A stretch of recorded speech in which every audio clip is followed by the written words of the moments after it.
знаете, что что-то случилось, You и all крупные know that корпорации something ушли из happened России. in large corporations. Одна такая And they left корпорация Russia. ушла, оставив нам свой One завод. of these Он corporations перешел have под left управление the factory. отечественного which is currently managed by local management. It's developing, it works.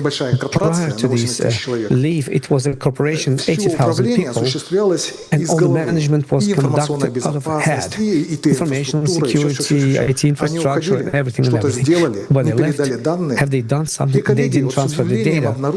And colleagues have discovered someday RCP server working in the network. Nobody knew where it was. They started figuring out, and they found out that the lab network segment, which has permitted any actions, it was in the corporate network. They disconnected all the firewalls and everything. Here it is. Wonderful.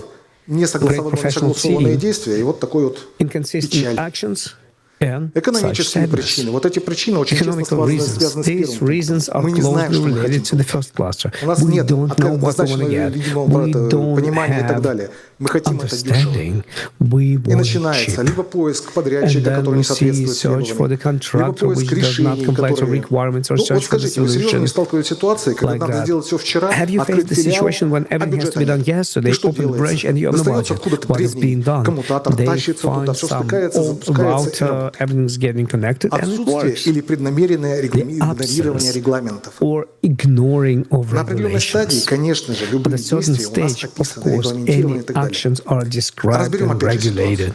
Производство с вот такими глазами прибегает человек. People with big eyes run to you and they say, well, I'm doing the excursion for the foreign friends, and I need to demonstrate the network access to my device. So, okay, go write a request. What request, guys? They're here, they're now. Just for the next 3 days. Well, it's been done, access has been provided, 3 days is passing, guests are leaving, everybody forget about this. Two colleagues, I will quote the one error and you're lost. Что нам делать с нашим водоемом? Каким образом мы можем управлять? Ответ перед вами. Сегментирует. Segmented. Observe it. Само по себе. То есть, что такое сегмент? Сегмент — это логически или физически выделенная часть сети. У нас автоматически напрашивается, что вот сервер вот в всей этой структуре лишний. Мы возьмем и физически уберем его за отдельный коммутатор, включим вот такую структурку, и весь трафик уже от локальных машин побежит к серверу. Решая, вот, создавая такую схему, мы убрали сервера из широковещательного домена и получили какой-то контроль на маршрутизаторе. Я очень хочу верить, коллеги, что это уже не бытовой делинг, простите, или что-то такое, а уже что-то, ну, возможно, производство ближайших соседей, либо банка на ДЭПе. Еще пример. В одном отеле, проводя обследование, я первый в жизни увидел физическое разделение на VLAN. I've seen the physical separation by VLANs. In the computer, they had 8 network cards, and they've been connected to every router separately, and this all was managed. What is the deficiency of such a build-up? It's inconvenient for every connection. Admin has to wake up, run to the router, change something, switch it on the router, and how much it can be extended until when? Expensive, cable network, etc. But it's a good solution, and it works together with what? С виртуальными сетями. With virtual networks. Я не буду рассказывать про стандарт 802.1q, глубоко в него. Я думаю, все узнаете. Что он нам дает? Мы можем масштабировать нашу сеть, не вставая со стула, буквально со своего места. Количество VLANов, кто-нибудь сможет назвать, которые можно использовать? Услышал только что. I just heard. Про 4 было правильно. Почему я спрашивать не буду? Там 12-битный сегмент выделен под адрес. Правильно, отлично. Соответственно, 4000 сетей, этого количества должно хватить каждому. И мы их используем. Мы разделяем нашу сеть, забираем что-то, добавляем. Само по себе напрашивается взять и убрать вот этот вот опасный VLAN, который very dangerous WLAN, And then to remove it, we are removing Wi-Fi, we dedicate telephone service and then the video surveillance. Then we get a guest Wi-Fi because people come with their phone numbers and they want to watch something, give us this password from the guest Wi-Fi and WLANs and then the routers and commutators. They became smart, the initial filtration of traffic, and something goes to the router. Give you an example. Don't do this. Chain of shops, for example. You rent a facility and the renters are coming in. They want to build up their own network. They're given a place in the commutator, and of course, then the IP address is dedicated in the space which does not cross with the space. And we think, okay, we segmented ourselves. I spoke with the network guys, and I was showing that, that in the total domain of the segmentations, or take a hotel. I was at the conference in a hotel, I'm connecting to the guest Wi-Fi. In a hotel, I open the doors and I can see that this is the server with the password. Or dentist clinics. I was invited to check why their Wi-Fi is so slow. I open this like a little kind of storage room. There is a router, and of course, in the wardrobe, there is a router, like a household router. And having the household router in the medical facility, I was quite impressed with that. And especially in this kind of wardrobe. What kind of segmentations we're talking about? Or the department, public department, state department. It was a very small department, governmental organization, third floor. We come up, we come in. And we see on the hallway there is simply like a wardrobe, stack wardrobe. And then anybody can come to this. I took the cartridge, I opened this and installed this thing. And I'm getting traffic, and I'm going to analyze traffic, and I'm going to do whatever I want with this traffic. Supposedly a bad thing.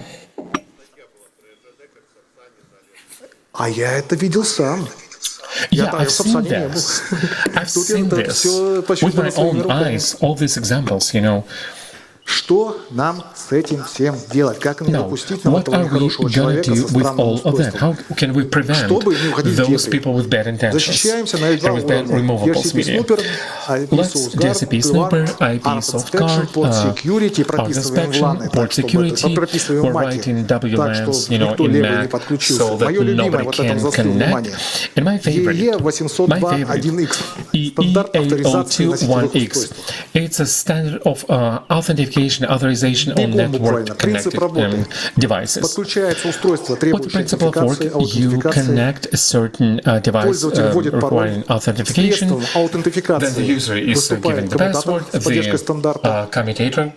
Это все подключено к майкрософтовской реализации радиус. This switchport is connected to the Microsoft radius. Общается с LDAP, получает ответ. It's communication with LDAP and getting the answer, and based on the answer, certain actions are being carried out. You're either granted or denied access. Then the information goes to CM. So let's assume. На работу бухгалтер Иванов. Let us assume that a certain accountant came to their office. They came and sat down at their desk. They, typed in their password. So they ended up in the accounting, network. So the server is connected.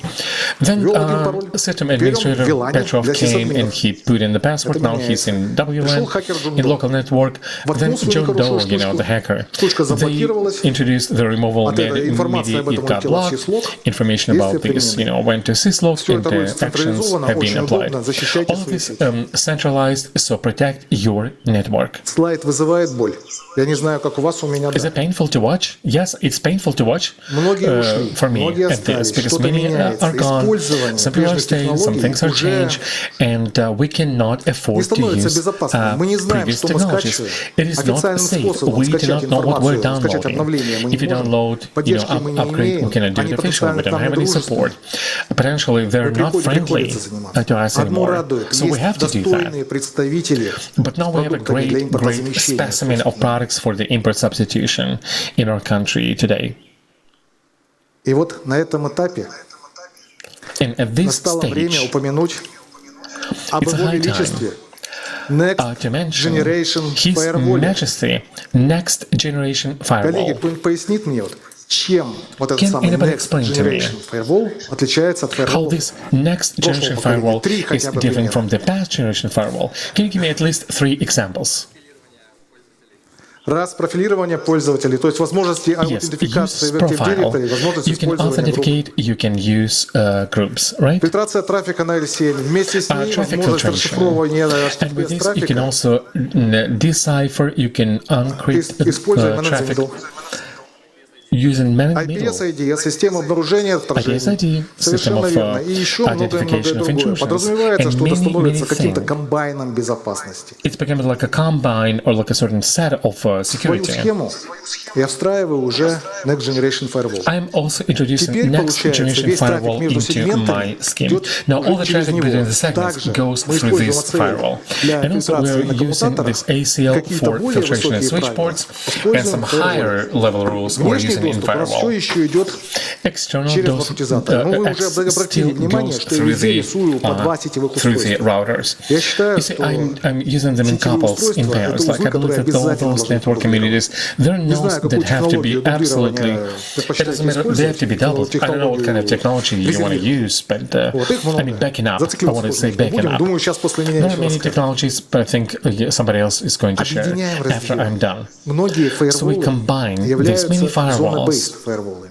Что же There такое эта are зона? zone-based Зона — это kind of firewall. логическое объединение The zone in this case сетевых would be интерфейсов на logical, фаерволе. По какому logical либо combinations of network Я вот лично, interface это at не the firewall. обязательно For me следование. Я для personally, себя выделил as for me, некие зоны, I've которые identified условно, допустим, безопасная зона, certain zones, доверенные like a free рабочие zone, станции, однозначно trusted корпоративные и проверенные workstations, корпоративный like a Wi-Fi. corporate, double-checked, like a Недоверенная corporate зона Wi-Fi. внутри — это наши Untrusted лаборатории, zone within, this could be our которые labs, могут подключать this could любые be our устройства labs, в сеть, which неважно, в какой can зоне они connect видят. different types of, И whether гостевой Wi-Fi. authorized or Какие-то not, общие and правила. guest Зачем нам Wi-Fi. нужны эти зоны? But Что we мы будем need с ними some general делать? rules. Why do we Как need правильно these коллега zones? What заметил, are we going to do with правила these фаервола zones? должны быть узкие. As I mentioned, Однозначно. the right Но of the кроме firewall should узких be должны very быть и narrow, широкие but in правила. addition to narrow should be Мы very выделяем wide некую firewall область, rules. So we то, что identify нам certain требуется, и уже оперируем like понятием entity, зоны. what we need, Эти зоны and будут then we иметь... operate with the idea of zone. В общем, And this пример, опять же, zone, пример just to give an example, корпоративному Wi-Fi и here's a corporate Wi-Fi. корпоративным машинам нужен выход в интернет. Мы им разрешаем Corporate без machines, трафик they всей need access to the зоны. internet. Если нам понадобится We что-то give порезать them внутри like a зоны, мы wholesale точно так же traffic. можем использовать If we построение need something within the zone, we can use Можем резать again межзонное IP addresses, we can cut взаимодействие. Как нам будет between the zone communication, whatever we want. Мы создали какую-то сеть относительно Let's say we've контролируемую. created Уже some наше network болотце and more or less становится controllable. поинтереснее. And so нас стала this задача is becoming more опубликовать interesting. ресурс We have внутренний, the goal to publish internal Выделяем resource для всего этого, вот заметьте, про outside. физическое я And we начал identify, выделение, и мы также speaking about the физически physical part, отделили and we зону also DMZ. physically, we've В этой зоне identified the DMZ у нас будут DMZ zone. находиться In сервера this посредника. DMZ, we are going to Я have the категорически против прямой middle публикации kind of портов. Любое service. взаимодействие должно быть I'm шифровано, very much б, against проходить через against посредника. direct port Пример. publications. Для So we have to use this kind of веба это будет intermediaries. For the Nginx. web, this would be Еще что-нибудь может Nginx. Anything else, maybe? WAF это другое.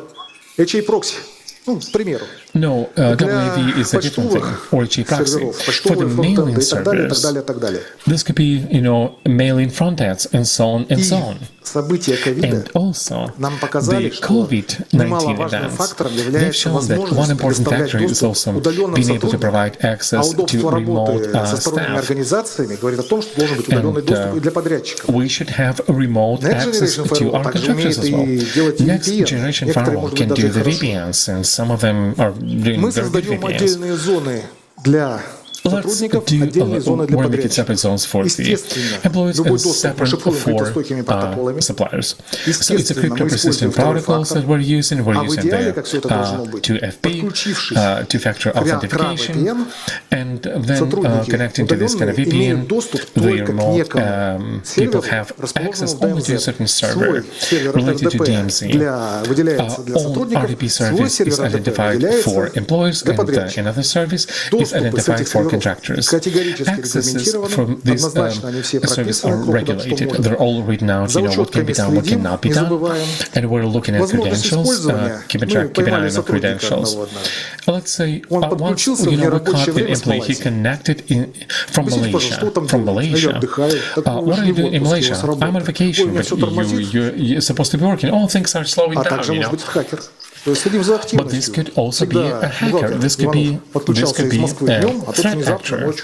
If this guy connected from Moscow, but this guy in the middle of the night from Malaysia. This is an anomaly, and this is a warning sign.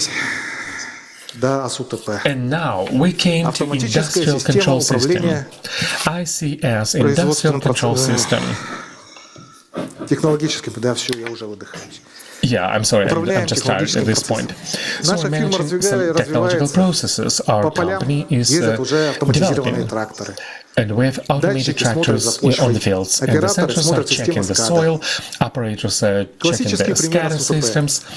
One classical example of ICS of 3 levels, level 1. This would be the sensors and the keys, they're communicating with the logical PLC controllers, and then for communication between PLC controllers and SCADA, we're using a dedicated SCADA circuit. It has 2 interfaces. One is connected to the operator, and the second one is collecting data. Now, let me try to show you the internal world of industrial control system. Let's say we got an assignment that we have to segment domain 6. Domain 6. We go to a factory, in hard hats, and we came to this factory or to this plant. We came to ICS guy. Hey, what is domain number 6? Simple. You check this like a network. 196 is 0 is 1, 1, 2, 3, 4, 5. And after 6, okay, makes sense. Your max is 24? No, it's 16. Мы сетевиком стоим, хорошо, говорю, а это одна сеть, чем они отличаются? Ну как чем отличаются? How is different? It's different. 1, 2, 3, 4, 5. Это одна сеть. Ну как одна сеть? И вот этот вот диалог, он продолжается несколько дней, на самом деле. Чем это все решилось? Нас повели по самим комнатам, где стоят вот эти шкафы. Комнаты размером, с половиной, разумным с половиной, This, like half of this audience, like 1/3 of this audience, huge rooms. And in each facility, each device is selecting their own domain. They are selecting them.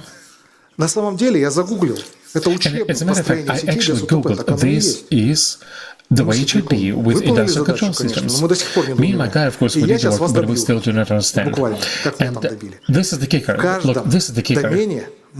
In each domain, you can have only 64 workstations. 64 and no more. According to the license agreement. Еще момент. Как дублируют сети на СУТП? Они просто берут и строят вторую сеть. Кабельное хозяйство дублируется полностью через просто строится вторая сеть. Каждая станция рабочая имеет 2 сетевых интерфейса. В случае аварии они переключаются. Не руками, автоматически руками. Они одновременно воткнуты, автоматически поднимается новая сеть. And the right network goes up whenever needed. А теперь мы отделяем. У нас все-таки, мы вот обсудили СУТП, мы его включили, оно работает, и нам надо собирать с него данные и передавать на настоящую систему, куда-то вот корпоративную сеть. Просто взять и СУТП подключить к в углу.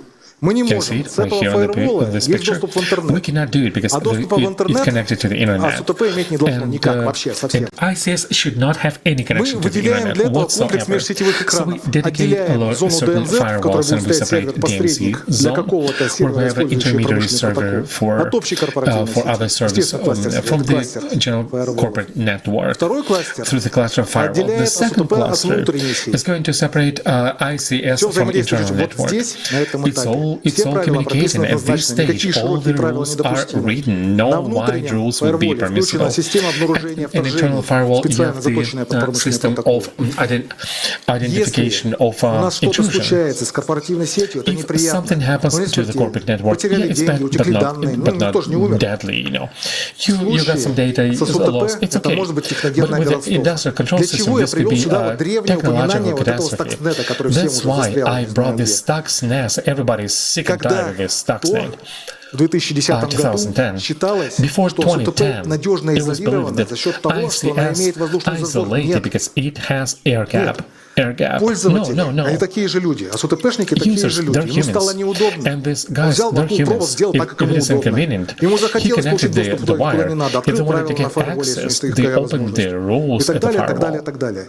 Операционная And so система on. СУТП используется те же самые If Windows. operation За счет systems are the изолированности. same Windows, Многие убеждены, что их обновлять-то не надо, в чем изолировано. violated, people say, you know, Находят способ включить флешки, находят способ and получить they're доступ в connecting интернет. the Люди flash делают ошибки. drivers and going to internet. People are making mistakes. It's a Stuxnet — это тот самый вирус, human error. который And поразил Stuxnet иранские атомные is a virus станции, атаковав which протокол, который для этого считался attacked неслабым. Iranian nuclear stations, power stations. Выводы, исходя из моего опыта работы, в том числе крупной корпорации. Based on Разработайте my процедуру experience of working in добавления, corporation, изменения, develop a удаления procedure жизненного цикла of самого how you сегмента change сети. and modify the life cycle Вам of не the надо network. думать. Пришел You do человек, not need хочу to think, сделать okay, себе somebody came and say, hey, какой-либо I отдельный want участок, отдельное to have производство и like так a далее. separate Прогоняем его place, по a separate процедуре. manufacturing Сделали, site. не понадобилось, убрали. Okay, follow the Следите за procedure. правилами You don't need межсегментного it. взаисодействия. Remove Только it. что для меня коллега упомянул Follow the как раз rights все of это сказал правильно. intersegment communication. Владелец, куда, зачем, Owner, почему, you know, на какой what, срок. why, Кончилось, when, удалили. at what time frame. Документируйте. It's time, Документируйте, let's delete документируйте, it. еще раз Document, документируйте. and Если вам once again, I'll показалось, что вы say недостаточно document. задокументировали, еще раз. If it seems like you didn't document Потому enough, что с вами do может one случиться все, more. что угодно. Пришел незнающий человек, It is должен прочитать absolutely и anything понять. can happen. If Тоже new guy такое came, маленькое you know, отвлечение. he has Уходя to с read. предыдущего места работы, я I'm документировал digressing. полностью всю When свою living in the деятельность. last place of По work, I 200 documented all листов my на activity. маршруте САПа, 200 по 200 pages листов for the router, 200 на pages межсетевой экран. for a firewall. Позволю себе процитировать.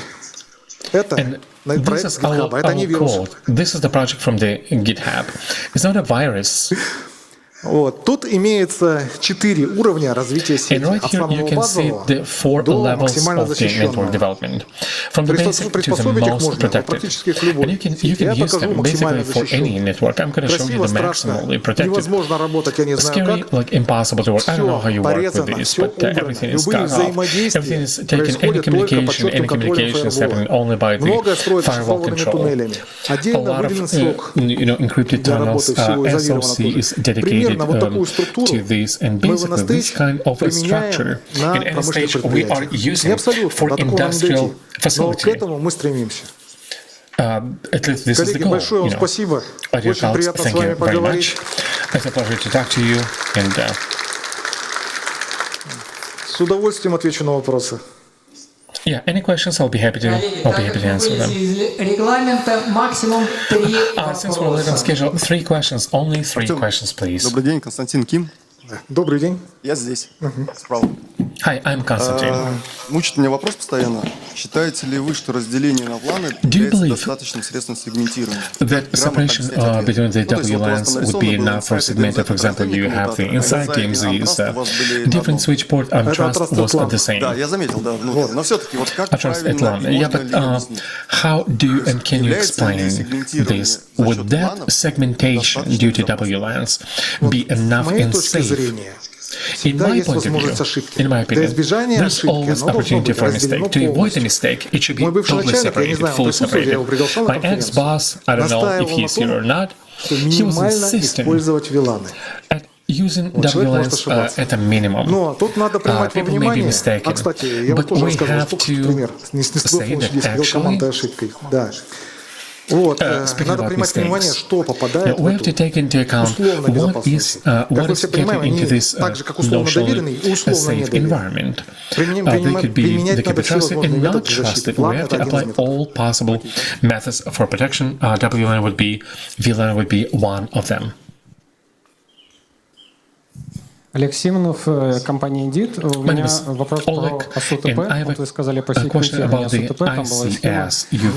Должен ли сетевик понимать в сетях не TCP/IP? Предположим, вы пришли на какой-то завод, и там схема сегментирования построена по МИСТу или МЭПу, неважно, такая красивая пирамидка с ДМЗ, каждый цех в отдельном вилане, в отдельной сети, все вроде бы красиво. Но изучая сеть, мы понимаем, что какие-то цехи understand the thing we see that some of the workshops Max 1 and some other ways of communication. Like this would be the violation of segmentation, because the data are being transmitted, but they're being transmitted bypassing conventional channels. It's not up to me because I'm not being ICS building. I'm separating, but I'll answer.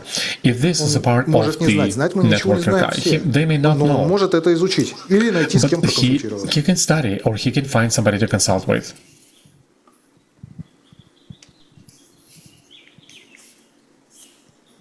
Добрый день, спасибо за доклад. Дубин Станислав, компания Сбербанк.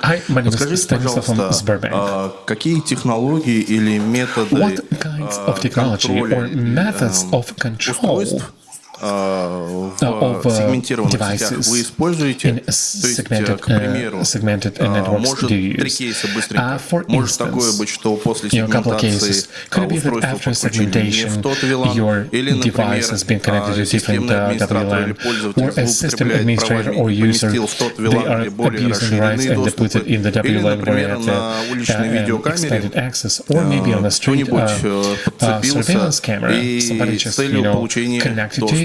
Контролируете вы непосредственно легитимность нахождения устройства и какими методами?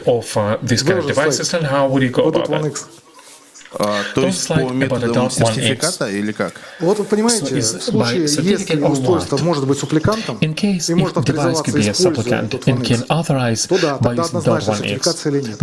Если оно .1x не умеет, существует технология MAB. There's MIB technology, MAC address bypass, and then it's been authorized on the basis of MAC.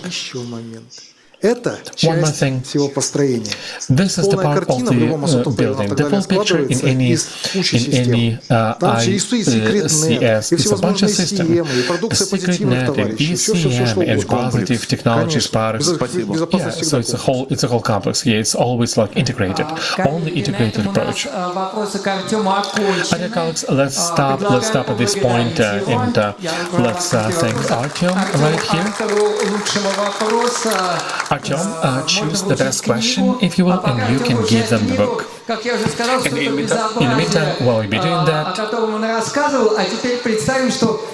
all of this, and now let's imagine that you also have to connect it, you have to assemble it for several companies. And Andrei is going to share just about that. He's the next one to present. Go ahead, please. Привет, коллеги. Hello, Я расскажу о том, как интегрировать сети компаний. I'm going to tell about how to integrate all of these networks, and this integration could be from the small connection between the networks for a certain interaction, and all the way to the full combination. Of course, I cannot cover this whole topic in 30 minutes, but as a part of my presentation, I'm going to give you just the main bullets, and hopefully it'll be good and interesting. My background is a practical one. For over 50 companies I've been involved in. This is what I was doing in terms of information security, and me and my team, as the manager, you can double it basically. It's about 100 companies. Well, first of all, when we say that we want to integrate our company's networks, like why? The simplest and the most primitive, of course, are partnership communications. And I think any company, any entity, like all of you are, from companies, and you've been doing this kind of integration methodology. This could be to provide services for tech support. You may want to integrate for providing SOC, MSSP services to migrate information from one company to the other, настраивать соответствующее взаимодействие. Может быть, обмен информацией ограниченного доступа. Там может быть как VPN, так может быть просто вот мой файлообменник, сюда ходи, сюда выкладывай файлик, отсюда забирай. Тоже вариант, это гораздо проще даже, чем VPN. Может быть, межмашинное взаимодействие для каких-то компонентов, возможно, финтех. Более интересная, более сложная, разнообразная всеобъемлющая интеграция идет в случае сделок по слияниям и поглощениям компаний. M&A, Merge Acquisitions, общая терминология. По сути, компания может покупать, например, одна компания такую же другую. Один банк купил второй банк, стал большой банк из двух средних банков. Это может быть компания из отрасли разного вида деятельности. Банк покупает финтех. Интернет-провайдер покупает оператора связи, ну или наоборот, оператор связи покупает интернет-провайдера. Может быть конгломератные, когда компания, которая занимается, провайдер покупает кикшеринг. То есть вроде бы немножко разные вещи, но тем не менее, если посмотреть, смысл у этих всех интеграций, у этих интеграций компаний можно разделить на три направления. Это бизнес, это IT и, собственно, ИБ. Естественно, ключевой тон задает бизнес, когда бизнес принимает решение о том, что приобрести ту или иную компанию. Для чего? Нужно получить доступ к определенным там продуктам, технологиям. Это проще сделать, просто купив эту компанию. Получить команду с экспертизой, возможно, клиентскую базу для того, чтобы этим клиентам и свои продукты далее продать. Расширить долю рынка свою для того, чтобы в дальнейшем увеличивать капитализацию. Поглотить конкурента. Поглотить конкурента можно как для того, чтобы его просто уничтожить, так и для того, чтобы, по сути, забрать его долю рынка, его технологии использовать у себя как более усиливающее решение. Ну и просто инвестиции, когда смотришь, вроде недорого продается, неплохой работающий бизнес, проанализировали полностью, давайте деньги вложим, гораздо лучше, чем вложить в банк, потому что скорость окупаемости будет быстрее. IT, соответственно, получает задачу в этом случае автоматизировать бизнес-процессы, которые у этих компаний между собой либо новые создаются, либо включать в процессы головной компании, дочернюю компанию. Смотреть там, ну, по сути, унифицировать инфраструктуру из технологий для того, чтобы не было рассадника легаси, для того, чтобы все было управляемо и при этом уменьшить совокупную стоимость владения этим всем парком. И информационная безопасность в этом случае, естественно, смотрит, чтобы от объединения двух компаний, мы же знаем, что в случае менее безопасной компании, которая включается в более безопасную компанию, общий уровень снижается до той, которая менее защищена. Соответственно, нужно не допустить критичного снижения этого уровня, чтобы не произошло каких-то бизнес-значимых инцидентов. Ну и, соответственно, минимизировать регуляторные риски, если вдруг они возможны. Вот. Соответственно, в этом случае ключевой момент — это унификация. Чем больше мы унифицировали подходов, инфраструктурного стека и тому подобное, тем этим проще и дешевле, что самое важное, управлять. То есть, что унифицируем с точки зрения бизнеса? Понятное дело, это все, что связано с клиентами, CRM.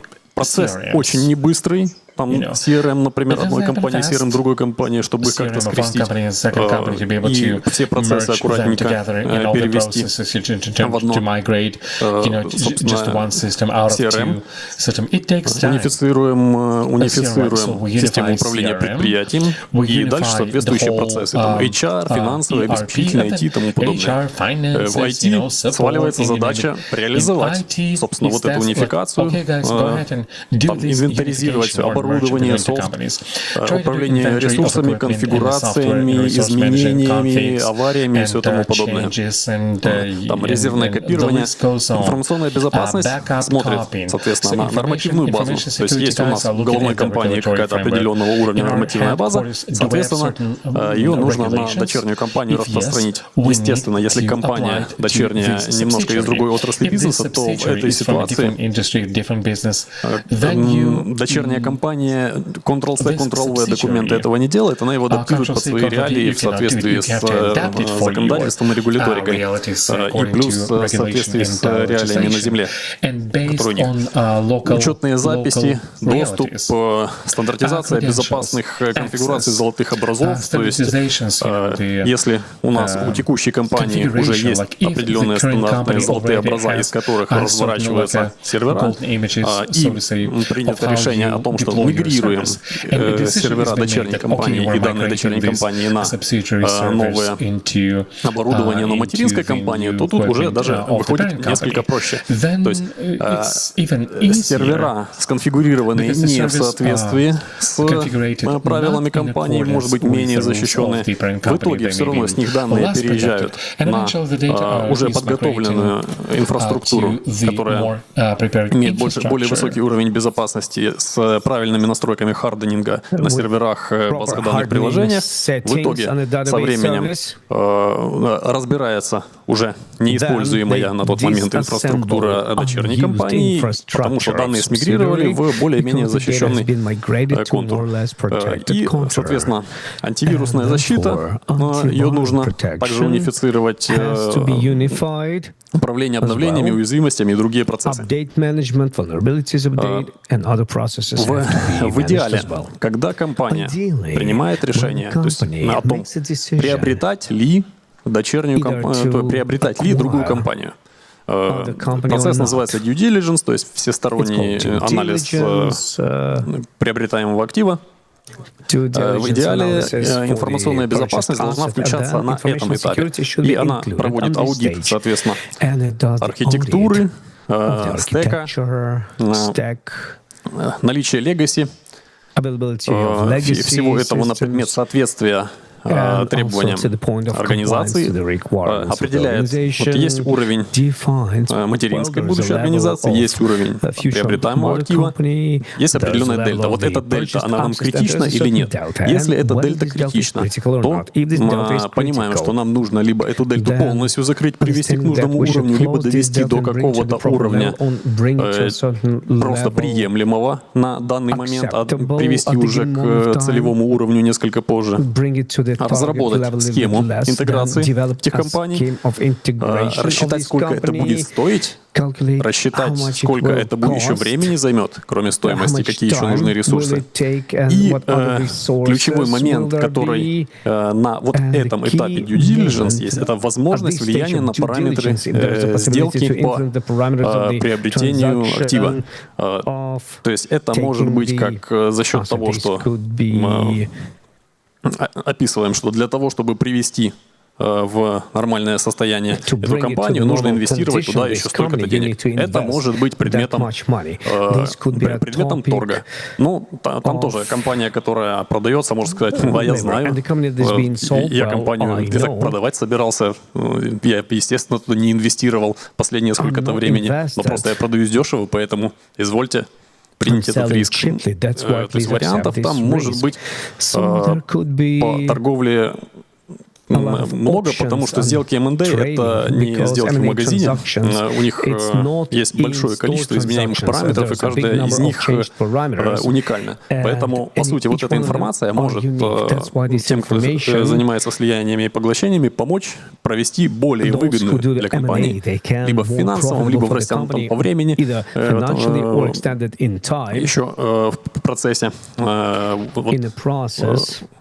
сделку сделать более выгодной для той организации, которая приобретает. Но бывает и такое, и довольно часто бывает, что компания посмотрела: о, неплохо, неплохой бизнес работает, показывает, там есть у него драйверы роста, на нем можно заработать, давайте-ка мы этот бизнес купим, потом,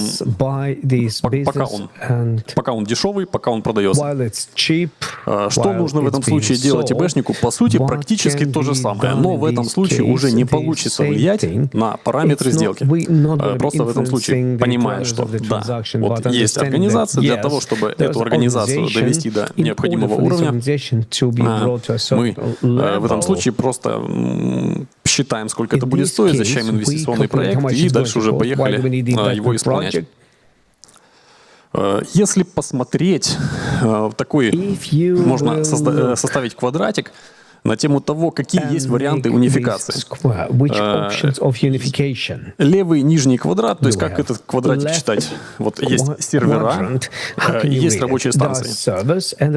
Компания, когда интегрирует инфраструктуры, может пойти по пути того, что все мигрирует в итоге в одно пространство. То есть это, по сути, правый верхний квадрат, когда и сервера, и рабочие станции порабощаются одинаковыми политиками безопасности, работают по одним правилам, по сути, уже инфраструктурно эти две организации становятся одной организацией. И там на рабочих местах даже рядышком друг с другом в офисах сидят. Есть варианты, когда, ну, например, сервера все еще не переехали, но рабочие станции переехали. Ну, то есть тогда это получается правый нижний квадратик. И мы видим, что определенная часть у нас где-то своя, где-то интегрировано. Ну, например, система резервного копирования в этом случае, поскольку это к серверной части относится, у нас не унифицированы, они где-то там еще пока хостятся. Противоположный случай, когда сервера переезжают в рабочие станции, еще нет. Это левый верхний квадратик. И когда решили, что у нас и рабочие станции, и сервера живут своей жизнью, просто мы какие-то там бизнес-процессы между собой сшиваем, возможно, где-то какой-то удаленный доступ друг к другу делаем, как-то общую сеть где-то строим и там какие-то сервисы безопасности. Это левый нижний квадратик, то есть аналогично декартовой системе координат. Вот. И что делаем, когда нам нужно... Вот мы поняли. Нам нужно объединять компании. Понимаем, какая у нас есть степень интегрируемости этих самых инфраструктур. Это будет полное слияние рабочей станции и сервера. Что из этого остается, в каком виде? Разрабатываем целевую схему интеграции. Выравниваем адресное пространство IPv4 или IPv6, в зависимости от того, что используется.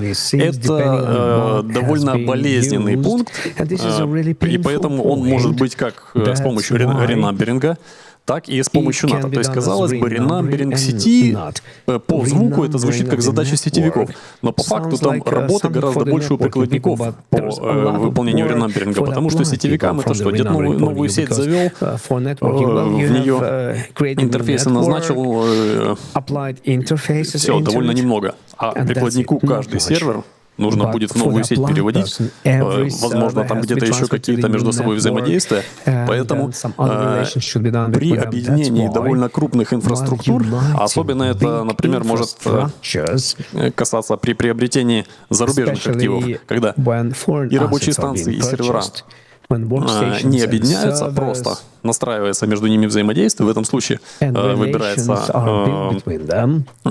механизм выравнивая пространство через NAT, когда одна компания видит другую под теми адресами, которые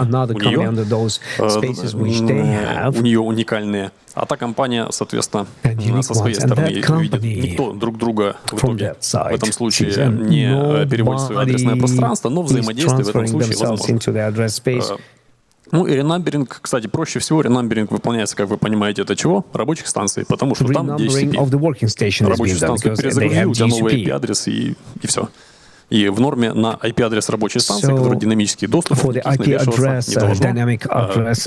должны по-другому разруливаться. Дальше, собственно, адаптируется нормативная база приобретаемого актива, стандарты, процессы, бизнес-процессы, как айтишные, ИБшные, неайтишные, неИБшные процессы. Готовится инфраструктура, для того, чтобы необходимые данные, которые решили смигрировать, для того, чтобы они переехали нормально по-человечески. И, собственно, при необходимости оргштатные изменения. Потому что, если, например, объединяется несколько компаний, и у них большое количество, в каждой из компаний есть люди, которые выполняют какую-то функцию. При их объединении, возможно, эти затраты оптимизировать просто меньшим количеством людей, выполнять ту же функцию, но для вот именно пула ресурсов из нескольких компаний.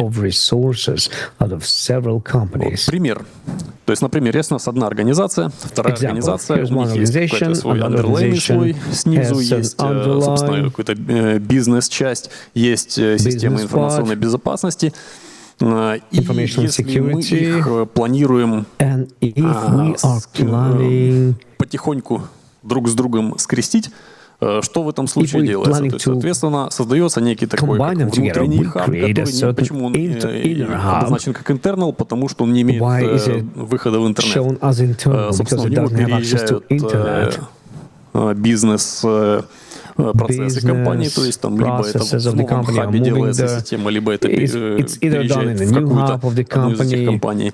Есть внешний хаб, поскольку компания имеет доступ в интернет, то, соответственно, выход в интернет нужно защищать от DDoS-атак, который, если, например, тут один и тот же интернет-провайдер, то можно спокойно от этого интернет-провайдера уже не как два клиента, к нему подключаться как один клиент. Собственно, система удаленного доступа тоже для упрощения их конфигурирования, управления всеми политиками. Можно соединить системы обеспечения информационной безопасности, то есть подключение к одному. И, кстати, частенько бывает такое, что когда одна компания приобретает другую, то у головной компании сок есть, у приобретаемой компании нет, ну, естественно, тогда подключается приобретаемая компания к сок головной компании. Вкратце это идет таким образом, но это начальные этапы. Дальнейшие этапы — это когда, по сути, все сливается в одно, и они уже живут, функционируют как единое целое. И, естественно, пример. Пример, когда объединяются интернет-провайдеры. Что мы будем, как ИБшники, делать в этом случае? На что нужно обращать внимание? Проводим аудит сети, смотрим карты, схемы. Там, конечно, свой момент. Карты у каждой компании разные, и поэтому, когда, например, приобретаешь компанию, говоришь, покажите ваши карты сети, они ее показывают в том формате, в том шаблоне, в котором они привыкли. И если таких компаний много, то в целом читается вот эта информация, ну, не всегда просто, поэтому над этим нужно будет прям серьезно покорпеть. И желательно при получении схемы их конвертировать в некий единый формат, тогда, чтобы всем было понятно и легко читаемо. Каким образом производится управление? Поскольку это провайдеры, управление активным сетевым оборудованием, это, по сути, один из ключевых бизнес-процессов, потому что активное сетевое оборудование, по сути, является тем источником денег, которые компания зарабатывает. Каким образом управление организовано? Каким образом организовано взаимодействие между собой, протоколов маршрутизации, других моментов, которые выполняют управляющее воздействие над трафиком, то есть где-то, возможно, политики шейпинга, в каких случаях срабатывают, каким образом назначаются IP-адреса клиентам, это они в виде радиусовой пары или они в виде DHCP. Вот это все смотрится. Дальше, каким образом организован выход в интернет, каким образом идет управление учетными записями администраторов, учетными записями клиентов, которые подключаются в интернет. Биллинг, тоже биллинг. Каким образом биллинг собирает информацию, на базе которой он, собственно, считает, то есть это может быть NetFlow, AAA аккаунтинг. Каким образом этот биллинг дальше формирует, выставляет счета, какие тарифные пакеты, потому что, например, два объединяющихся провайдера могут иметь одинаковую технологию сбора информации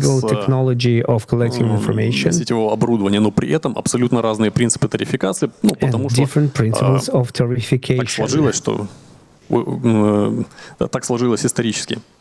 И интерфейсы самообслуживания, то есть тот же самый личный кабинет. Что интересно, если посмотреть личные кабинеты в целом, у некоторых производителей биллинга есть встроенный, который можно прямо коробка. Вот он биллинг, на нем же личный кабинет, на нем же и платежный шлюз. Естественно, с точки зрения безопасности это очень неправильно, потому что в этом случае получается, что биллинг торчит в интернет. Нужно архитектурно их разносить. То есть вот он личный кабинет архитектурно здесь. Да, у него должна быть какая-то связка с биллингом для того, чтобы вытягивать некоторую информацию, но это должна быть что-то очень четко отрегулированное, запрашивающее по API be regulated, requesting something by API from the billing, only something that is needed to that particular client. Integration with the payment services also should be done separately. На это нужно обращать внимание. So we have to pay attention to things like that.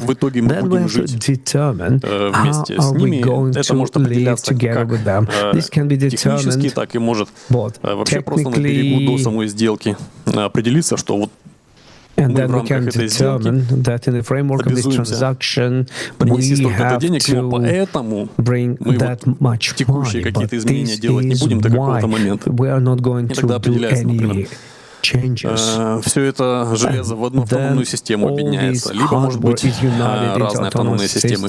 Биллинг в итоге там целевой будет один, и тогда меняются тарифные пакеты, меняются, возможно, договора, либо там тарифные пакеты мигрируют в единый биллинг, либо это будут разные биллинги. Single sign-on, то есть методы аутентификации и авторизации этого клиента.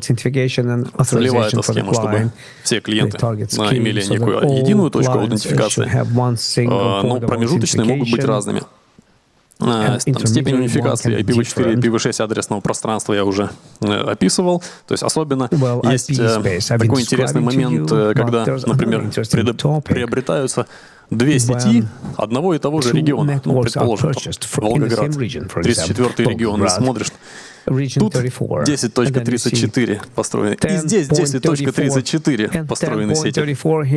И тогда, понятное дело, нужно смотреть, как же все-таки их объединять. Кого-то все-таки нужно будет ренамберить, и причем вопрос ренамберинга довольно болезненный. Мне приходилось это делать, и там даже было так. Пришел к ребятам из одного региона, так говорю, слушайте, в рамках общей схемы вам нужно провести ренамберинг интерфейсов управления вот вашего оборудования. Вот, пожалуйста, вам IP-план. Сколько вам нужно сделать? О, слушай, у меня тут 10 тысяч девайсов. Мне бы, я не знаю, там, месяца 4. Я такой, ну, давай, 4, ну ты хоть начни это делать.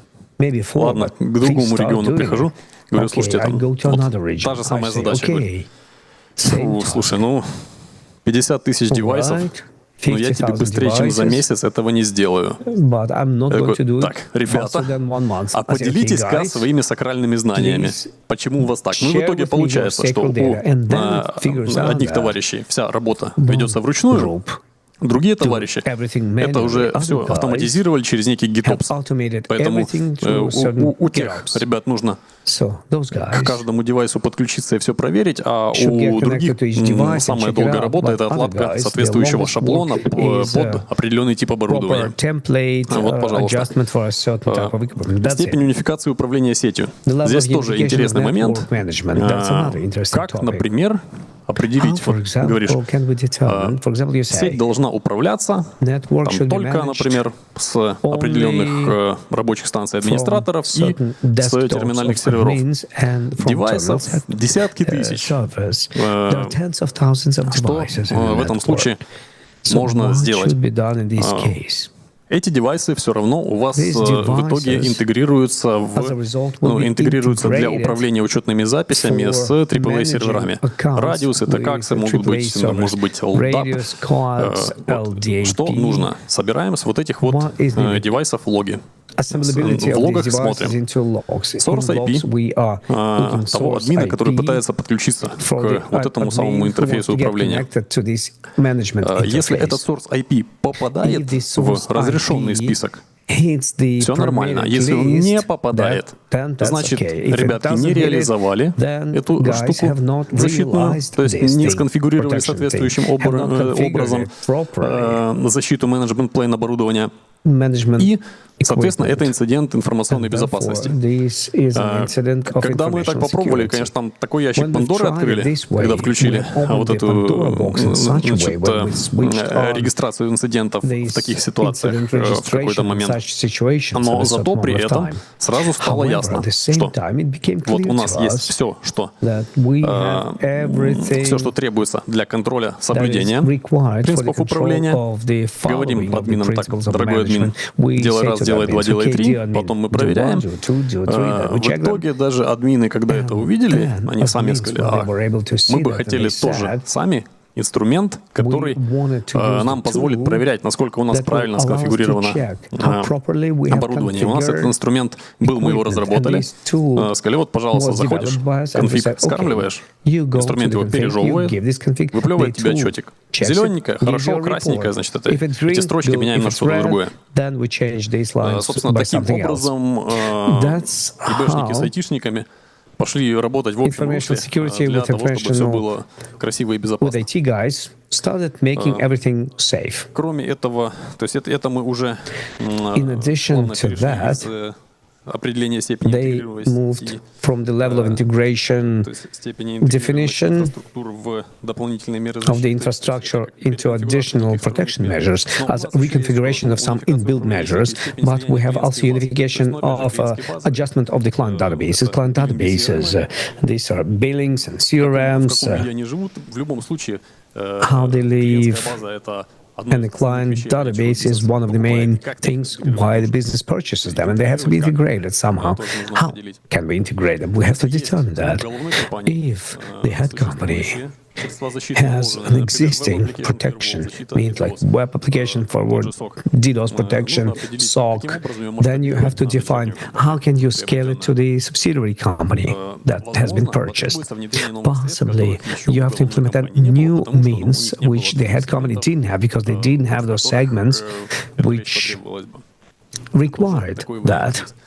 So that's something else. Then you have to introduce the target integration scheme. That's something that we have already discussed. Equalize the address space, adopt regulatory framework, prepare the infrastructure, and then migrate data into target systems. And migration of these data into the target systems took several years. While what's interesting, the driver of migration from some old equipment, very often it was that it's a server that's not going to be supported. That's why it's not very safe from the point of view of continuity of the business to work. Ну и, собственно, оргштатные изменения какие-то происходили. And staff changes that were happening. Naturally speaking, in this case, there is a centralization of management and monitoring and other providing IT processes, and certain changes have already happened. На этом все. Я надеюсь, that's end of my presentation. I think it was interesting. Nobody was bored. If you have any questions, how many questions do we have? 3? Один вопрос. Ну, давайте один вопрос тогда. One. Okay, one. Then one. Вот там вот вдалеке у нас человек, тот самый We have a person with this one particular question.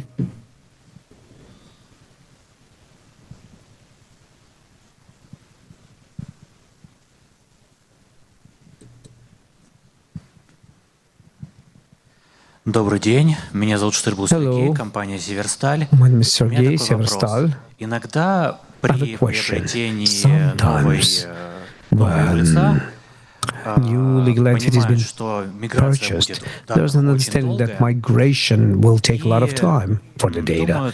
So people saying, how can they work during this period of time? So what do you think about creating temporary protection systems which are required only for the integration period, and they will be disassembled and destroyed and will not be used upon the completion of the migration when they will switch to the target picture? And what is an adequate period when these measures are justified? Хороший вопрос, кстати, интересный. Good question, by the way, interesting one. Единственный, он и лучший. Вот. And it's the best one. It's the only and the best one. На время возведения вот этой схемы для обеспечения безопасности данных, providing data security period of time, средства защиты, implementing the defense measures. Well, you should do it for one simple reason. Because, for example, you have thought that this will take, let's say, 3 months.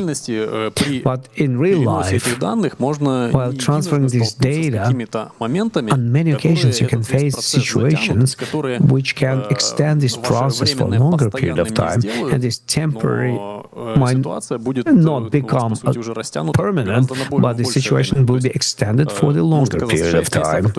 It can be 6 months or sometimes a year.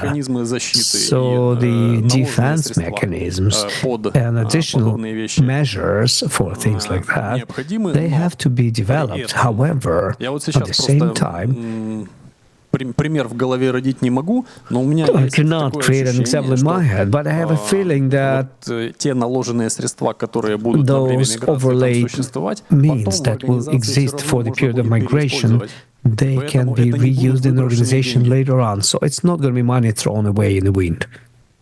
Ну, тогда, значит, книжка уходит в зрительный зал. So the book goes to that person. Andrei, thank you very much. Коллеги, смотрите, сейчас у нас с вами будет Dear colleagues, right now we are going to have the most dynamic part of this session, mini fast track. It's going to be very interesting, even though I hope that each one of you will find their own interest in. And as the opener of this fast track, I would like to invite Sergei Savchenko. Let's concentrate your attention because presentations will be very dynamic and brief. It is very important to catch what is the most important in those presentations. Thank you very much. Я постараюсь немножко несерьезно рассказать о серьезных вещах. To speak in a non-serious way about those serious things. Before my presentation, I was thinking which phrase I should use before. And I thought that not only positive heroes have some interesting thoughts, but sometimes you can look at the negative heroes. So before my presentation, there's a phrase by Hannibal Lecter: if you will open this door, you will not be able to control what will enter it. So I would like to begin my presentation by a phrase from old child program.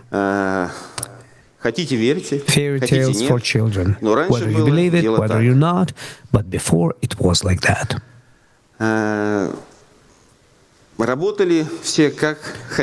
Everybody had been working in a way they wanted to work. And when some of the company employees said that in order for me to fulfill my obligations, I need internet in my workplace. And when I try to tell this person or the IT guy that if the IT security said that this is not something that could be done, he said, no, you're stopping the business from operation. So all he wanted, he was able to do, he was able to get it. If he wanted to have a direct internet to his workplace, he was receiving it. If he wanted to work at home and take materials home, USB ports were open, he was taking it home, worked home, brought it back to work, and nobody was checking anything. If he wanted to work on neighboring workplace, the corporate Wi-Fi was open for this person, and you understand that corporate Wi-Fi and internet, these are slow bombs. But the time came, and everything has changed. Regulators came, and they said, okay, guys, this should not be done like that. So there was only one option. Or we build a fence around our factory, everything is closed, but we follow the regulations of the regulator. Or we keep everything as it was, free access into our perimeter, but at the same moment of time, we can be penalized, administrative responsibility, and criminal responsibility. Everybody started thinking, how can we work? Big number of schemes was proposed on how can they protect themselves. And one of those schemes I would like to introduce to you. It was the following one. They built the multi-level system with different vendors used. Здесь у нас показано, что из интернета у нас ограниченными сетевой экран одного производителя. Дальше сегментирование у нас идет сетей различных, включая СУТП, с помощью других, скажем так, второго производителя, второго вендора, и защита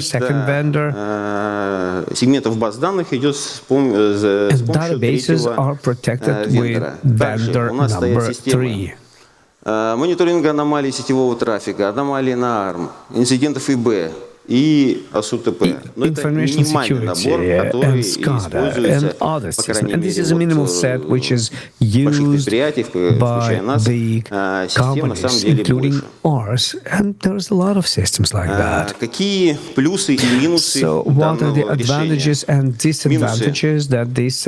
Ну, во-первых, это необходимость наличия в штате специалистов по различным вендорам. Это, конечно, получается довольно-таки проблематично в связи с тем, что у нас сейчас, сами знаете, на рынке труда очень большая проблема со специалистами информационной безопасности. Также, наверное, большой финансовый вопрос. Если бы мы работали в моновендорной системе, у нас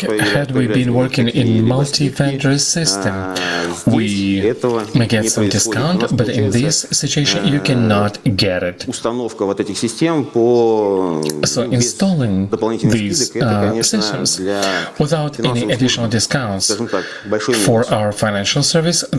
И получается, опять же, работа с различными командами технической поддержки. Сами знаете, что не tech support teams. You know that they may be less than perfect, and oftentimes, you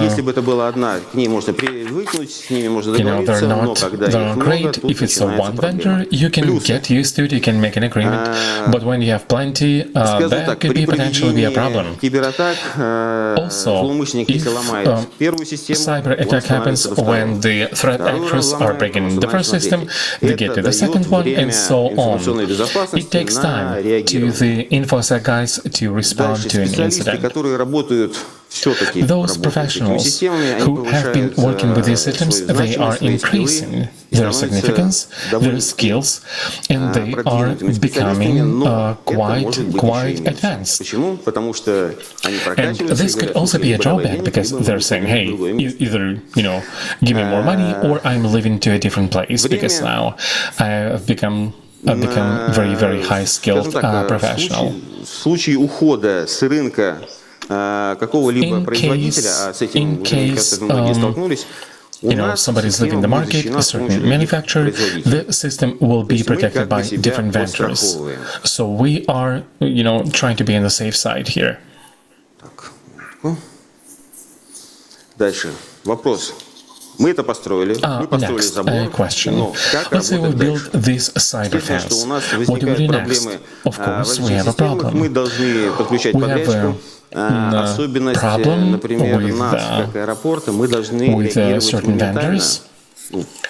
We, like an airport, we have to react with a minimum latency, with a minimum delay, because it's about the safety of the passengers. If the system is down, somehow we have to make sure that the system is accessible. Скажем так, в минимальное время и and in the minimum amount of time, and what else, and we can implement it like that. В свое время мы отменили все удаленные доступы, но есть Let's say we've cancelled all the remote access, but we've had one remote access as approved with the regulators. Well, the point is, either by mail or by phone number, we, you know, IT in information department, information security department, they tell us, and we do connection from the wide IP address from a workstation which has been pre-approved, and then according to, you know, or by VPN. Going through this firewall, it's been landed right here, and then the two-factor authentication kicks in. Another important element is PM system. This system helps us to react all actions of external users by doing the video, doing the logging at the same time. If certain, you know, very vulnerable teams teams are happening, the session is terminated. And then user is ending up at the terminal access where we have via virtual machines and access to specific resources. All of these is written for a certain day, for a certain time, and then our vendors are writing reports. По поводу того, что произошло, почему это произошло и какие работы были проведены. В случае, если этого отчета нет, удаленный доступ отключается, и дальше они работают только физически офлайн на сайте. Минусы. Минусы — это в начале, когда у нас подрядчики были не подготовлены, это большое время подключения. Идет логирование у нас на факторке, идет логирование на PAM-системе, идет логирование уже на виртуальной машине. Это долго.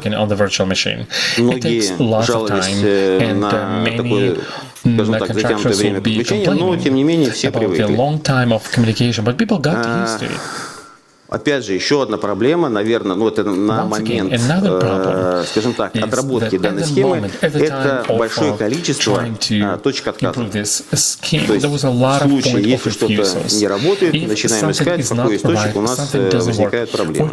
Но, опять же, повторюсь, это на момент настройки. После этого у нас проблем с этим не возникало. Дальше, белый айпишник. Очень многие тоже вначале у нас возмущались, что за него необходимо платить, но, тем не менее, мы себя хотя бы хоть как-то, скажем так, прикрываем в этом направлении. Высокая стоимость систем получается. Это действительно так, потому что все системы, они не дешевые, но они позволяют обеспечить безопасность нашего предприятия. Дальше, плюсы. Мы исключаем неконтролируемые подключения к нашим системам, то есть имея даже один из логинов паролей на подключение на систему, без остальных пользователей не смогут подключиться. Дальше у нас осуществляется полный контроль работы внешних пользователей со стороны информационной безопасности. То есть они могут смотреть в режиме реального времени, это с помощью PAM-системы. В случае необходимости пересматривать видео всех действий пользователя или отслеживать по системе логирования. Один из огромных плюсов, которые мы не ожидали получить, это контроль рабочего времени внешних пользователей. Суть в чем? Когда что-то происходит, приходит подрядчик и говорит: слушайте, давайте мы вам неделю. У нас работает 10 человек, и мы работаем с утра до вечера, и вы нам платите, допустим, 100 рублей. Естественно, что заключается договор, мы это соглашаемся, и потом мы начали проверять по PAM-системе, как работают наши пользователи, которые подключаются, и выяснилось, за это время поработало 2 пользователя по 40 минут.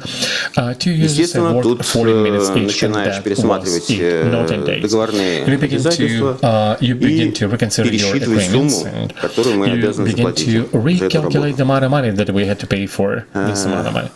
Экстренное прерывание сессии, но то, о чем я и говорил, что в случае использования каких-либо команд, которые у нас в реестре записаны, что они в черном списке, у нас автоматически прерывается сессия. Все это хорошо, все мы это сделали, но как это все контролировать со стороны информационной безопасности? Данная система показывает работу офицеров информационной безопасности. У нас информационная безопасность находится в отдельном сегменте, которому нет доступа даже для IT-служб. Примерная схема, она здесь показана, реализована с помощью различных систем, различных производителей. Все у нас вводится централизованно на CM-систему. CIEM system, которая, в свою очередь, подключается к различным системам, которые находятся в различных сегментах. И это позволяет офицерам безопасности оперативно реагировать на инциденты. Минусы данной системы. Now, what are the drawbacks or disadvantages of this system? Это большое количество сообщений, которые приходится обрабатывать специалистам информационной безопасности. Действительно, с различных систем приходит их огромное количество.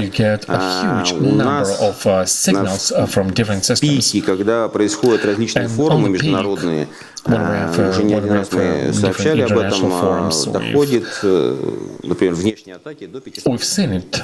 That sometimes external attacks could be up to 500,000. All of these have to be processed, including different messages which are coming from within the system. Next is we're short-staffed. Because these systems should be served by special professionals, and our professionals it's difficult to find them on the market, especially for this volume of information. Подготовка специалистов на рынке труда.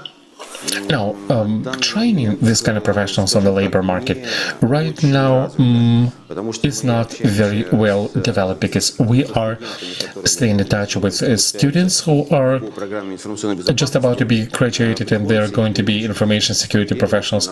We have to retrain them. They come to us, we explain to them, we tell them, and last year some guys came for internship and they say, hey, what they've done, they say, well, we were programming one as this is the counting program, and basically this was the whole scope of preparation.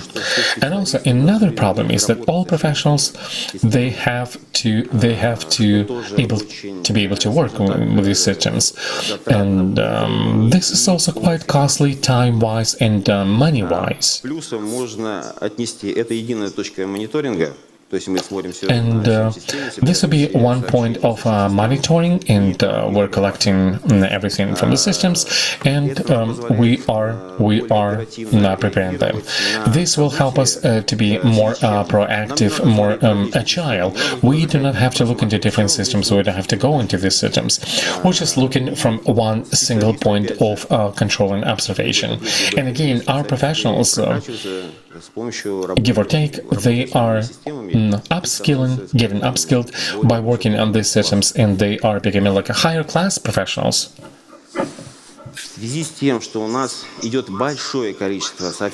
Since we have a big flood of messages and we're processing lots of incidents, it doesn't matter how many people we're going to hire, we'll still be short-staffed.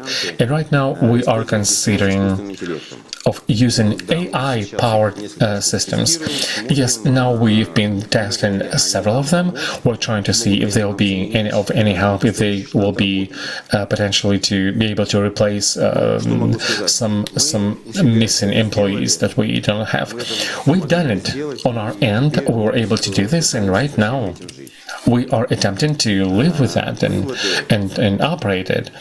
My conclusions are that the demands of the regulators, they are getting more strict, and we will have to build our protection of a perimeter of our companies. Next. Should we need to connect external users? We can do that. And by the way, these schemes, these arrangements have been approved with all the regulators, and they are happening once in a while. And the most important conclusion is we're lacking people. The volumes is more and more. And probably we are going to be using artificial intelligence systems, but in the foreseeable future, we will not be able to rely on them and to work automatically. Still, it means that we have to involve people. Why? Well, because just looking at our work and what we do, we cannot fully rely to artificial intelligence if there'll be like a false positive, or it can, for example, stop or stall the whole airport. And this is quite possible. You know, the different systems, they work in different ways. So all conclusions at the same time have to be checked and double-checked by human professionals. I think this is it. I think this is it. Yeah, go ahead, please. Не предусматривает задачи вопросов, поэтому если к Сергею вопросы есть, то это вот кулуарно. Guys, if you have any questions, you can just see and have it personally. We don't have any fast tracks. We don't have any Q&A time. Next presentation is by Alexei Novikov. He's going to talk about the digital ruble, Russian currency, digital ruble, and how to defend it. Коллеги, всем привет.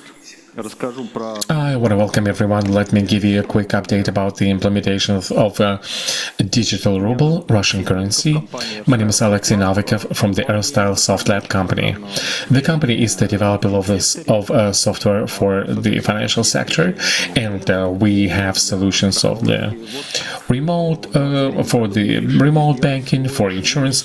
In 2023, we decided to build our gateway for digital Russian ruble currency. Very briefly, I'm not going to tell you what the Russian ruble and why we need it. A couple of words about how this what the overall system looks like. There's a platform for digital ruble and people who operate, which is the Bank of Russia, Central Bank of Russia. They have clients. These would be the legal entities and private persons, and also there are banks who are members to this platform, and also financial intermediaries. They are processing all transactions from clients into the Bank of Russia, which is the central bank. It looks like a man-in-the-middle kind of arrangement. And one thing about this, about the whole project of digital ruble, is that for each client, you have one single wallet. It doesn't matter what bank you are connecting through, you always be connecting to one and the same wallet. And before I'm going to move on, I would like to ask you, have you ever had it, such a situation when a business comes to you or some developers come to you and they need to develop and to implement a certain system, and they say to you, hey, can you please draw us the architecture, the safe architecture of how this system is going to be functioning? We say, hey, how can we draw it, because we have no idea what your system is like, we have no idea what kind of data you'll be processing, we don't know about the size, about the distribution part, and they say, in your terms of reference, they're all the same, the costs and regulatory component. Whatever you draw, you guys are going to cross it, and you're going to redraw it. So draw the final version. Did anybody have this experience, or it's only unique to us? Yeah, some of you did. I would always get mad, and I didn't know why it was happening like that. And then I thought about, how business perceives modern systems, and why this kind of inquiry can actually happen from them today. And speaking of modern systems, looking by the eyes of business, these are such security systems which are performing certain business functions. When we do all the requirements of the regulators, and it looks like we have only protection instruments or IST, and business is like, whoa, this looks like a fortress. And secondly, business began to compare the budgets, and also sees that a budget for security sometimes overpasses the budget for the whole system. And now I'm not speaking about big systems, but I'm speaking about relatively small systems. That would be specific, and digital ruble would be one such case in point. Yes, we've developed our gateway for digital Russian ruble. It has the two counters, isolated processing counters, and these two counters, they are making signatures, they are making sure that e-messages are correct, and the control counter communicates only with the Bank of Russia and processing, but the counter of processing with the counter of control, but also it communicates with clients, with internal and external systems. Among other things, with authentication centers working within this banking infrastructure under the digital ruble infrastructure. And also there is a mobile app of the remote banking services. It should also be expanded in terms of digital ruble and cryptography. By the way, the counter of control and processing, there is a cryptography. Absolutely no way around this. But in the mobile application, there is a specific module. It's a program module of the Bank of Russia, and this is a unique development within the and also as the remote banking services, we've developed everything for RBS, remote banking services, and the clients are saying, okay, we do this and we are compliant with all the requirements. We're saying, no, you are not, because there are many other requirements about information security, and you have to do this and that. And they say, no, we need some integrated, comprehensive solution, and also security tools, IST, so calculate and tell us what to do, give us the final amount. So we went to do the homework, and basically we've identified five main focus area or requirements. First, you have to build the protected channel to clients, protected channel to the Bank of Russia, to authentication centers have to be also deployed, and like I said before, these are separate centers. One of them for issuing electronic signatures is subordinate to the Center of Bank of Russia, and the second one to issue safety certificate, and it will be independent. Also, you have to make sure that this Russian ruble infrastructure should be isolated from other, and also within these contours they have to be isolated. Yeah, a lot of cryptography, and we have to make sure that it will be working correctly, it should be built in correctly. And then it turned out that there are some other demands or requirements. Well, it looks like there are some free solutions which are distributed by the Bank of Russia, and all of a sudden those free solutions, they are about a lot of manual work and different operators on different stages of when transaction goes to a client. And many banks, they do not have their own authentication centers. They don't have such experience. They don't have any license. And now it looks like we have to go into that story. And even if these banks may have their own authentication center, they have to build the new ones, and they have to update their current licenses. Yes, in documentation to the digital currency, there are requirements how to build certain, parts, but there are some implicit requirements. For example, that everything written in the operating manual for this kind of authentication center, or there could be one line like the GOS or state standard 57 something 8, like it's just a one line. But it means that lots of work, lots of requirements, and other sub-requirements have to be compliant with. A lot of IST security tools that have to be embedded. Again, Bank of Russia came up with a paper of how to set up your automation of issuing these certificates, and they mentioned this kind of tools which were not even available at the market, and right now these tools are beginning to show up on the market. Now, when our clients are building these diagrams, when we are building specs and specification, all these requirements, of course, we count them in and we discuss them. And always we insist that, hey, we have to have automation done, because later on we may encounter some problems with our clients that transactions are taking too much time for a transaction to go through. And right here you have such tools as HSMs in authentication centers, without which automation simply would not be possible. All in all, this specification, this diagram depends on what client wants. Do they want to have a backup, distribution, and many other things. And also some additional requirements. They come from security divisions. Even in Bank of Russia's document about digital ruble, they say that the tools of delineation and different segments in the network of how they communicate with one another, they have to be approved with information security department. Like if information security of the bank will say that, hey, we have to have encrypted communication channels, this is the way you should build it.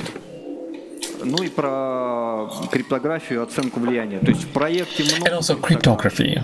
In the project there are lots of cryptography, but a lot of certified tools which have like a built-in, they have a certification and you do not have to embed cryptography. There are 3 points. It's a control and control of processing, then automation service and mobile application. In these fields you have some development, you have to embed cryptography. Controls of control and processing and automation service, they go under like a general procedures and general requirements. And so far, no simplifications yet. It's a long and complex process. For the mobile application, Bank of Russia issued a separate instruction of how to simplify procedure of doing that. Well, very briefly, the lab is doing primary evaluations of mobile applications, identify the borders of the part which cannot be changed. I mean, this like cryptography must not be changed whatsoever. Calculating control sums and give it back. And then the bank, when doing releases, controls that this unchangeable amount or part is not going to be changed, and regularly provides a report to the lab, and lab reports to the Federal Security Service. If they've made a new release, then the checksum has changed, okay, it's all over again, you're doing from scratch, then the lab, and then we're trying to define this boundaries of the unchangeable component. Another important moment is what programming language your software is written about, like contours of control and contour of processing. Initially, the requirement was KS2. Since 2025, it's a KS3. So many people thought about some Java, language, I don't know, some kind of interpretable languages. So if you wrote anything on compiled one, yes, you're good, you are going to get your KS3. If it is written on Java, you are not going to pass it. What Bank of Russia proposes, they propose it like rewrite it on the Axiom Java. But the problem is this solution is not certified by the Federal Security Service. I mean, for it to be complied for the KS3. So either we have to wait for any optimistic forecast, and this is going to be like the end of the year, remains to be seen, or we decided to choose a different thing. When we rewrote the software on a C program, yes, much more complicated, but it's guaranteed at the same time.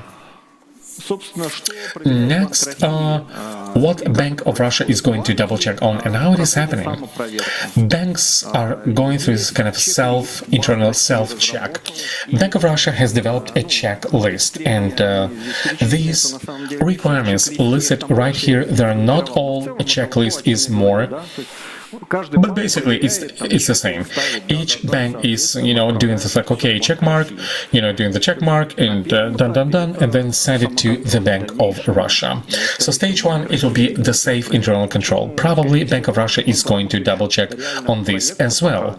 Why? Because there is no real project available.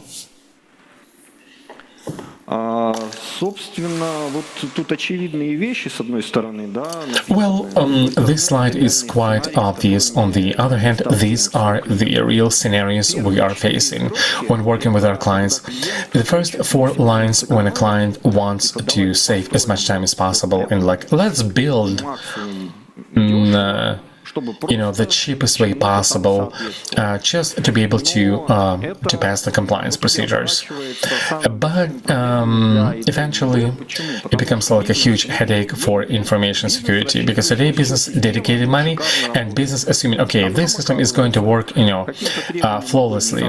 But then it looks like we are not compliant here, we're not compliant there, we don't have this kind of foolproof, tamper-proof, and the time of a transaction passing through the client is like crazy, and business is shocked, like, why does it take so much time? Because you guys don't have automation, because some of the tools have been implemented, the free tools, and you don't have competences, and people trying to understand how to use this and how to operate these whole systems. A couple of words about import substitution.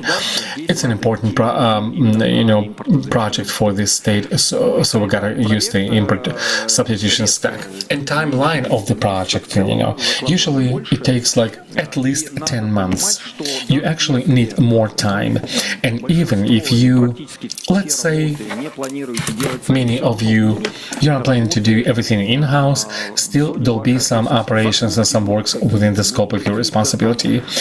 Some purchases, there'll be some, I don't know, like laying the cables and some permission, obtaining permissions.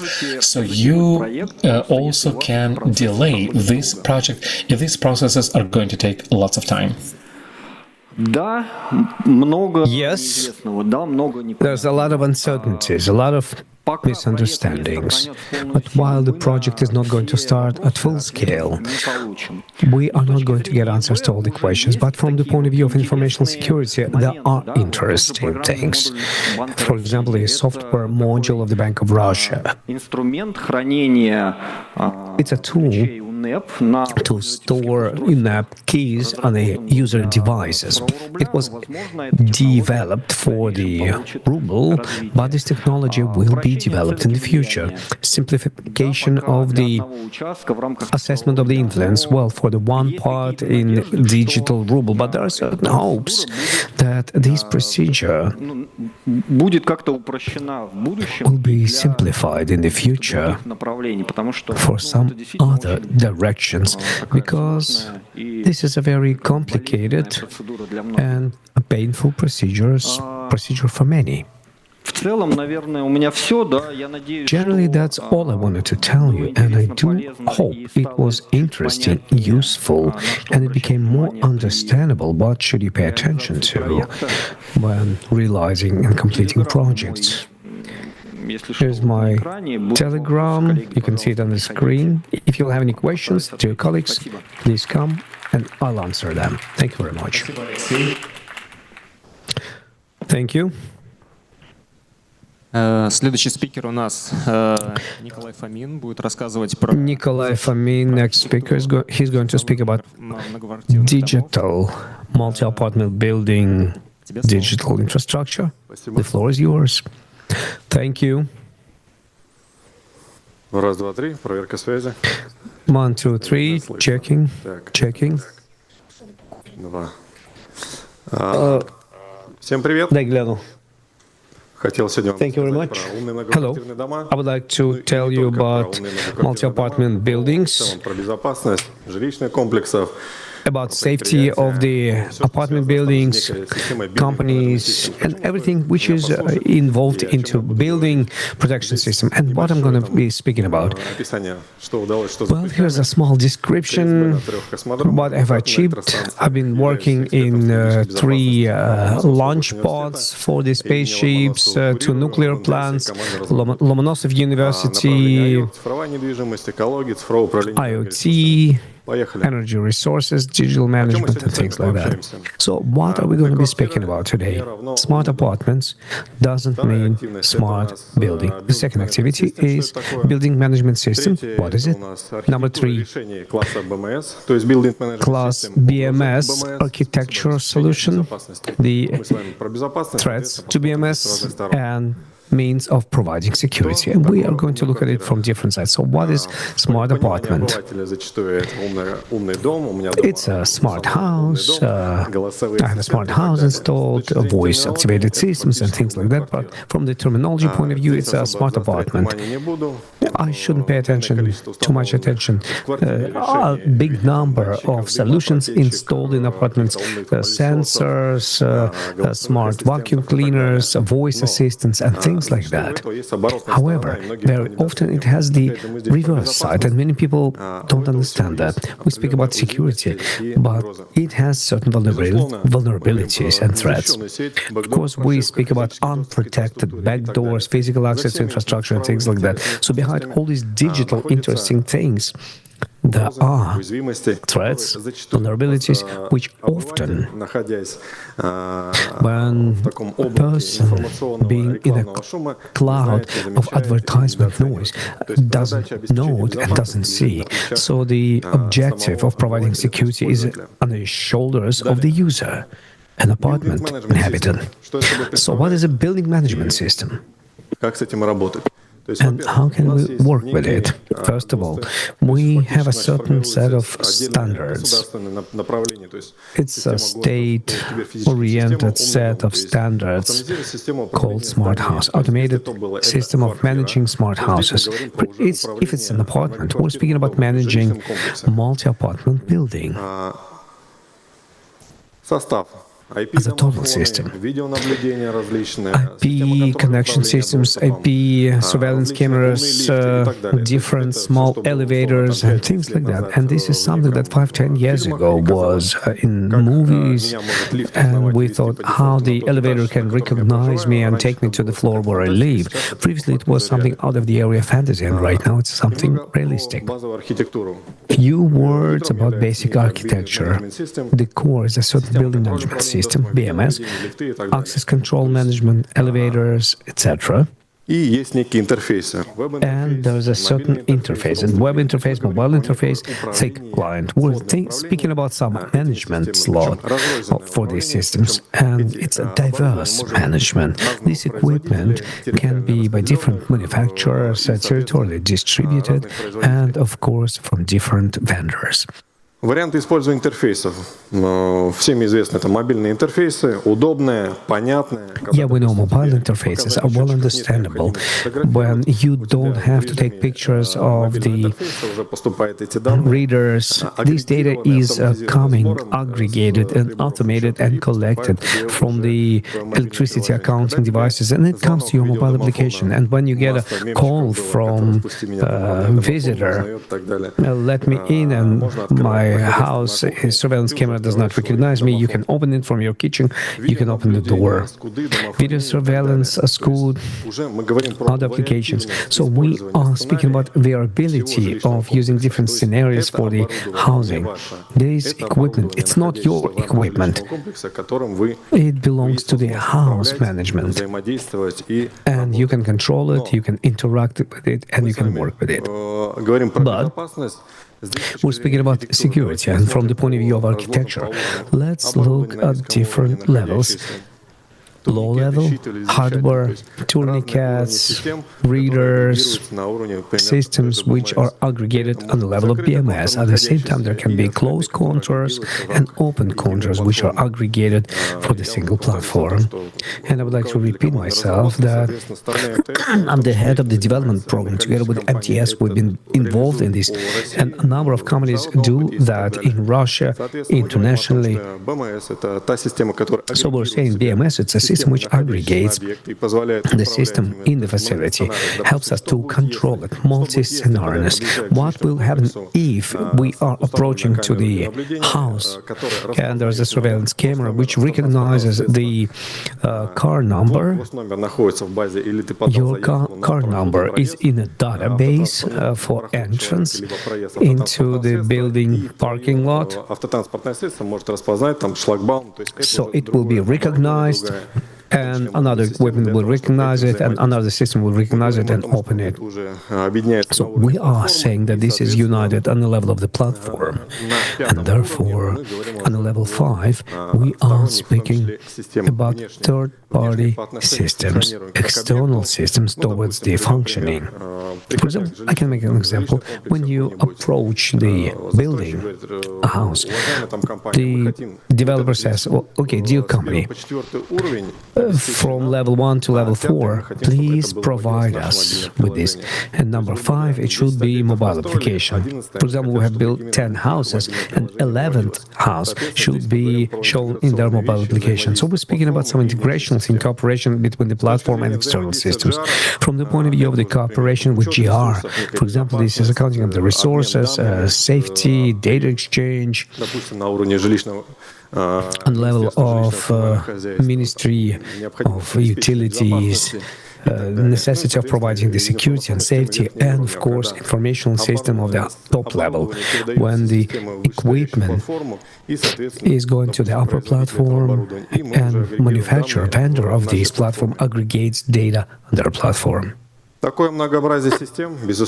Such multiplicity of systems does have certain vulnerabilities and threats, and we should not underestimate them. We have bigger number of systems, and we have bigger number of vulnerabilities and threats.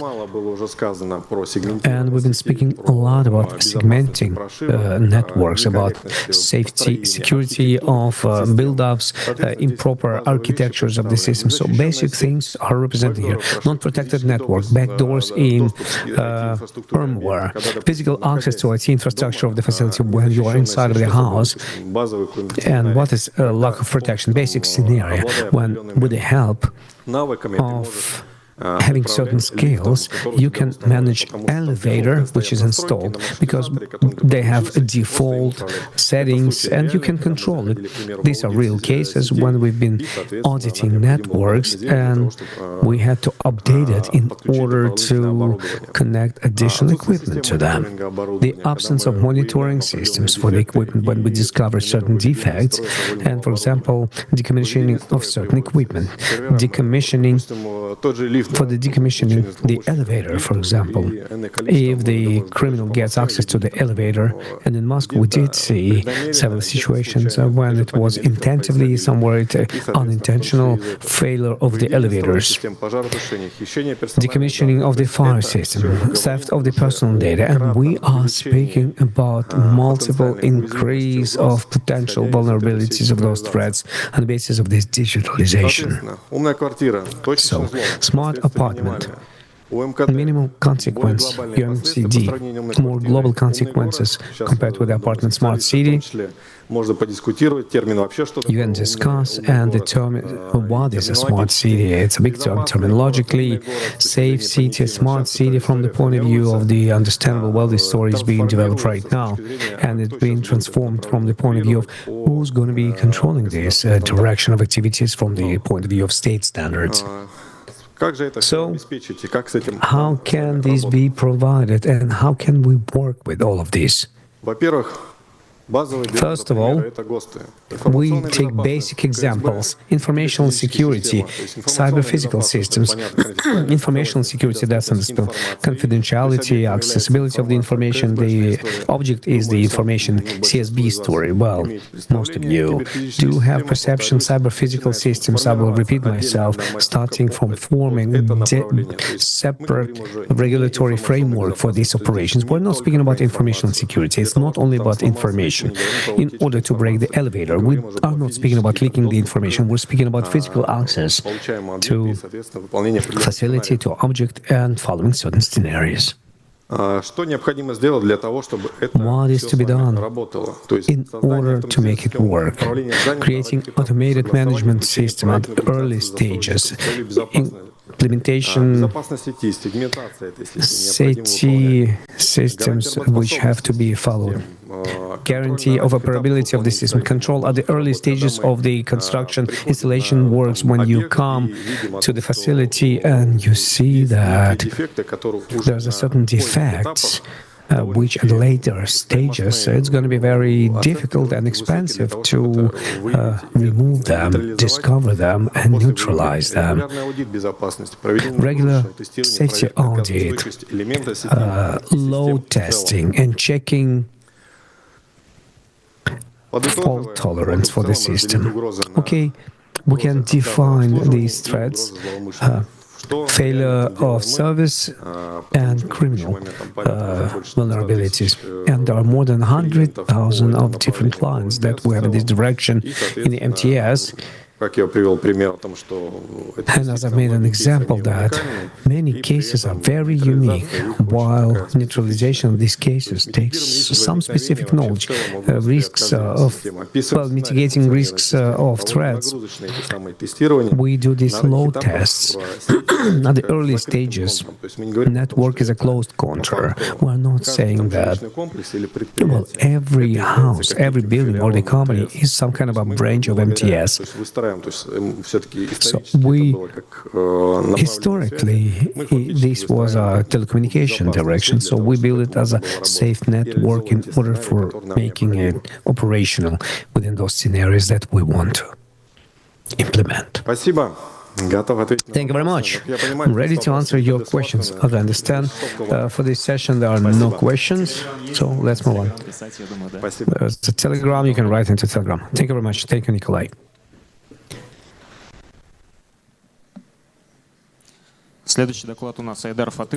Next presentation, Aidar Fatykov, about protecting cloud infrastructures and technologies. Hello, dear colleagues. I'm glad to welcome you on the PhDs. My name is Aidar Fatykov from InnoStage company, Meta partner, Positive Hug Days. And today we're going to speak about cloud safety, security, cloud security, what classes of solutions do exist in this direction, what business values do they carry. I hope it's going to be interesting, so please sit down and listen carefully. Clouds become more and more popular, they have to be protected, and I face it every day at my work.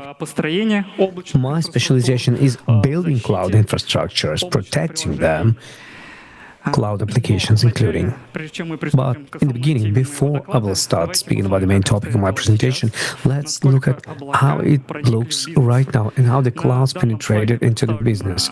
At the given slide, you can see analytical information from CNews.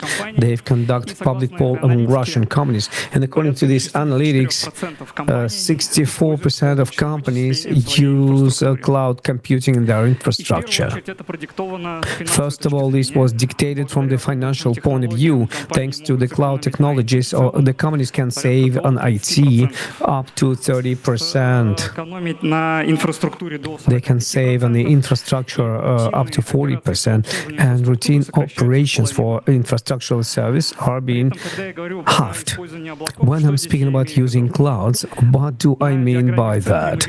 On the diagram in the center, you can see that approximately 30% of respondents have said that they use public clouds, 21% have replied that they use private clouds, and vast majority, 47%, have replied that they use hybrid clouds, partially use them public clouds and partially they deploy it in their private cloud. However, for the fullness of the picture, we need to answer how intensively they use this cloud infrastructure. And on graph number 3, we see that 35% of companies have already transferred into the cloud infrastructure vast majority of their infrastructure, vast majority from 60 and up to 100%. There is a small question. Please lift your hands. Those of you who in your work who already have transferred communications, corporate mail, corporate email, corporate VKS. Lift your hands who've done that. Okay, and now I'd like to see hands of those who knows that 1C is in the cloud.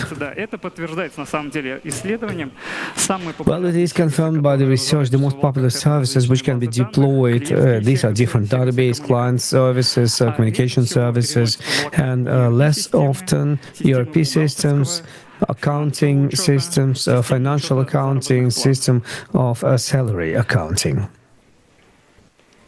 However, with the growth of popularity of cloud computing, the growth of attacks against cloud infrastructure, we see. And here's the Google Cloud Analytics. 47% are risks of information security related with access management. And we can put here risks related with weak passwords, with absent passwords. And we can remember a recent case with DeepSeek when they forgot to install a password to their cloud database.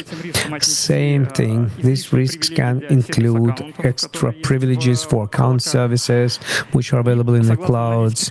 And according to the Palo Alto Cloud Security Alert Trends Analytics, 116%. It's the growth of trips when EAM services for the short period of time receives authorization from geographically remote regions, which is impossible to realize in real life. Also, according to Google Cloud Analytics, 34% of information security risks are related to config factors and human errors. And of course, while looking at the information security risks, we shouldn't forget about protecting hosts, container applications, because if you don't pay significant attention to this topic, criminals, they do have a lot of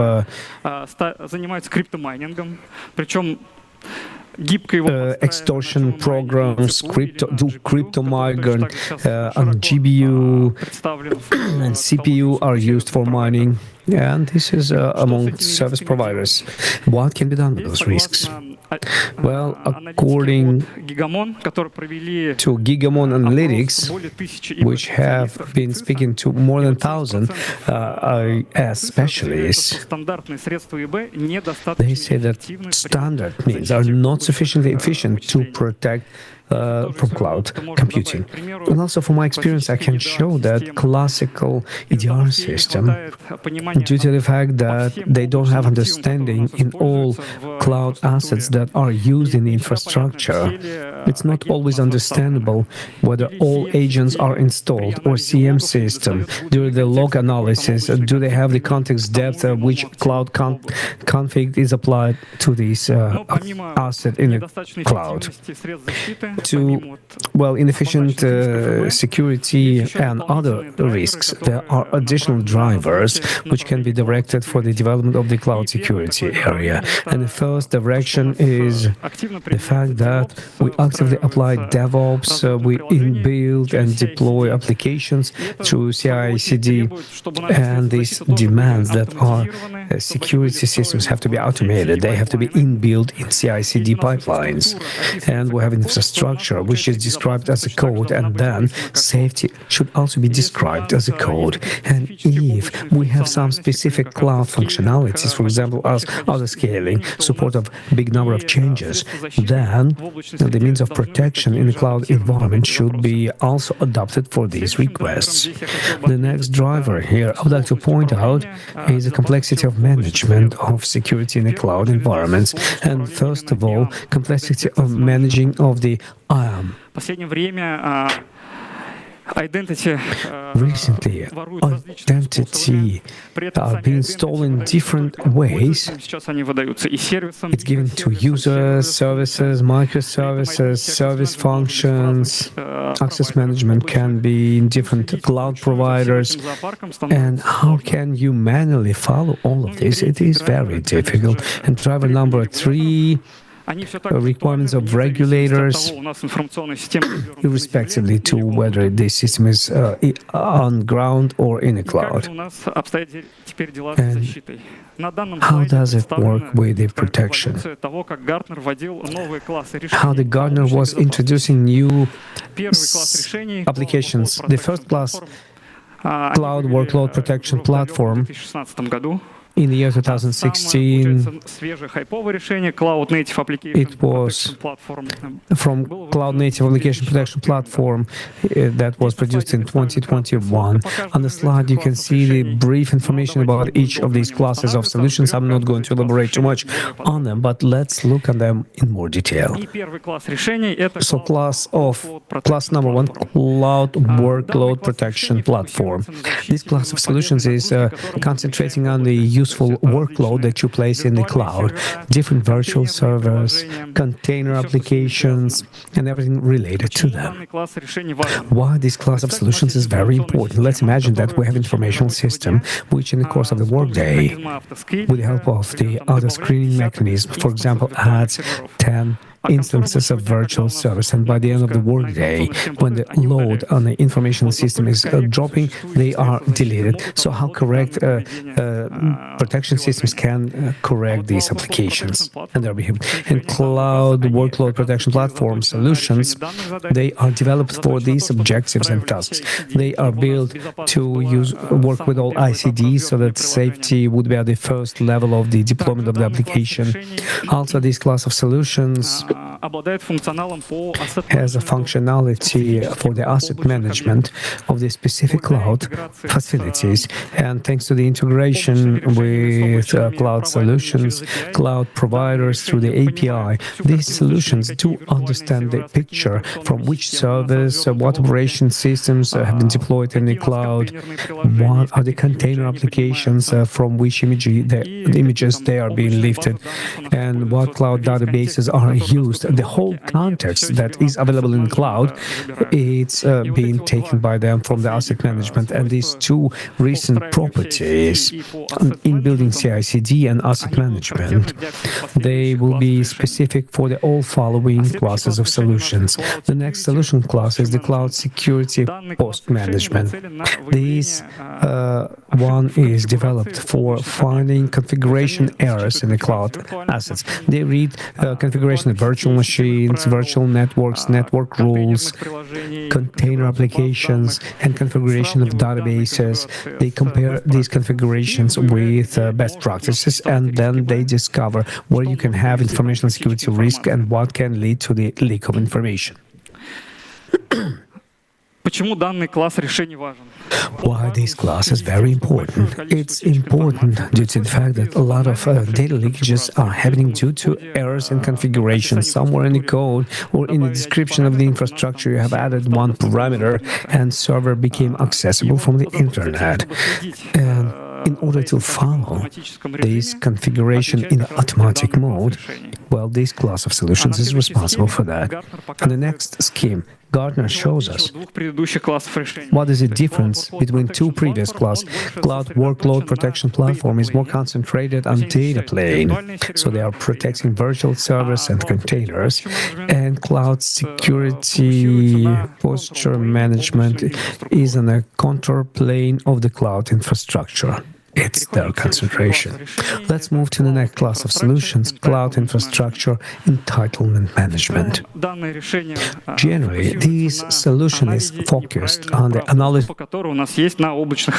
per visualizations and the cloud objects. And as a separate class of solutions, it was discovered in the beginning of 20s when Gartner was fixing 80% growth of the number of incidents related with simple improper access rights in the clouds.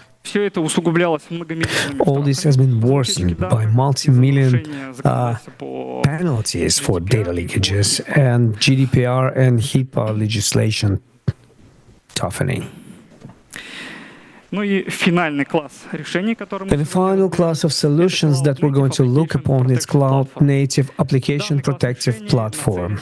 This class of solutions is aimed to provide protection for native cloud applications. It's more platform solution, which includes functionality of all three previous classes of solutions, and additionally to them adds functionality for application security.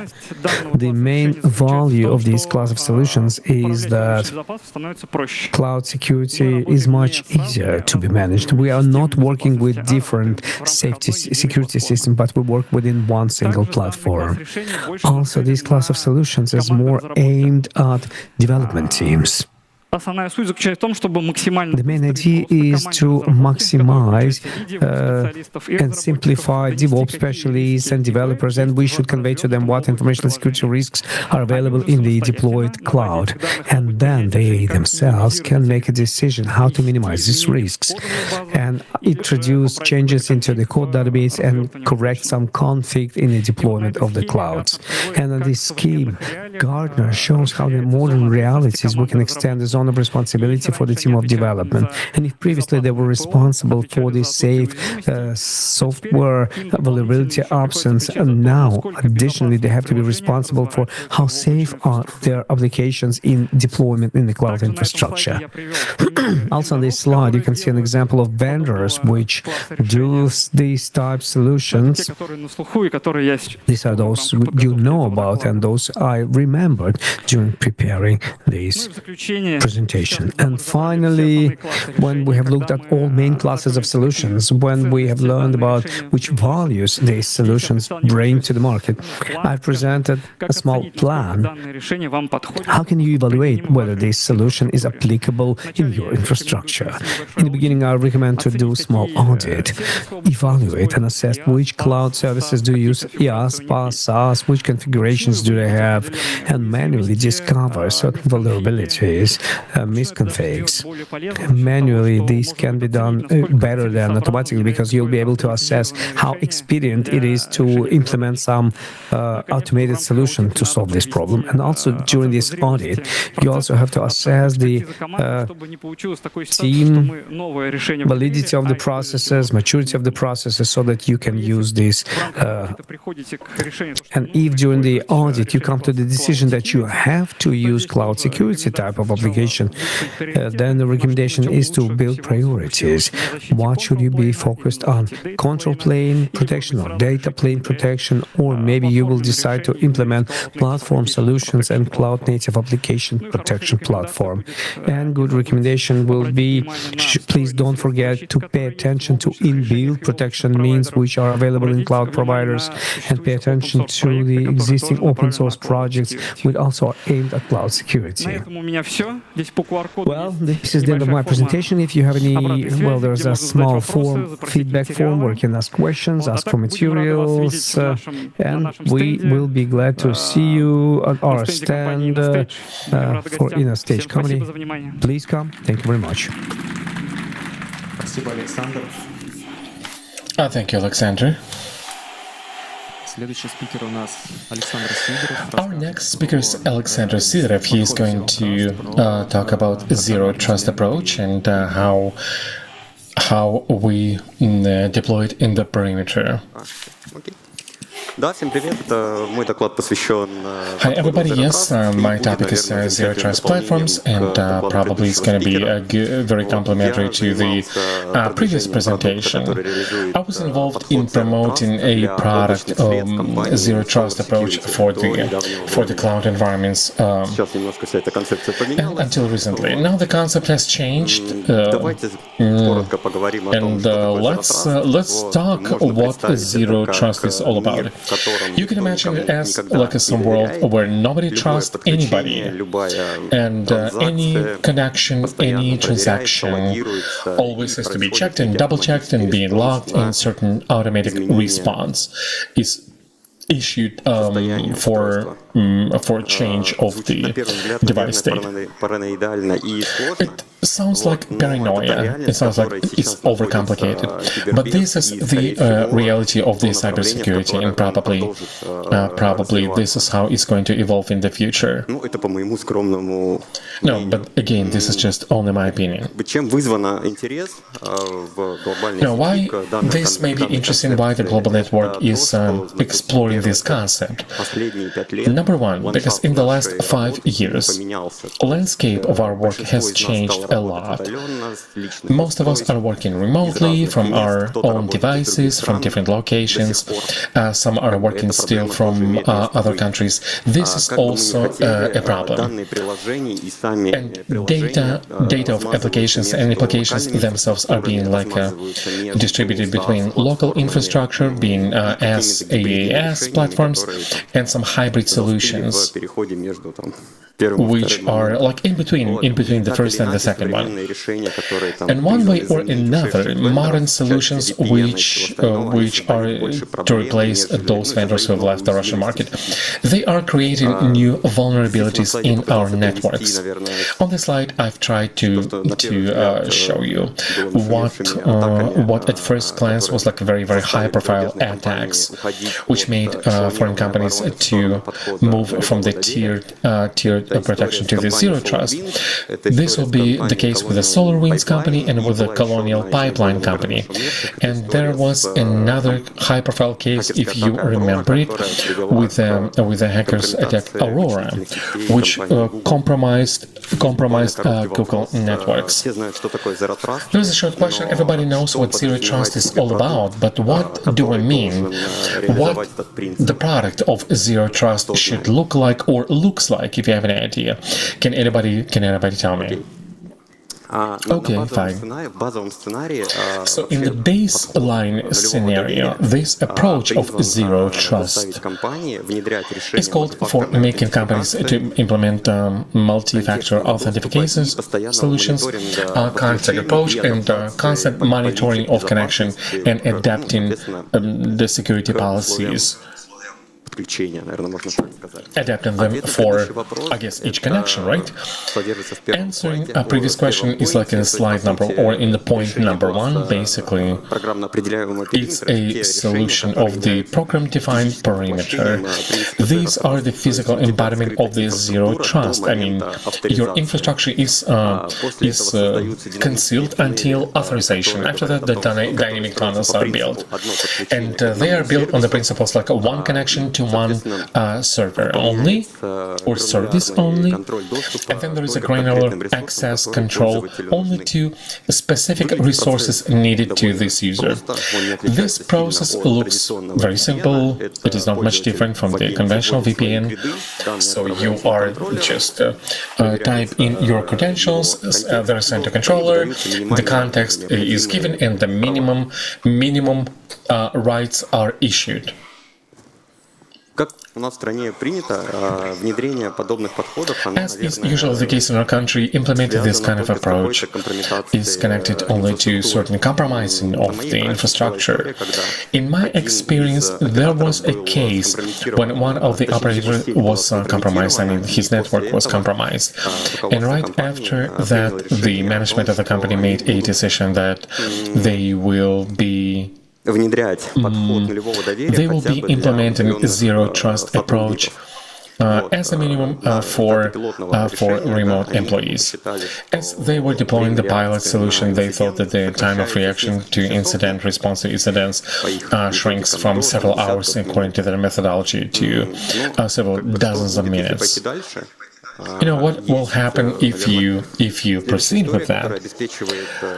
This is the story which provides the unified architecture. It's a universal zero trust. It combines the principles of the CTN and also the program-defined perimeter. So the main points in this architecture are one unified control. Not only organization, but control of the remote access. Also, universal integration with all the new applications and aimed at cloud infrastructure, and probably in some ways also to legacy applications.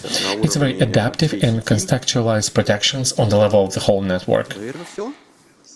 And I guess, yes, this is it. And now I show one of the cases known to me, and this is one of the biggest banks of Russia, which also, as the previous company, they began with a remote access based on zero trust, and as a part of their R&D, they are now trying to implement in the concept of this kind of universal, basically concept of universal zero trust network. So I guess some outcomes, some recommendations as we've been developing this product. The conventional methodology of ensuring informational safety and remote access, they are no longer valid. And the approach of the program-defined perimeter, it should create a certain baseline for implementing of these solutions and some kind of a seamless technology of zero trust into the current infrastructures.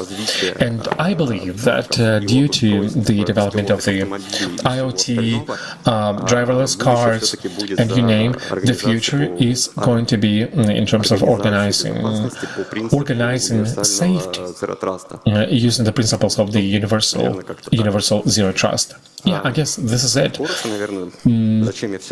Very short, very briefly, like why I said all of that and why I decided to share this information with you. My personal pain right here is that companies currently are spending enormous amounts of money to develop solutions, and they basically repeat unsuccessful experience of Western products, and they are not looking forward. What the other speaker was saying, that one way or another, we all are going to come to some kind of cloud stories where we'll have to give up many things. And the main question I would like to articulate at the end, it sounds like that. Can you please think like your monitoring, which your company does? Does it react faster than those threat actors which ended up in your network beginning to scan your network? That's it with me. Thank you for your attention. Thank you, Alexander. And the final presentation in this strike block would be Alexander Osipov. He's going to talk about the defense system based on the single vendor and multi-vendor solutions. He's going to compare these two approaches. Alex, over to you. Hi, everybody. My name is Alexander Osipov. And I am the person who does not believe or used to not believe in ecosystems.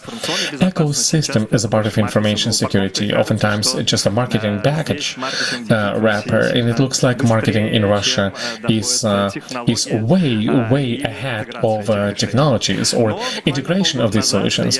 But about 6 months ago, I came to the company as a product director, and this is an open ecosystem in terms of the the information security.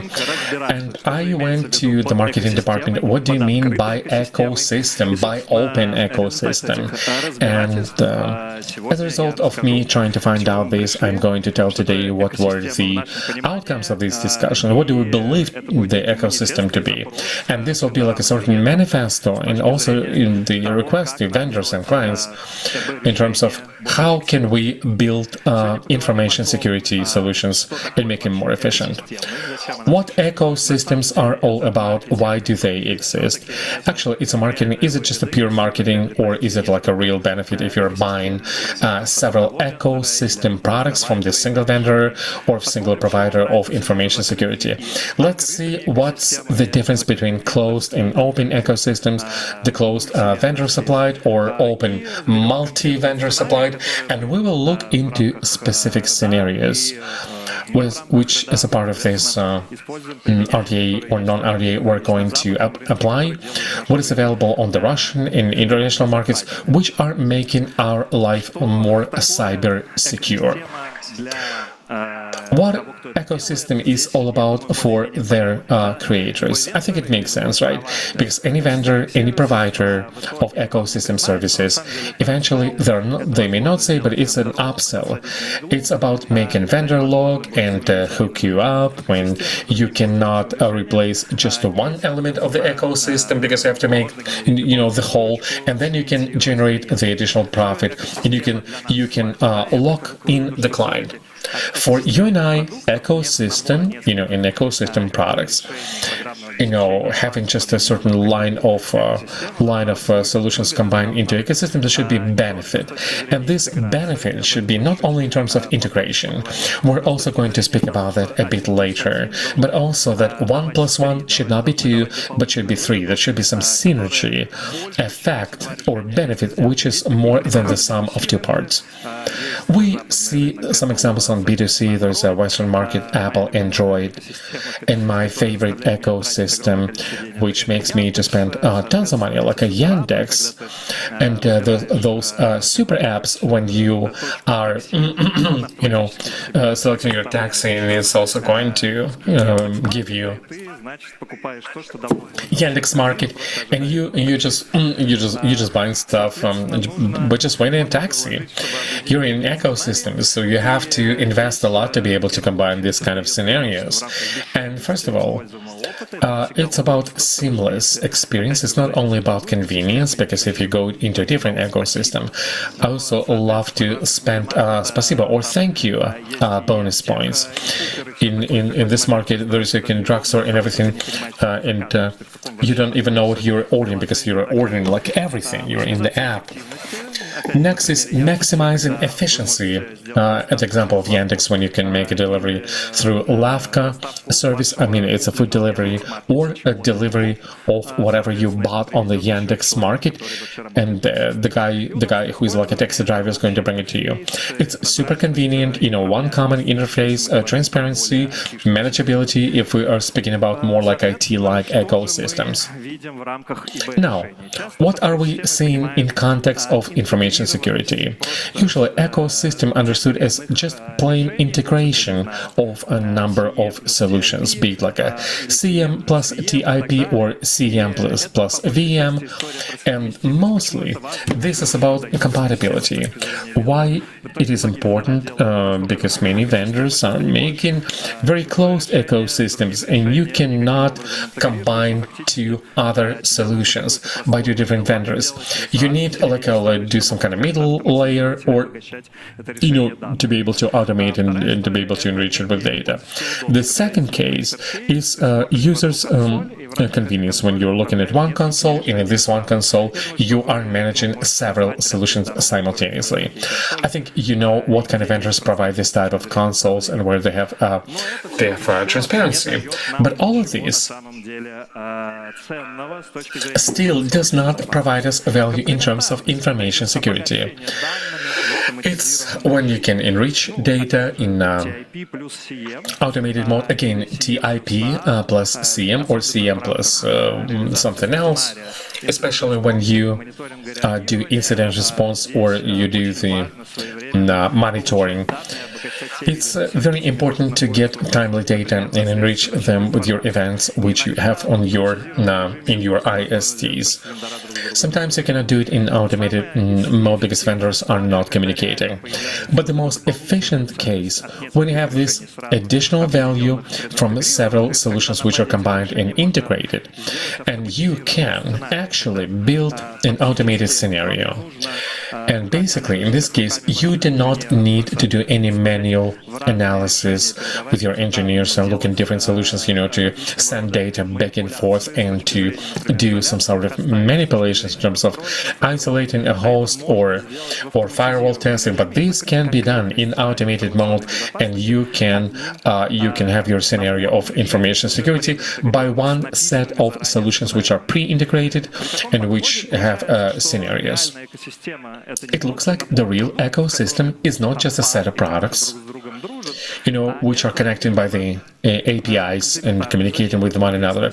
But this would be a complementary protection when you are closing several vectors at once, or scenarios of one vectors are being shut down at different stages. And this also could be the seamless integration where you do not have to think and how to send data from one CM to other CM because they're not friendly. And also data enrichment, what I said before. But the most important part, even the single console, is becoming nice to have.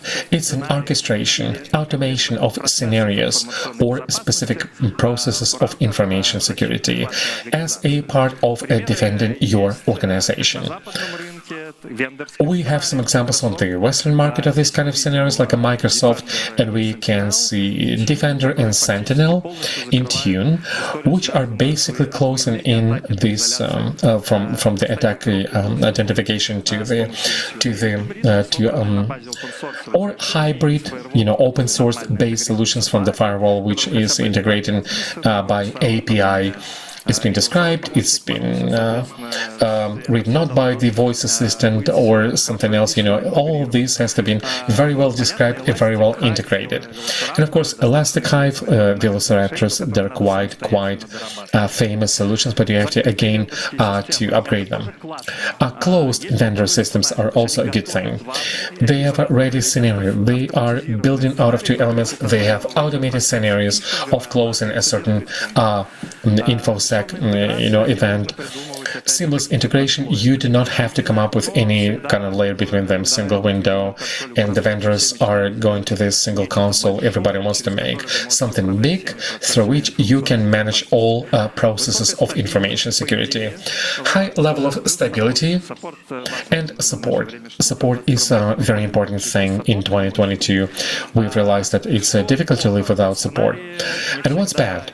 And those scenarios are not always available. They are few, and vendors may have a different approach to information security and different perspective on your processes.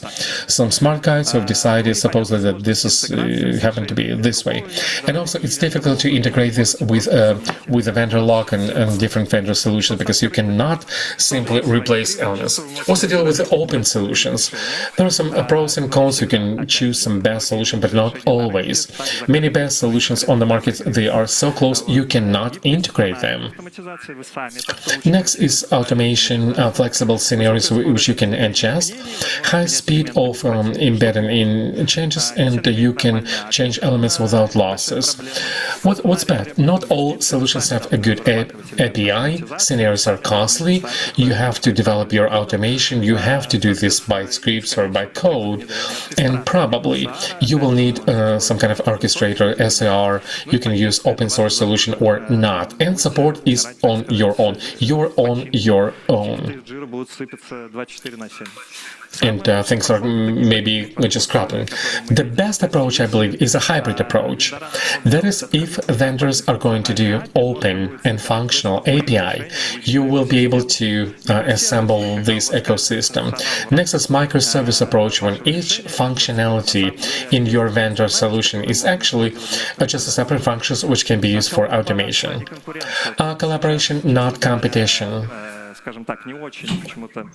Now, for some reason, it's not like really working, but of course, it is better to create many new solutions and to focus on what works best instead of trying to build many different solutions, but one of them would be good, another of them would be not so good. And next, of course, being able to do the fine-tuning, because there's no silver bullet.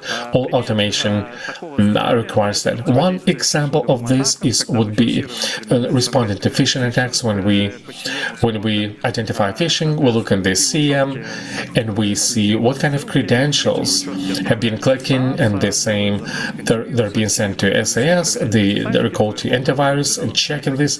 A firewall is, and then they set automatically the goal for these users, for them to learn that they have to check into your access command log. And also phishing is something scary which may actually destroy all of your infrastructure or lock it down for a while. Now, what do we do here? We decided to automate certain microprocesses as a part of this security operational center. My time is almost up, so I'm going to go fast, working on compromising indicators by integrating source IP and EDR, helping us to react on the client's infrastructure. All of this is done either automatically or under supervision of analysts. Identification of alerts based on the path. This would be integration between the firewall application and some IOC and SOAR, enabling an analyst to understand that what is happening right now on web can be attributed. This is part of some sort of a more tactical kill chain. This is a short presentation. It's more about manifest right now, and I want us as MSP provider, I want us to talk that today we do not have enough openness with vendor products, and role of vendor in this situation is to provide maximum efficiency in terms of integrating their own solutions with other vendors' solutions, to basically create for the client opportunity to build their ecosystems on a fast, not on a mono vendor, but a multi-vendor. Yes, it's all about revenue, but we're speaking also about security. Our role is to build custom scenarios, to organize them, to set them up from different solutions, and sell it as a service. And from the client standpoint, clients have to identify and formulate what they need for us to provide better scenarios for their pain points. Of course, there is no silver bullet. We are going to try to achieve this for quite a long time. I'm done. My time is up. Thank you. No questions, right? Yes, Alex. Thank you. No questions, but it was clear. It made sense. It was interesting. Thank you. Dear colleagues, we're moving on to our next block, to our next part, after this set of very dynamic presentations. And now we are going to dive deeper into specific technological architectures, and also some things which will be surprising to me, some tech architectures. But we'll begin with something simple, like pen testers are saying in the positive company. How can we make sure that there would not be any intrusions? Vladimir Zaitsev is going to share about that. Hi friends, hi everybody. I'm a little bit anxious. It's my first time here in Luzhniki, and for me it's also the Cyber Sport Festival. I was circling around the building. Anyway, first couple slides. I may be very slow, and then I'll pick up the speed. I've been working in Nginx, Deputy CTO, and basically the topics of DDoS and protection from DDoS and web have been involved since 2008, and I wanted to share with you some practical developments and to say how this should be built from our standpoint and in view of the problems, what we do. The year 2022, 3 years ago, 2022, and you remember all these attacks, all those attacks, and basically they should have subsided. But this is not the case. Attacks are persistent, DDoS attacks and attempts of breaking applications, and also we have the new situation right now, which we are seeing, and this is bots. We're going to talk about bots a bit later. When I was, sharing this with our engineers and the clients of how to protect applications, I begin with just a baseline.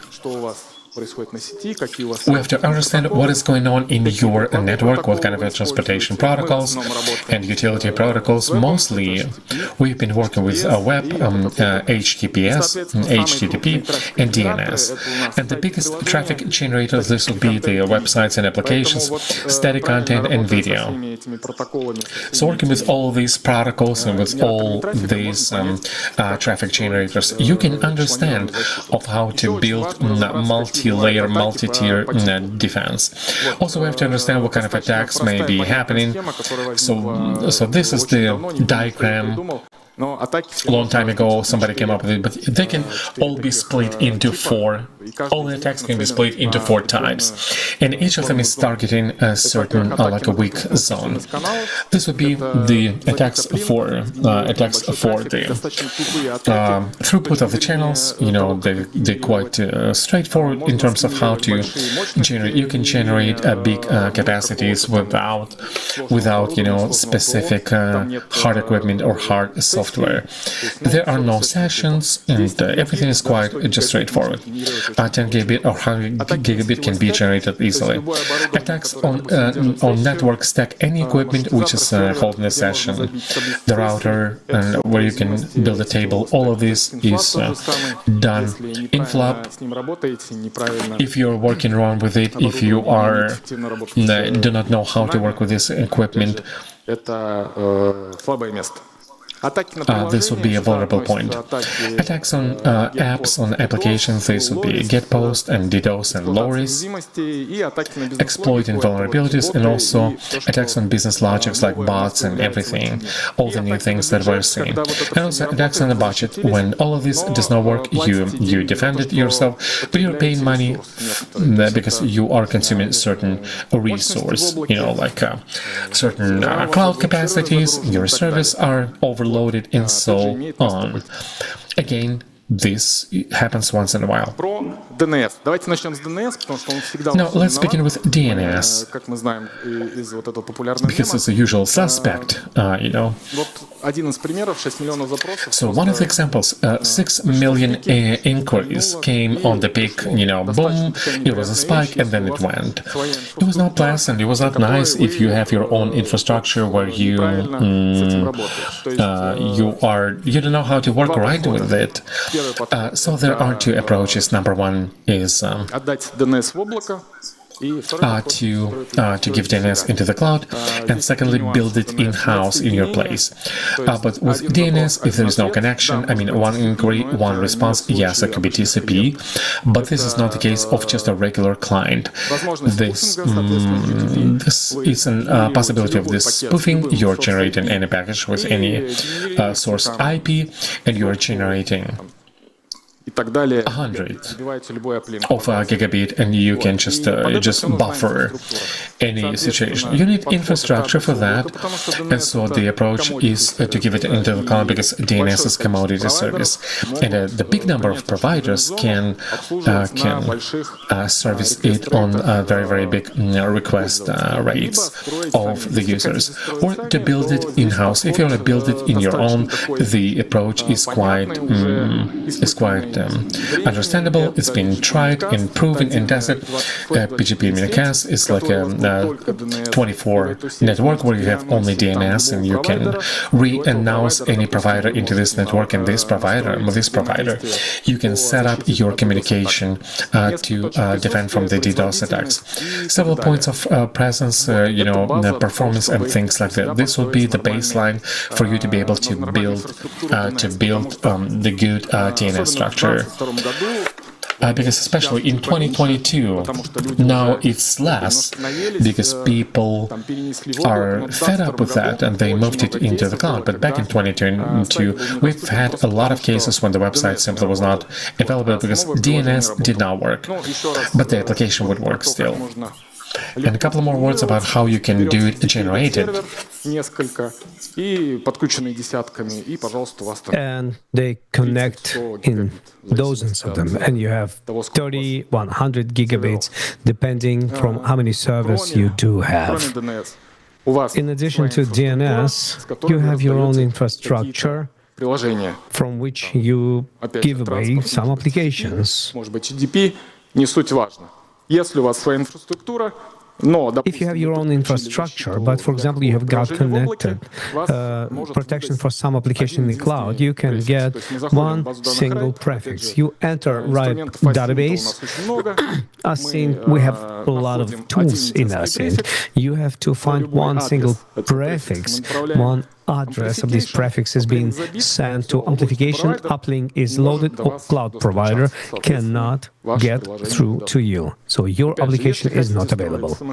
If you want to build it by yourself, then you have to properly divide your application by network so that you will do the re-announcement, BGP cost, access points, significant number, and cooperation with operators if you want to protect yourself from network attacks. As for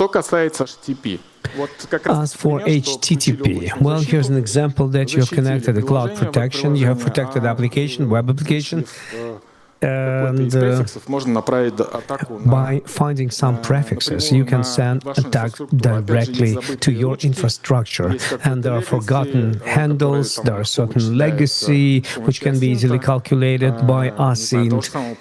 And simple Google, you can enter around the protection and you do inaccessible your web application.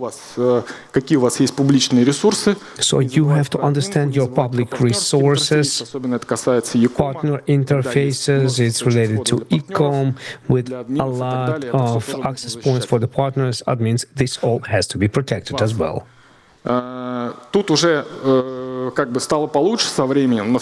So this is much better with time, and right now we still have some questions. WAF can work pretty well when you have reduced the number of requests to it. It has to be done with statics to a separate domain. It's the best practice. You have separate cookies, domain, and you send a lot of requests to, for example, let's say from cache to CDN, or you can on S3, and you can close the topic that certain request can drop to you in a database in a sense of how you can be pulled down if you be DDoSed. And you might have some rate limiting in your WAF or a check mark from the DDoS. It helps, but in a very specific cases. Because WAF will be a narrow point that's going to be DDoSed. If you want to do it yourself, if you want to prepare a WAF by yourself, there are cases like that when you cannot decrypt the cloud traffic. Think about scaling. Think about some cloud-native approaches so that you could automatically scale infrastructure and everything would be wonderful even if it's going to be a legitimate spike of traffic. Maybe it's going to be some advertising campaign and legitimate users will come to you. Very often it happens that WAF drops down because they made a post in WhatsApp and people just follow the link and they open the image from advertising. It's a static content and WAF is dropping. People forget about people because safety is a process. It's not an end result that we have installed certain hardware, we have connected certain service and that's it, and you can forget about it. No, if you want to build it yourself, you need people, you need training, you need regular education. That's why the cloud in a given case has a certain advantage because cloud provider has shared expertise between a lot of protected resources. So please take into consideration that you will also have to do these exercises. And you can practice, you can hit the bag, and then you will be kicked up by some stronger person in the street, because these are different things. And attacks, same thing. Synthetics is synthetics. Real attacks are very complex. Speaking about statics, separate domain, adequate hashing, headers, and people forget about it. Sometimes they put cubes against statics, and it does happen because you have one domain. In the framework of one domain, you are pushing all traffic, and that's bad. Versioning of the objects. You can call objects, you do the roll-up, CI/CD has been rolled up, new version, you change the name of the files, or you add some arguments, and that's it.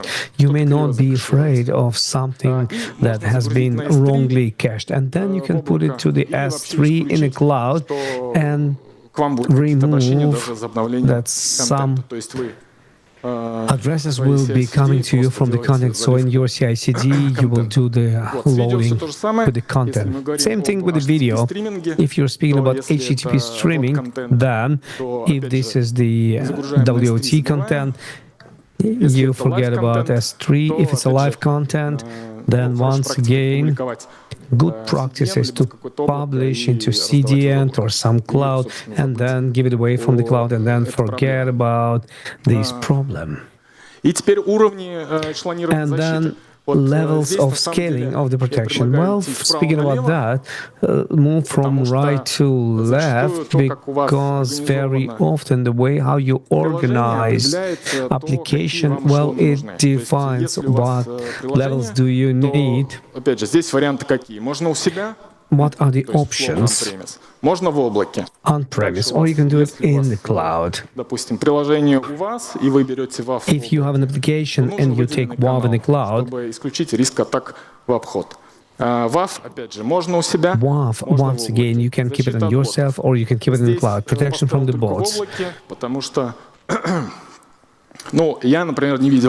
For example, I didn't see on-premise solution for protection from bots, and even if you can do a solution for protection from bots and put it into some server, called it on-premise, then it's important to understand. Well, it's labor-intensive, and expertise is very important.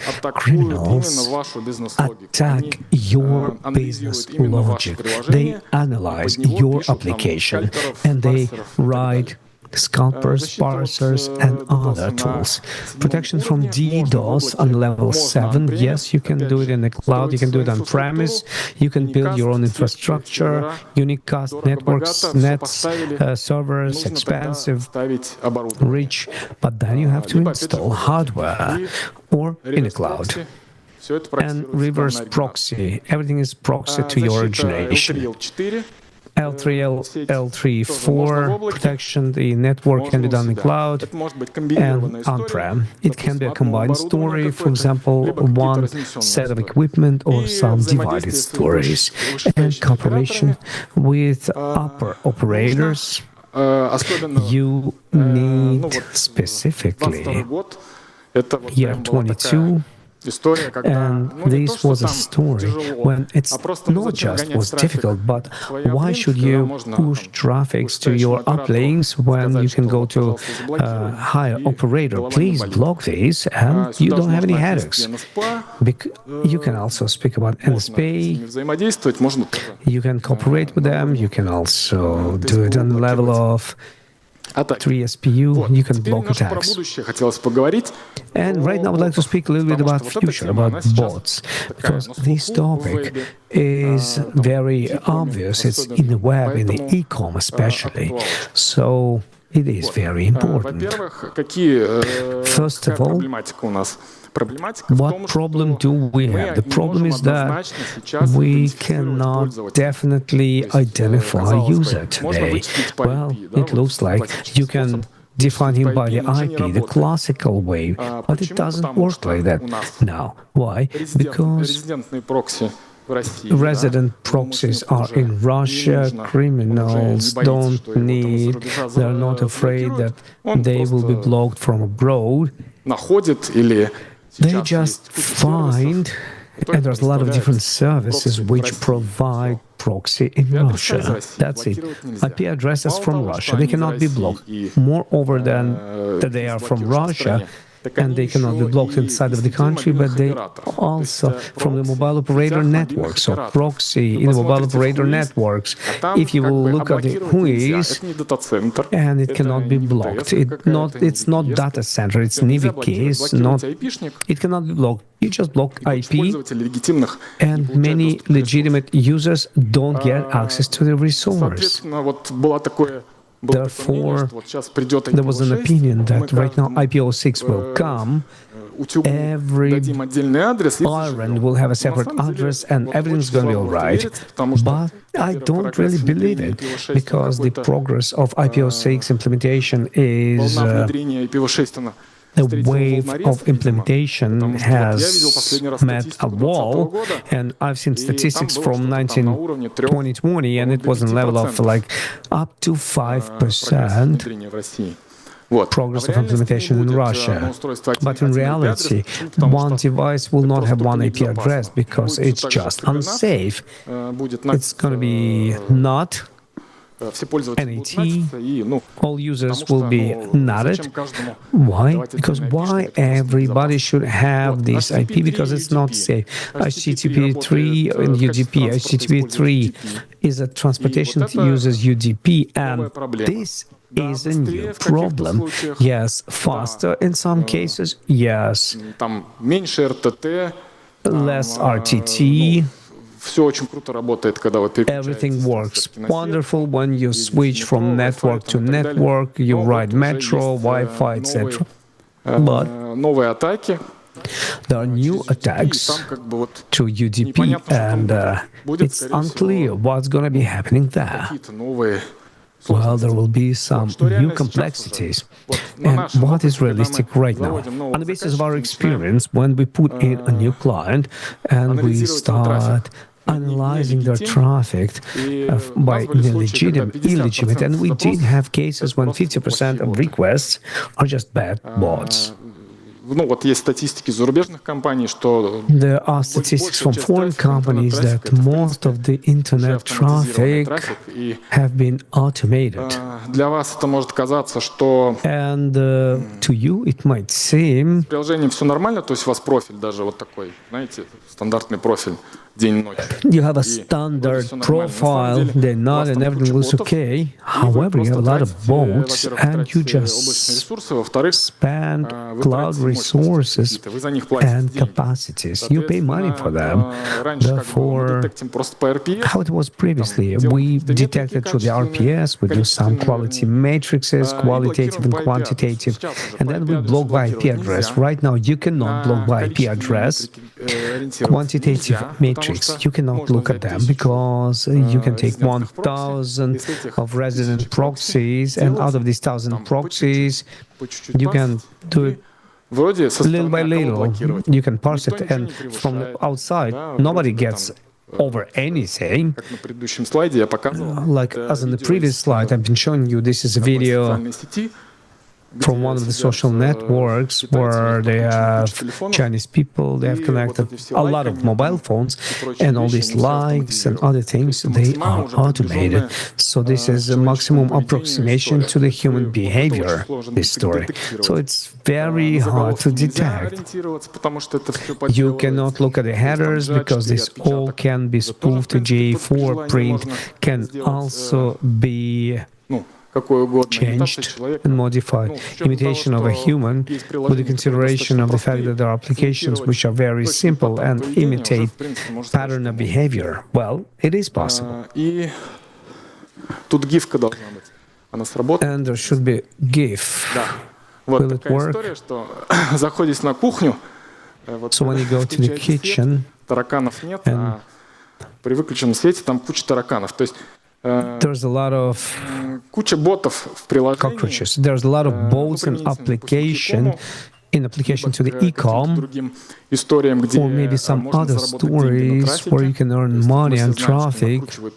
And we all know that feedback has been pulled out, auto purchases, self-purchases. This all has been automated. And we had a story that the effect of the bookhead period in fighting with the bots, because why does it happen like that? Because criminals are continuously reversing protection mechanisms. There are active mechanisms of protection, for example, in the clients which are being implemented in the browser, JavaScript. So in mobile application, this is ZTK. They are continuously being reversed. So it doesn't matter what kind of a protection will there be, provider of the protection. It will be disassembled. Western protection is being disassembled. Russian protection is being disassembled. So it brings us back to the slide that on-prem, if you're on-prem, it's not a repeatable story. You should have a team, and you should look at the business logic of application. You should understand of what is happening, and then you should block these bots. What is to be done, and how can you defend yourself? Well, the final point is changing business logic of application, and in our experience, this is very slow. The client comes with the web application and they want to switch it on, let's go, and they want to have a maximum without any investments or changes or investments into development. It's almost impossible to be done, because if they have very old legacy and back can drop from 50 requests, it's very difficult to improve. And there are certain recommendations here. What should you think about if you write a new application? As I've told you, it should be cached. You can give most of the requests that can be given from the cache. That's wonderful. You reduce the load. API design. Публичный вход. Есть у вас админка. You have admin, you have some partnership stories, everything has been separated, different domains, different flows.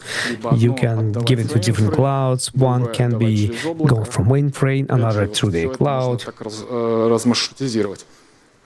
We can reroute it.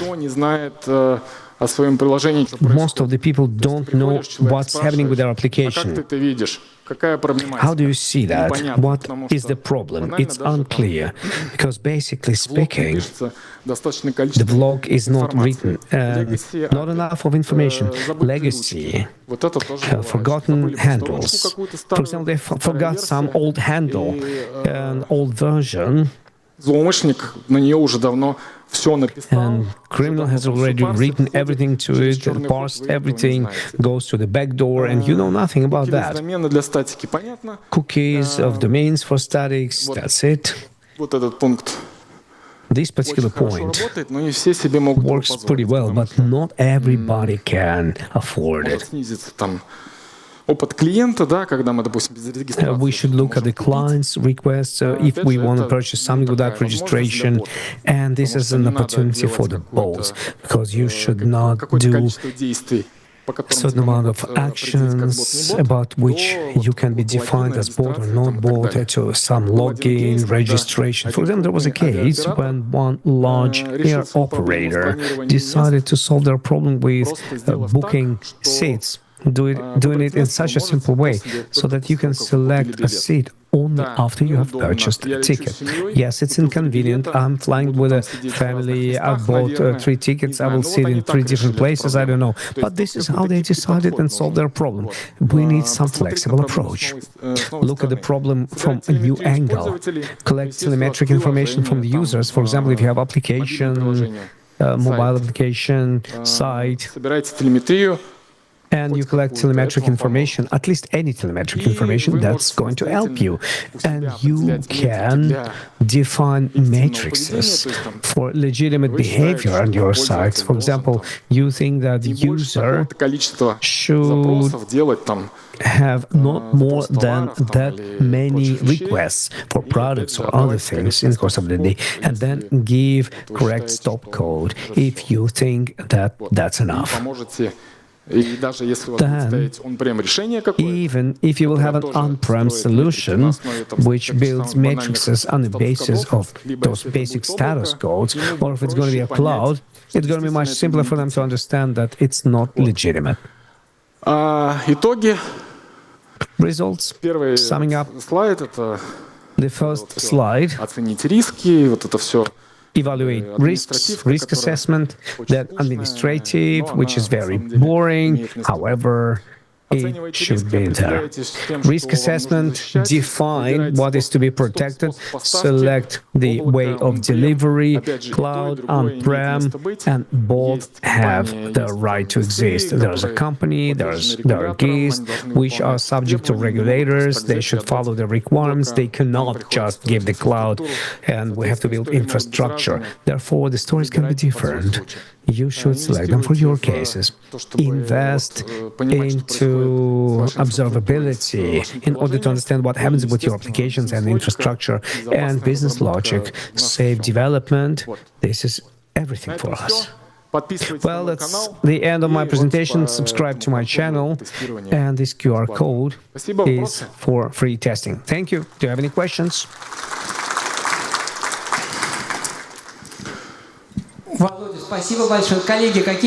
Thank you very much. Colleagues, do you have any questions? Or everything was clear and understandable? Well, no questions. Then, Volodya, thank you very much for your presentation.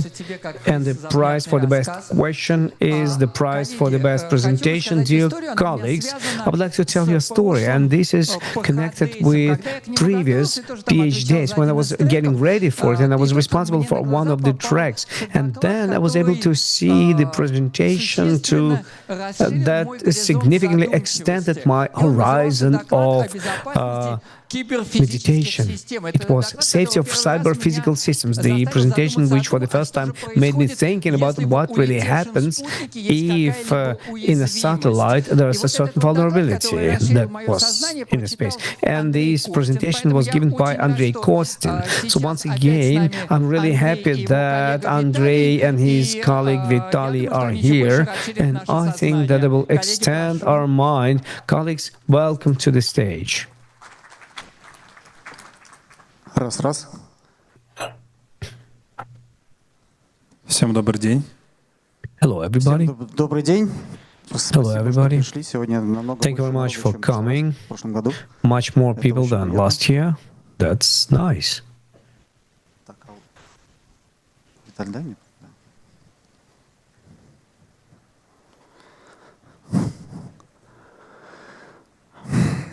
Так, прежде чем мы представимся, на самом деле очень хочется задать... Before we will introduce ourselves, I would like to ask the favorite question that we have. Please lift your hands if you know something about the company 1440. Обычно намного меньше людей, но тем не менее... Usually much less people, but nevertheless, half of you don't know about us. So we would like to tell you a couple of words about our company so that you would understand that we are not speaking just about some outer space ships. 1440. It's the largest commercial Russian company which is involved in outer space.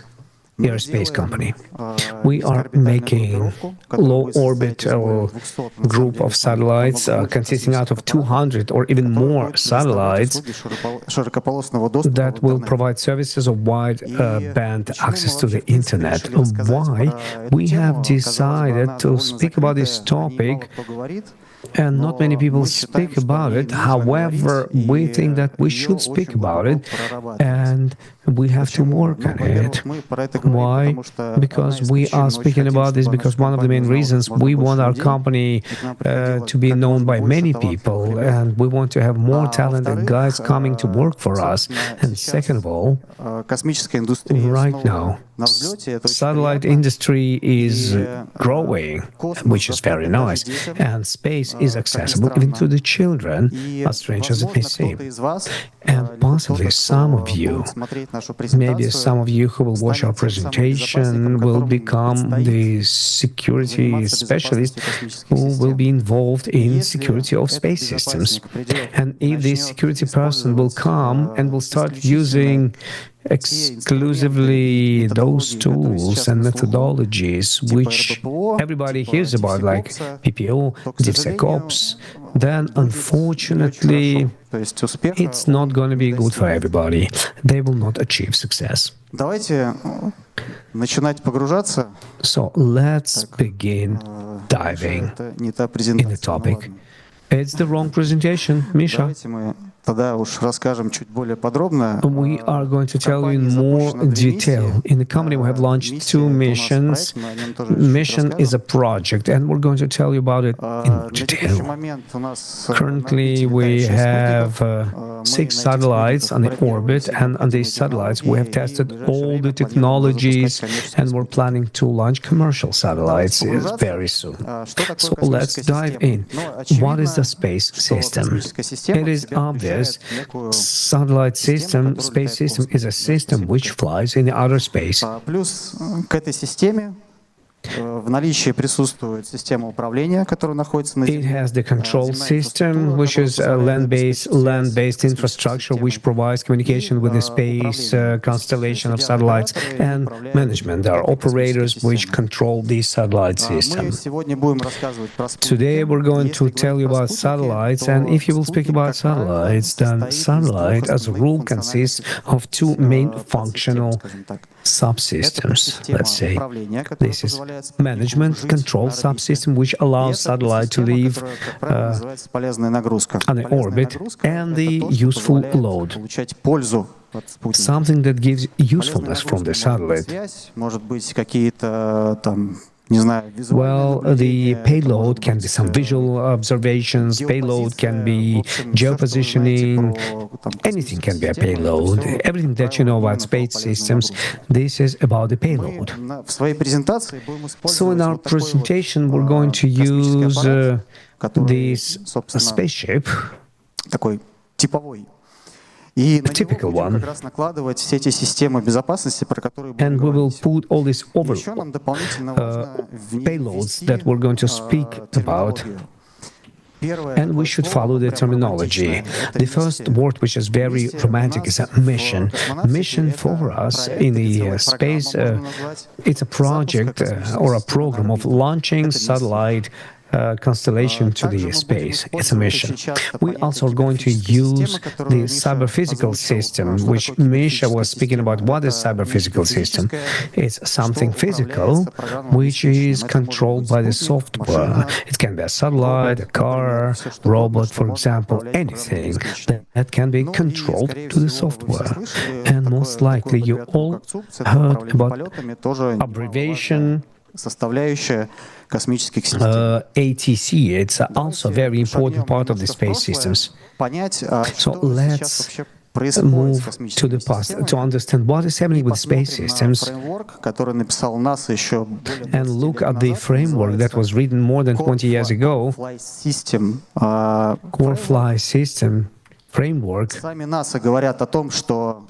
NASA tells us that on this framework they've been writing more than 40 missions by NASA, and more than 90% of missions all over the world. What is the most interesting in this framework is that it doesn't have security at all. What was the consequence? That there were attacks, and we are being surprised why so late. The first research of this attack happened in the year 2023. CubeSats have been attacked. What is a CubeSat? At the bottom left corner, the super small spacecraft. It's called CubeSat. It's in the hand of a person. There are different, there are stacks of them, but they are very small.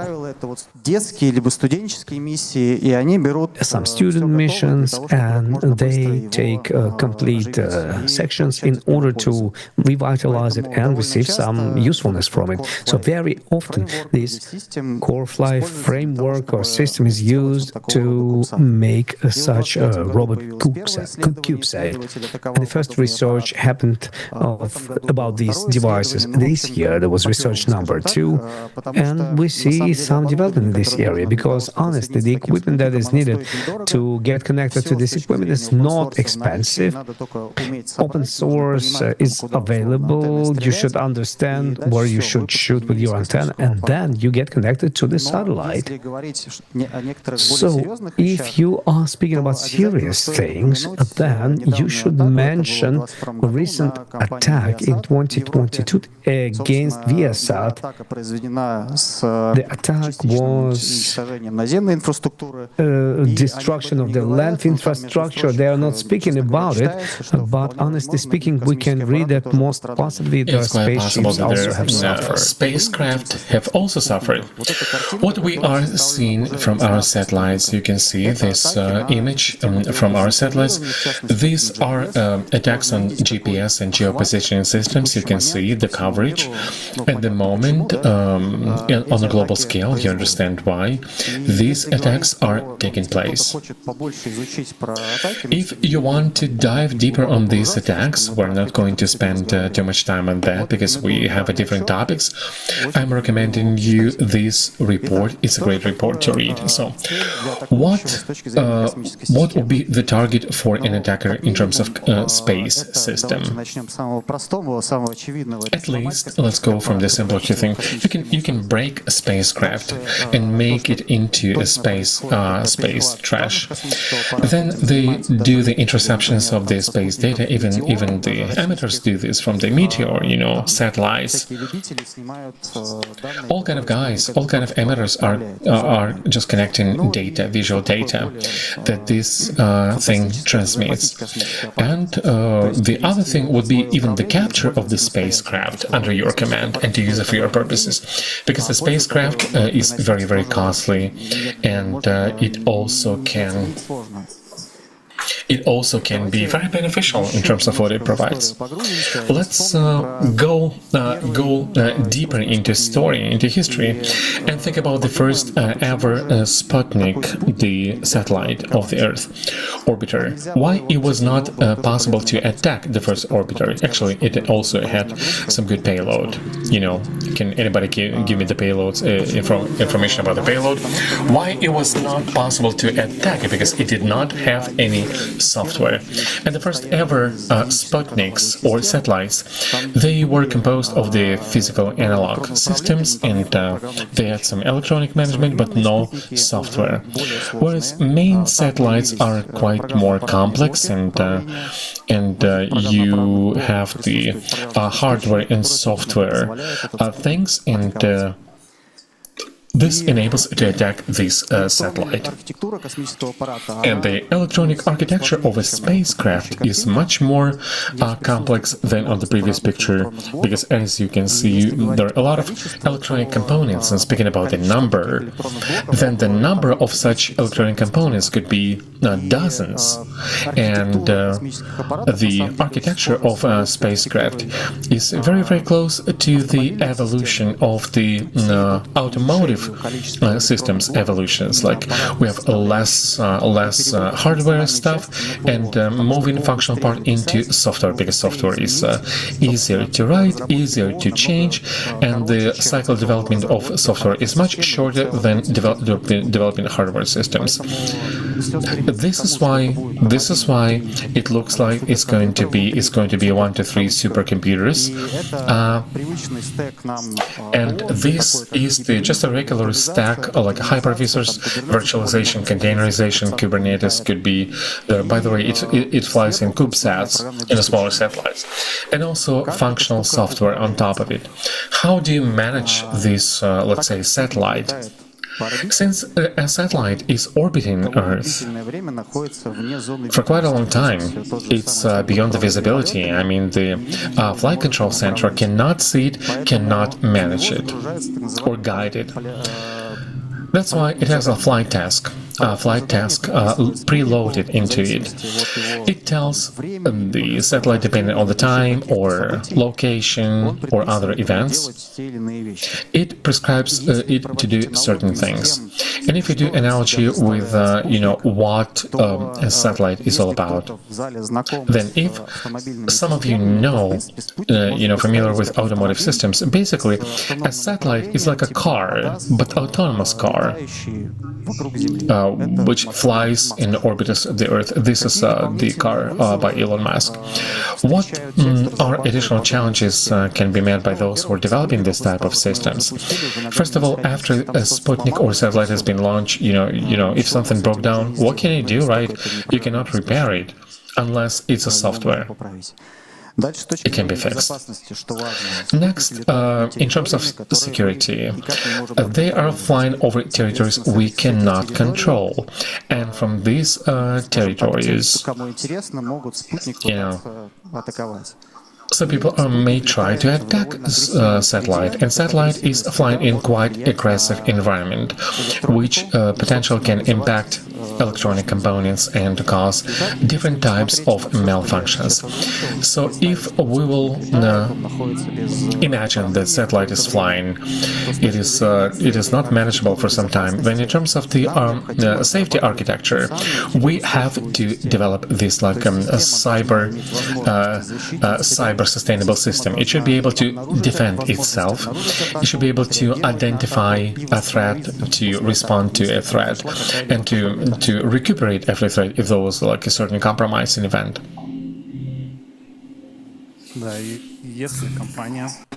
Yeah, and if a company decided to install a security component into a space system, they attract a security architect. And if this architect comes in at the stage of software development, then you can say, hey, good job, you guys won. Why? Let's give an example. Because as soon as an architect, studies context, begin to analyze the architecture, then one of the elements they may want to add to that would be firewall at the entrance of the onboard system. This firewall may require very serious overhaul of the hardware and change in the network architecture and so on. And this kind of overhauls may cost may give you like a 1 year, but the rocket is already in space. Another possible element of defense could be the communication channel defense. And here you can find that some algorithms of encryption are not supported. You cannot switch. You have underutilization of resources, and overhaul may roll you back by 6 months at least. Now, what do you do? Because the safety and security should be implemented, embedded on the stage of design of the system. And we are going to illustrate what the information security officer has to do at each stage of developing this product. Giving you a network spice, in the A-Spice, we've taken six main groups of processes. And also, I want to say that these processes can be clustered in 2 blocks. First of all, is of course design of the system, and the second block would be the development of the software. At stage 1, we do requirements, we collect requirements, and here we want to focus on the final stage. And you can see the first several steps would be usually identify the risks and the models of attackers. But since our target audience are architects, let's talk about requirements. When it comes to requirements, there is nothing like super unique, because the information security officer is setting up the same requirements for the access control, data protection, and at this stage they have to highlight what security systems have to be embedded with the product. Again, at this stage, there is nothing unique in the composition of control. This uniqueness will show up later. We all have to be able to implement these control systems seamlessly into a spacecraft. Like we said before, when it comes to goal, we need to develop a cyber-physical system, a cyber-sustainable system, cyber-proof, which would have the following capacities, like being able to protect itself. Like Vitaly said, now, when it comes to the control requirements of what has to be embedded in a spacecraft, spacecraft right here is not something unique. All controls are exactly the same as you and I are seeing, like in a corporate network. However, embedding them into a spacecraft is quite a feat for engineers, and a special attention that we want to draw. Speaking of these control measures, that you must not forget about keys management. Many people forget about that, but the keys management is not only about organizational component, but possibly it's also going to impact a hardware component.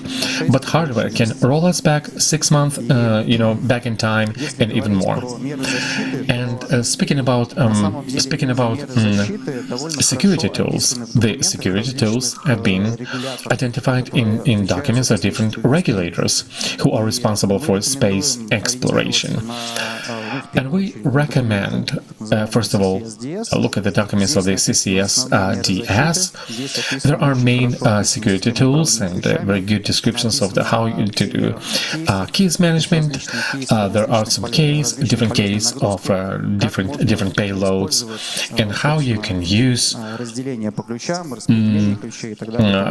separation of keys, and things like that. We are not going to elaborate on that, because you can read those measures, and we are going to move on for those elements which you may not find in space systems. Either they're non-existent, but still there are some other frameworks which may be helpful. Third-party frameworks.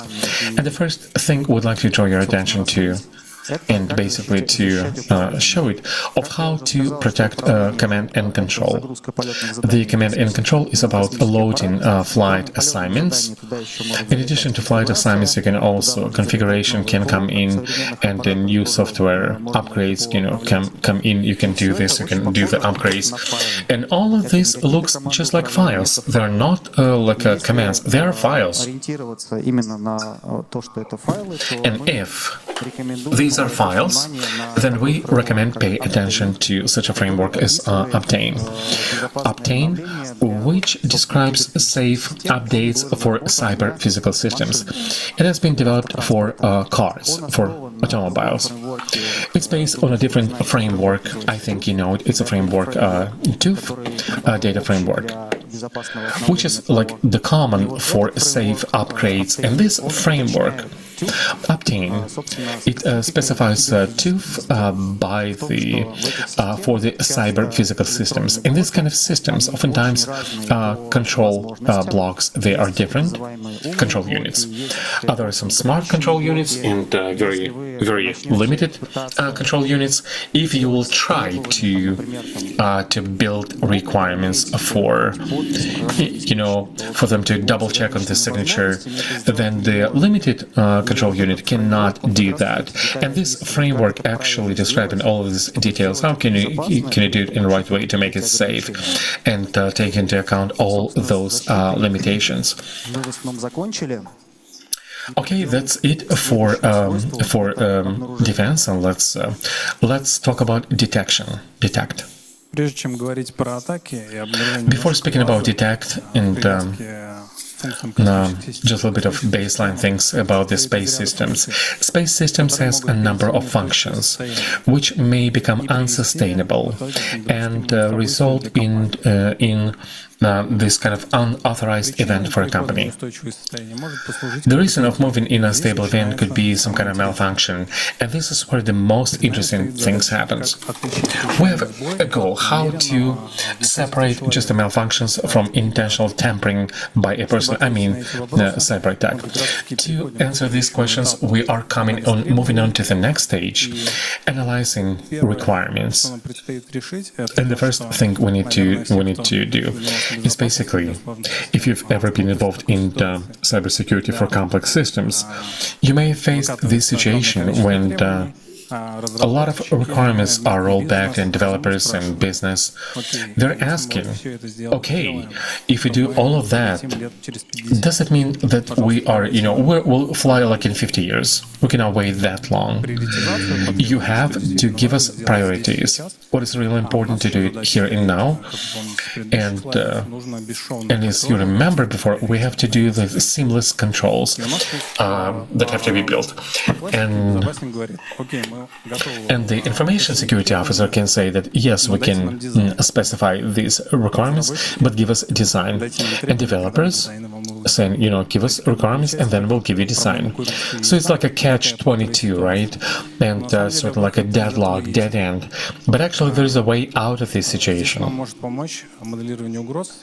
We can be helped by the threats modeling, top-down analysis. But to do it, we need to rebuild context of the system. Like Andrei has mentioned, the structure of the spacecraft is like a predefined, and all the main elements or all the blocks can be depicted or can be shown as a context, adding business expectations, and this will help us to start our analysis via modeling top-down. What does it mean? We are using this arrangement, this scheme. We can do the brainstorm, a bunch of analysts involving also the people in domain, the space systems engineers, to understand what may go wrong, what may be the problem. Let's see. Just to give you an example, in the most adverse scenario, this would be like lost profit. What could be the reason of this event? For example, the service degradation. And the service degradation, like what can lead to service degradation, to this kind of consequence? For example, losing communication, losing the spacecraft, and then you can branch out to different consequences. We can ask, like, what may result in malfunction of a spacecraft? For example, malfunction in one of the systems. The most interesting part right here is that as of right now, we haven't spoken about the safety security, we're speaking about the negative consequences and some kind of breaking downs and malfunctions. But security begins at the next stage. Why am I emphasizing that it comes a bit later, security-wise? Because this exercise of top-down modeling, this can be done by the architects, and InfoSec is stepping in at this stage. When we ask ourselves, can this malfunction be caused by a cyber attack? And then we sort of like, looking downward, we can identify a threat, like what can lead to this malfunction, what kind of a threat. And right here we specify our controls.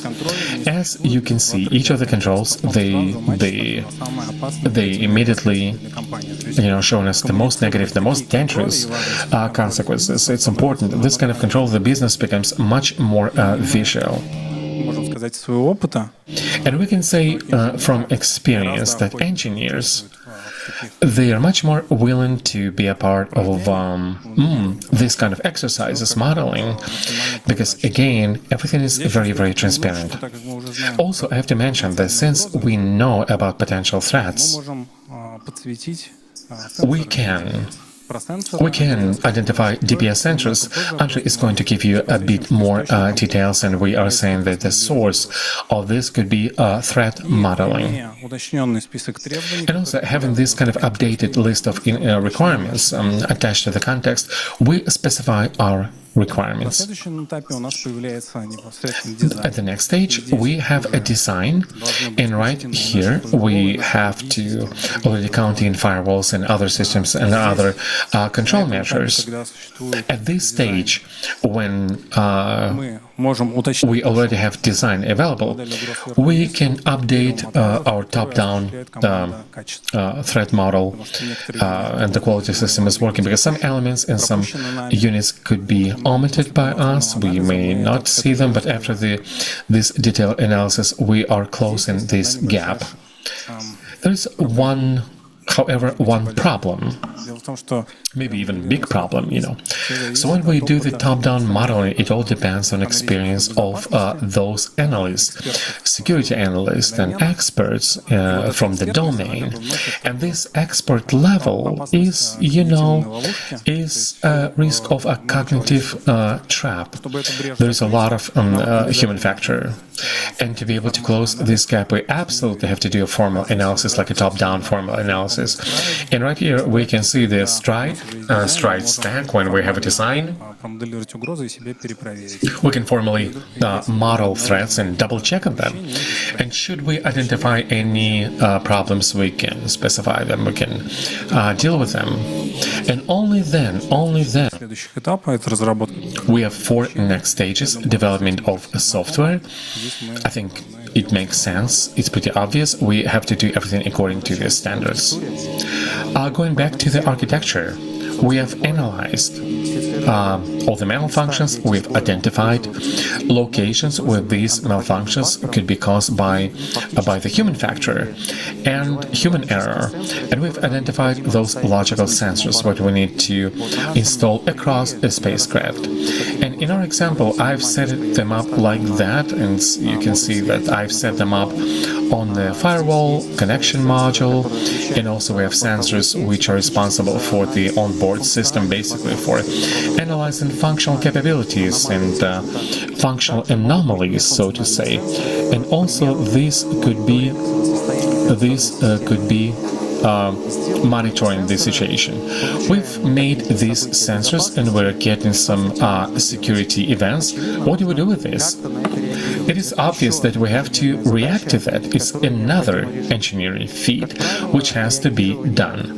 Usually, responding in the classic systems is done with CM. We're taking an event, upload it into CM, correlate, identify some events and incidents which we have to respond to, and then give a command to this management system to give a command, to the spacecraft. But the problem is that spacecraft is not always connected in connection.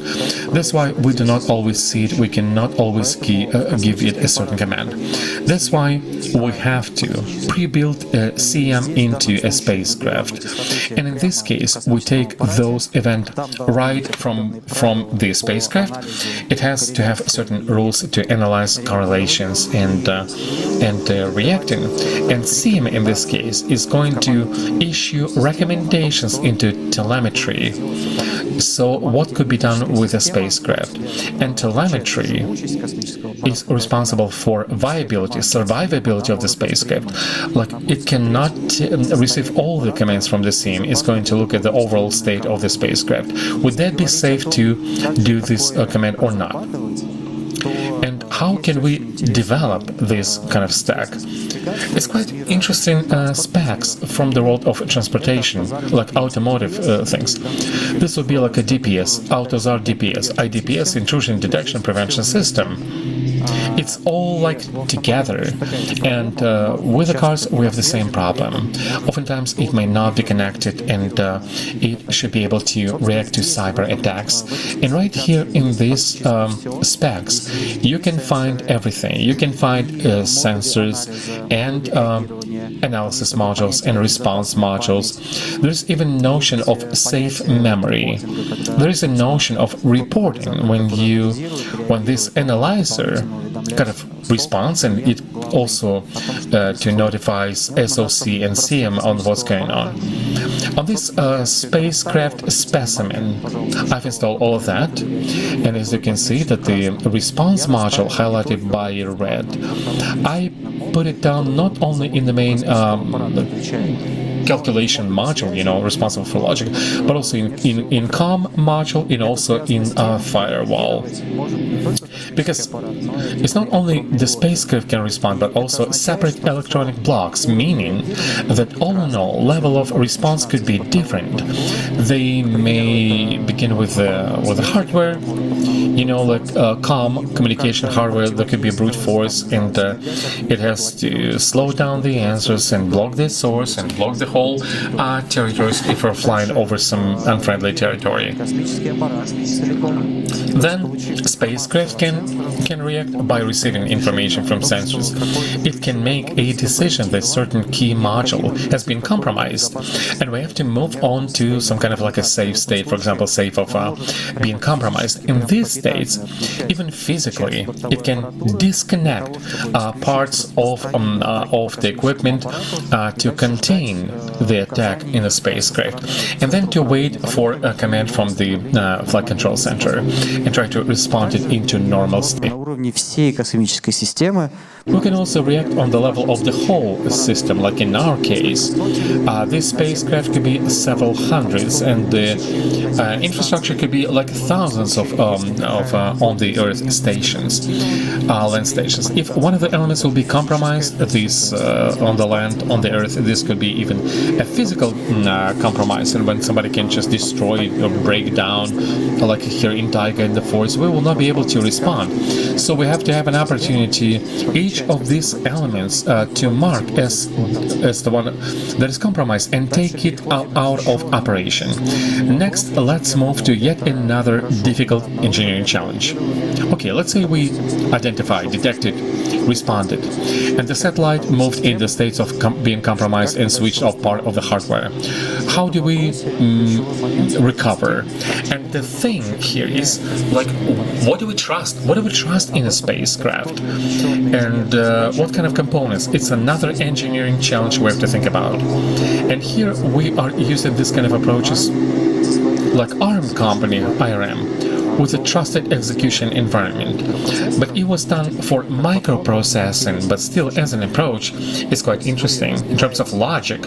I mean, you're breaking apart, you're separating this whole system by a couple of domains. There could be more domains, a trusted one and non-trusted one. And if we're speaking about recovery should be happening from a trusted domain, because we trust it. Why do we trust it? Because it has to be, super protected. And in addition to splitting up the craft into domains, we have to remember that the control units also should be enable us to do the recovery. This will be like A/B sections or any other approaches which will enable you to restore the block, because if this block has been compromised, so that, bootloaders has been, erased, that could be just a brick, could be turned into a brick. This cannot be allowed to happen. So we gotta think about this. All of these are engineering issues, engineering challenges. So we've made like a very structured information about how you can protect spacecraft and space systems. There are a lot of frameworks and standards existing for that. We are showing them on the slide for you to be able to study them offline. Summing up, the goals of security is building autonomous, sustainable space system, and this safety should be able to take part in on the design of the system. And speaking of controllers, they're just a regular controllers. They are quite standards. But the point is that there will be the very unique system. Threat modeling is yet a very important aspect. It's not just a formality. Not just a formality. It will help you to identify the most critical part of your control system. Each of these elements, like a top-down, and they're usually kind of add to one another, complement one another, and the level should be so you do not kill this spacecraft. But again, we're making this spacecraft according to the state standards. Thank you. Any questions, please? Check. Yeah, please go ahead. Yes. Oh, just a second. We need some mic runners to give you the mics. Yep. Добрый день. Hi, my name is Sergey. I'm an independent researcher.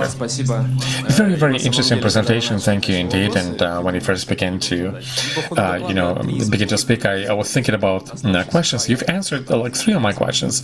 I have 2 questions, if I may.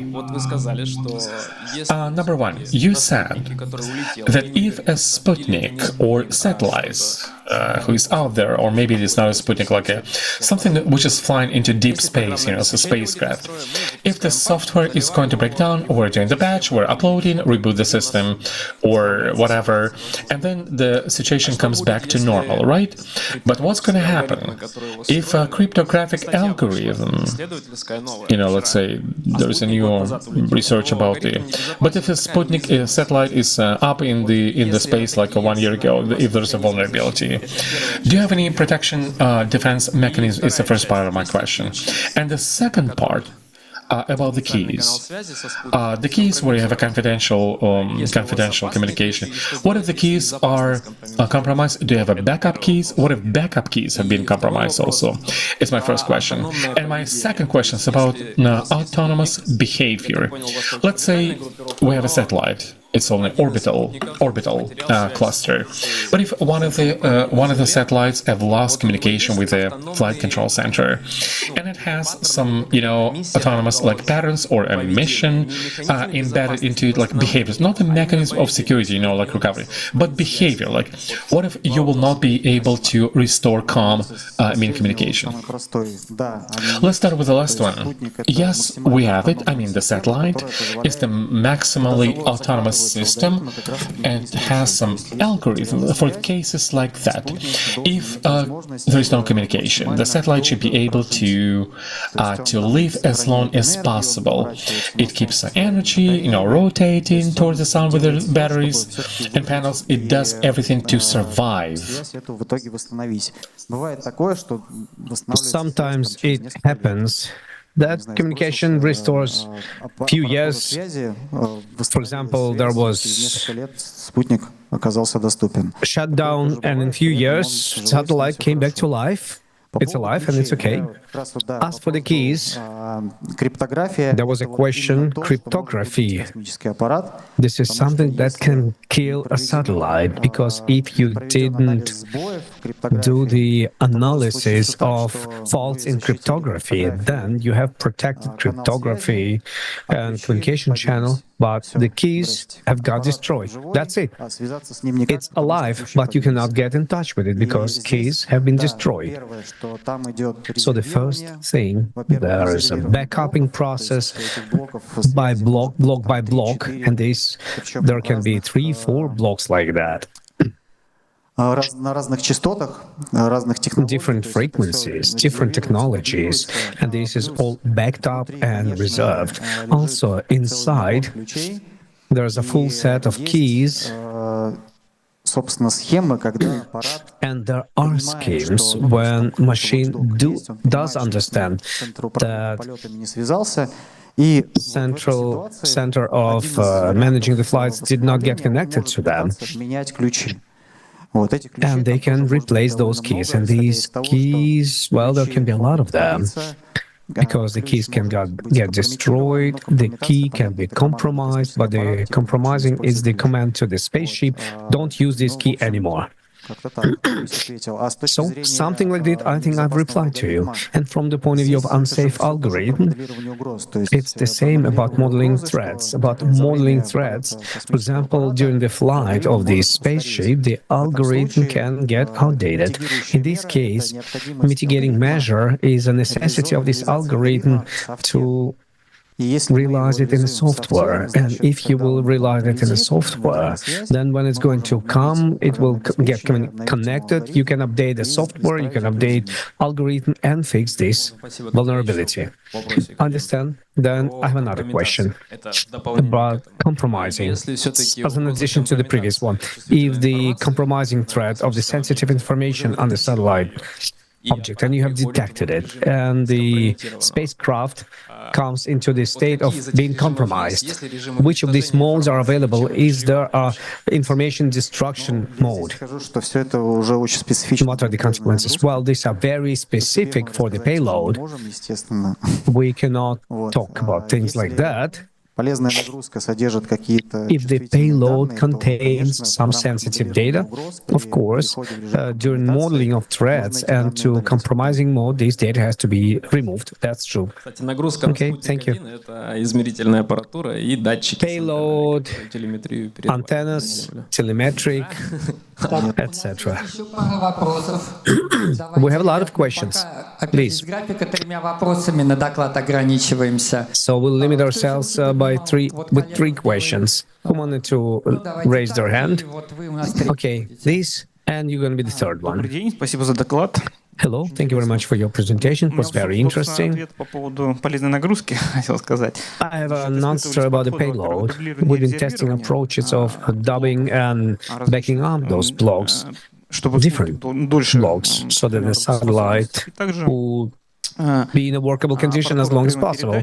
And then receiving and transmitting equipment and the payload, yeah, it was like that because... Okay. So it was an answer, not a question. Yes, thank you very much for that. It was a transmitter. 20 and 40 megahertz transmitter for the amateur, and it was their payload.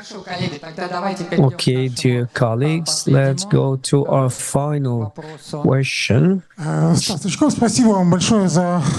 Thank you very much for detailed presentation. It was very interesting to look at the structure of your system. And at the beginning of the presentation and about the payload, however, one of the theories is that radio frequency transmitters is ionizone ones, which allow to create different noises in ionosphere and study them. These noises are connected to the moment when we're thinking about the research of anomalies in conducting what is being done when things like that are happening with those noises, which you cannot assume that. But you have some anomaly detectors which can react to these, and there will be some incident, whether it's the problem with the system or you have to continue. Thank you very much. Very interesting question. Very complicated question, because anomalies are such things which can happen in processes orthogonal to the functionality of the spacecraft. So in order to discover these anomalies, possibly it is necessary to have some additional equipment which is not available on the spacecraft. So it is very difficult. Usually we work through hypotheses. The hypothesis, checking the hypothesis, how is it possible to be checked by the software? If it has not been discovered in a format of threat modeling, then most likely it's going to be in fight. Some anomalies we've been discovering through a very extended hypothesis. Yes. Thank you very much, dear colleagues. Let's say thanks to our colleagues for the presentation. Andrei, if you allow me, please give the book for the best question. The first one who was asking, you had very interesting questions. Thank you very much.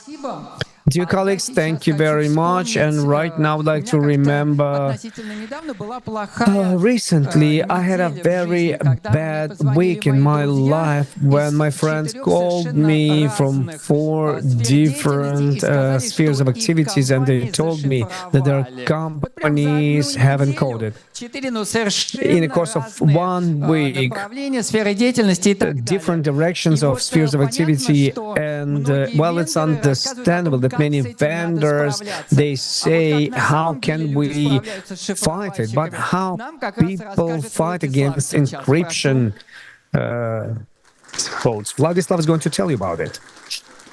Итак, друзья, всем большой привет. Я знаю, что вы устали, я вижу, что некоторые I know that you're tired. I see that some are closing their eyes and yawning.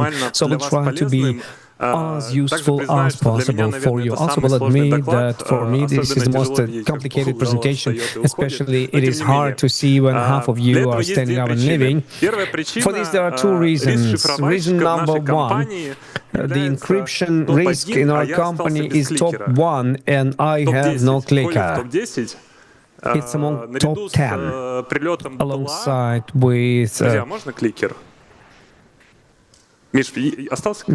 arrival of UAV. So encryption software is among 10 top threats, alongside with UAV arrival to our location in the south of our country, alongside with unsustainable financial model, and generally for the company, shutdown is a very important incident because dairy business is low marginality business. Health and nutrition are not resonating to you, but we also the same Danone, which maintained all these traditions and good quality of products that we are manufacturing. But we became a little bit better because we've launched a new product lines. We have products for very small kids and for chefs, and dairy business is a low marginal business. And from this thesis, you should come to 3 conclusions. Conclusion number 1, our products are the best from the point of view of price quality. Buy everything that you see on the shelves. Number 2, the simplest. Эффект финансовый, который получает компания в рамках реализации своих инициатив, продаж, стратегий и всего прочего. It influences, it's very sensitive for the business of the company. Low marginality, it's a low desire of the business to invest into service functions. Важный риск, который тяжело закрыть и защитить, с другой стороны, низкий бюджет.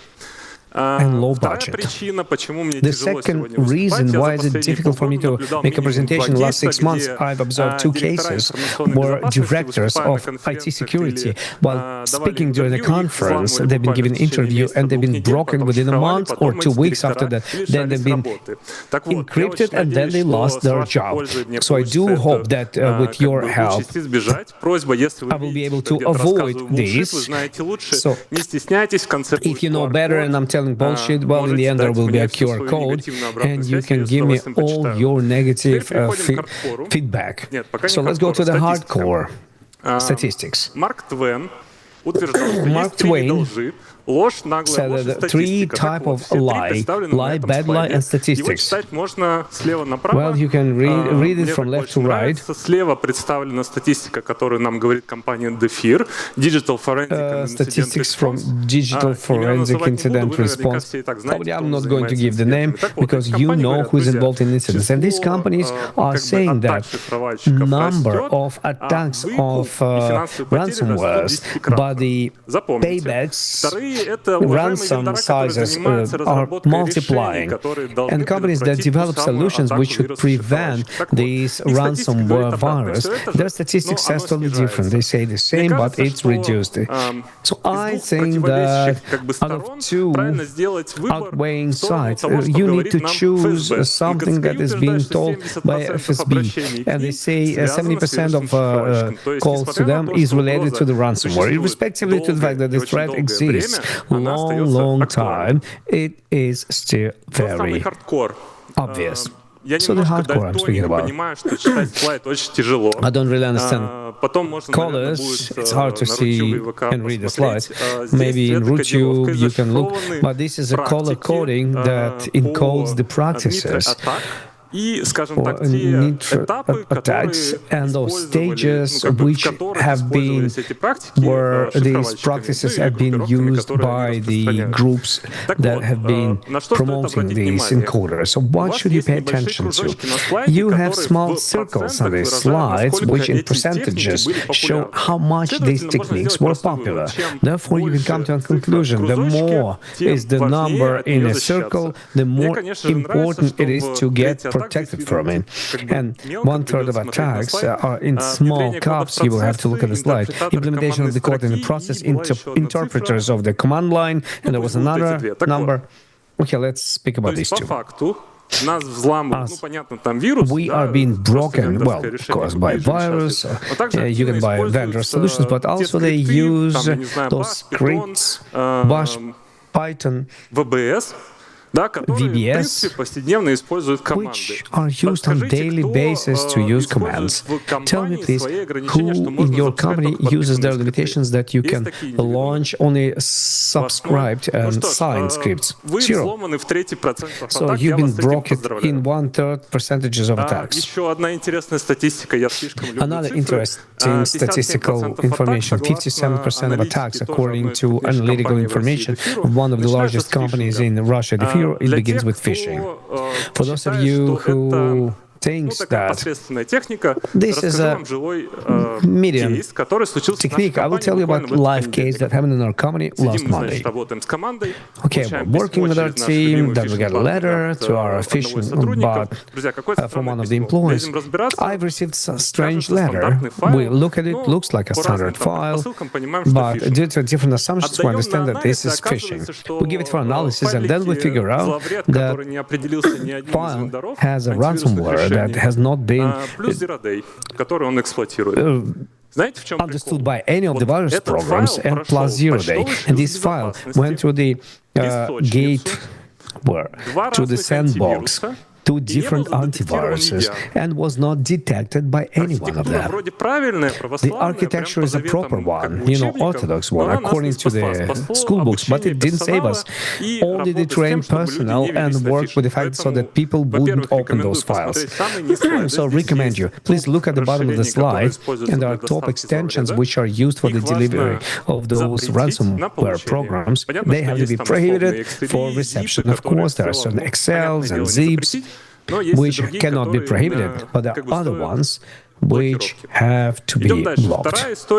Let's move on. Story number 2, legitimate accounts and services. On the top left, you can see a number of services which were selected from a number of reports in the course of last 2 years following the groups of encoders, and they also have to be introduced into blacklists or limited by whitelists if you managing the software that is being used by your company. And also it is very clear that any desk or Ultra VNC uses infrastructural commands of support, de-engineer information security.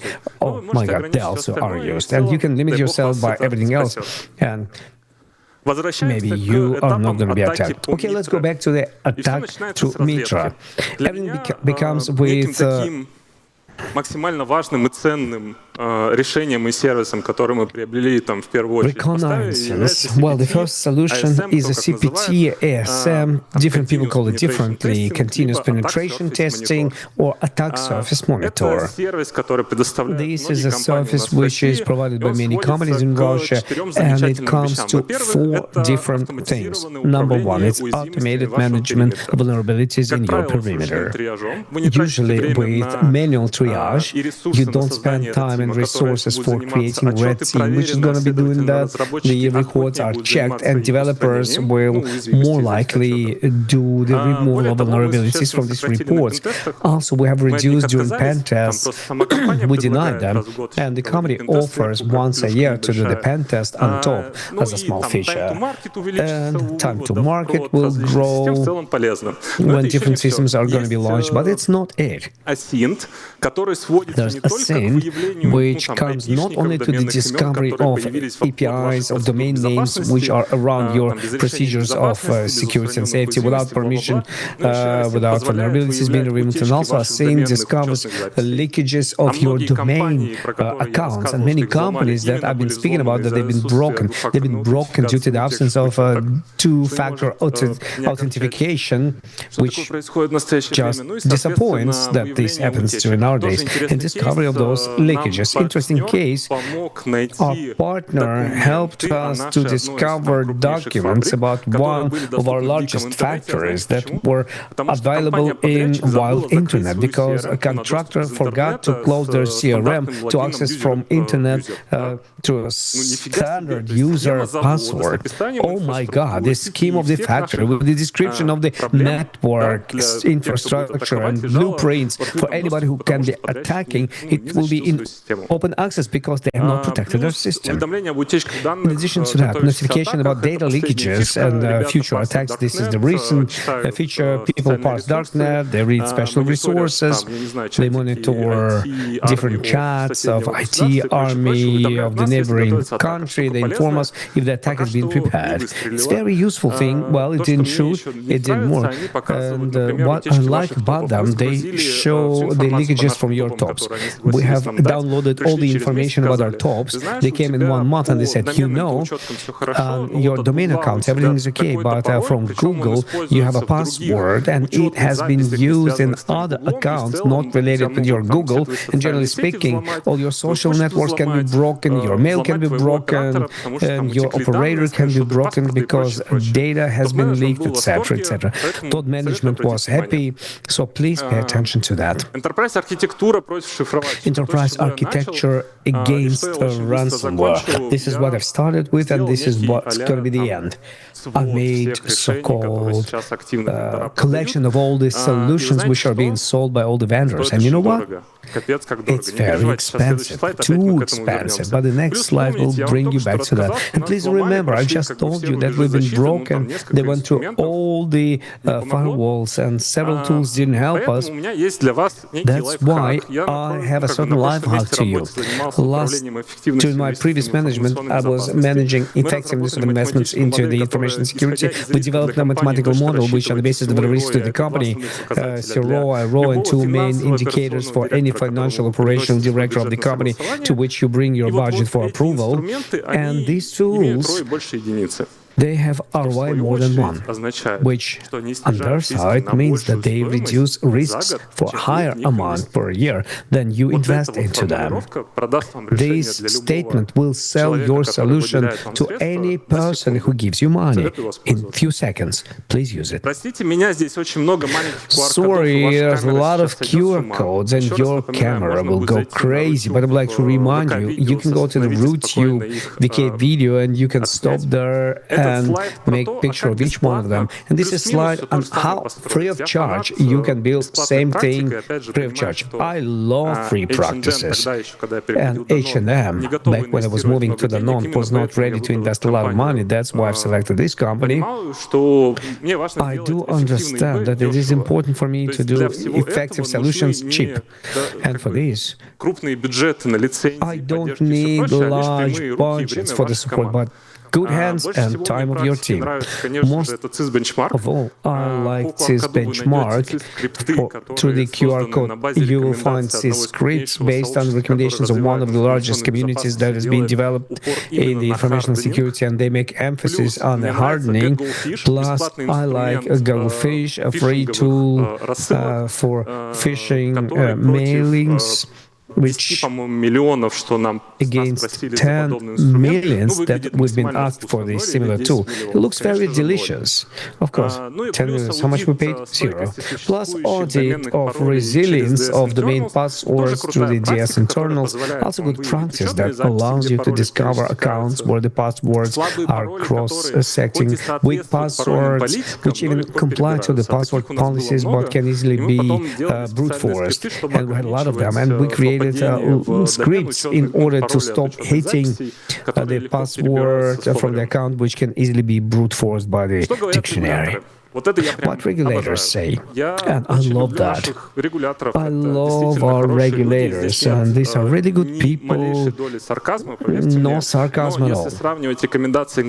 But if you compare recommendations on 3 slides with CIS recommendations, and this is the main agency following information security in the US, they have 30 plus pages and very hardcore with architecture, with schemes, detailed information, how to protect yourself on a network, etc. And I think that we're going to have more and more documents with such detail, and you'll be able to enter and read. The only minus is in English. They don't write Russian, that's it. Maybe we'll fix it someday. Backups will save everybody. And this is truly a certain manifest, which is based on the fact that when we've been conducting Cyberdome meeting, one of the CIS that was encoded came to share his result and told us and confirmed to us a story with S3 storage.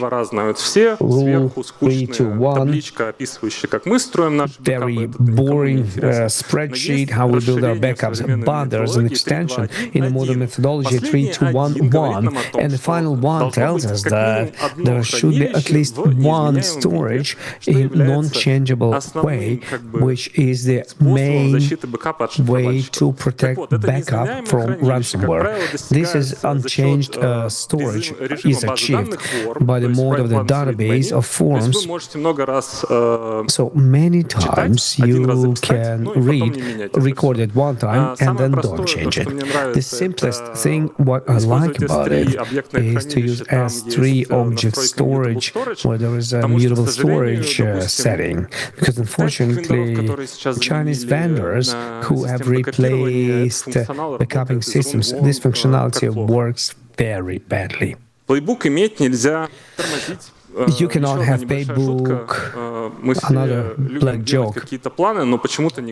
We all like plans, but we do not prepare plans for crisis. And this is an understandable story that crisis, well, you should get ready for it. It's very simple. And it's fitting in 3 words. But the only thing that I would like to tell you, Kostya Tsitkov, I think he was speaking today. I didn't meet him today. He's the head of Gazprom Bank responsible for DZO, and he made a very good document, which is going to be published very soon, related to a set of practices and recommendations on protecting yourself from ransomware and restoring yourself after this attack, based on the experience of dozens of CSOs. Kostya will publish this file, and you will find a lot of interesting things. For example, for myself, preparing for DFIR, and you need a chair, you need a table for the guys to come to help to discover this problem. Thank you very much. Another thesis about the crisis is the exercise crisis. The risk management practice is a well-known one, but it's not working in Russia. In order for you to understand, how is it useful? Do you know the company as British Petroleum? Who knows this company? Please lift your hands. Everybody. But do you know that until 1960s, it was in the end of the rating of the oil-producing companies, it was a no-name, nobody knew about it, and this company has grown up only thanks to the fact that at the moment when they have organized OPEC, and they started controlling prices for limits of oil production, this company took their folder. In this folder, there was a scenario, and they started following those actions listed in this folder. They came out of the crisis, and they became top 5 companies of the world. Out of hundreds, they went into 10 top companies. So get ready for crisis, I'm asking you.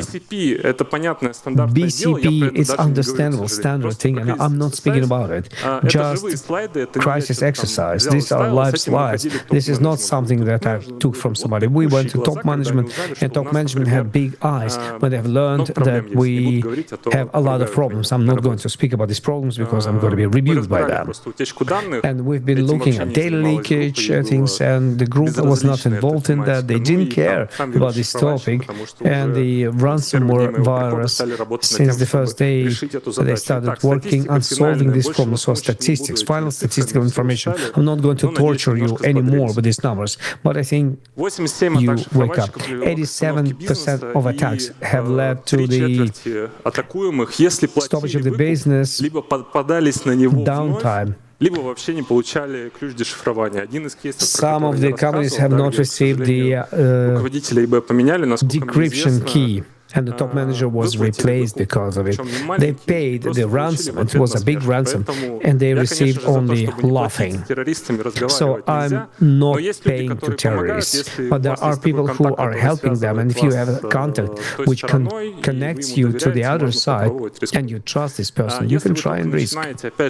If you are just trying the set of recommendations, well, it makes no sense to verbalize them. If you are mature and you felt bored, counterback bounty, I myself, together with cyber tests, I know that in the course of 2 weeks before we've been broken, fortunately we have not, but our partner was broken, and the partner of our partner was broken, and I wait until they will come to us. But silence, thank you very much. No, that's not it. Cyber House. Please come to the Cyber House. It's a good space. We've been discussing ransomware. We had business breakfast, not only information security specialists, but with some other people from PR, marketing, HR, the club of CEOs. They also learned what is cybersecurity and how to live with it. So please find, join, and let's exchange the experience. That's all I wanted to tell you. Telegram, if you didn't like and if you learn how to do it better, send your feedback and I will read it. Thank you very much, dear friends. Thank you. Спасибо, коллеги. А вопросы Владиславу? Thanks, dear colleagues. Do you have any questions to Vladislav? Есть вопрос. Можно микрофончик, пожалуйста? Yes, we do have a question. Can you give us the microphone?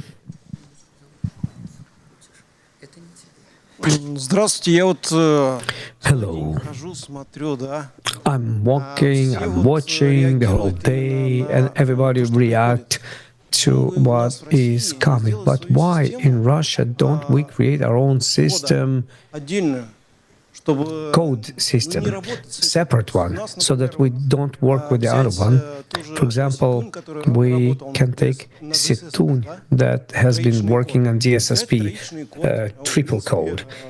Let's take triple code.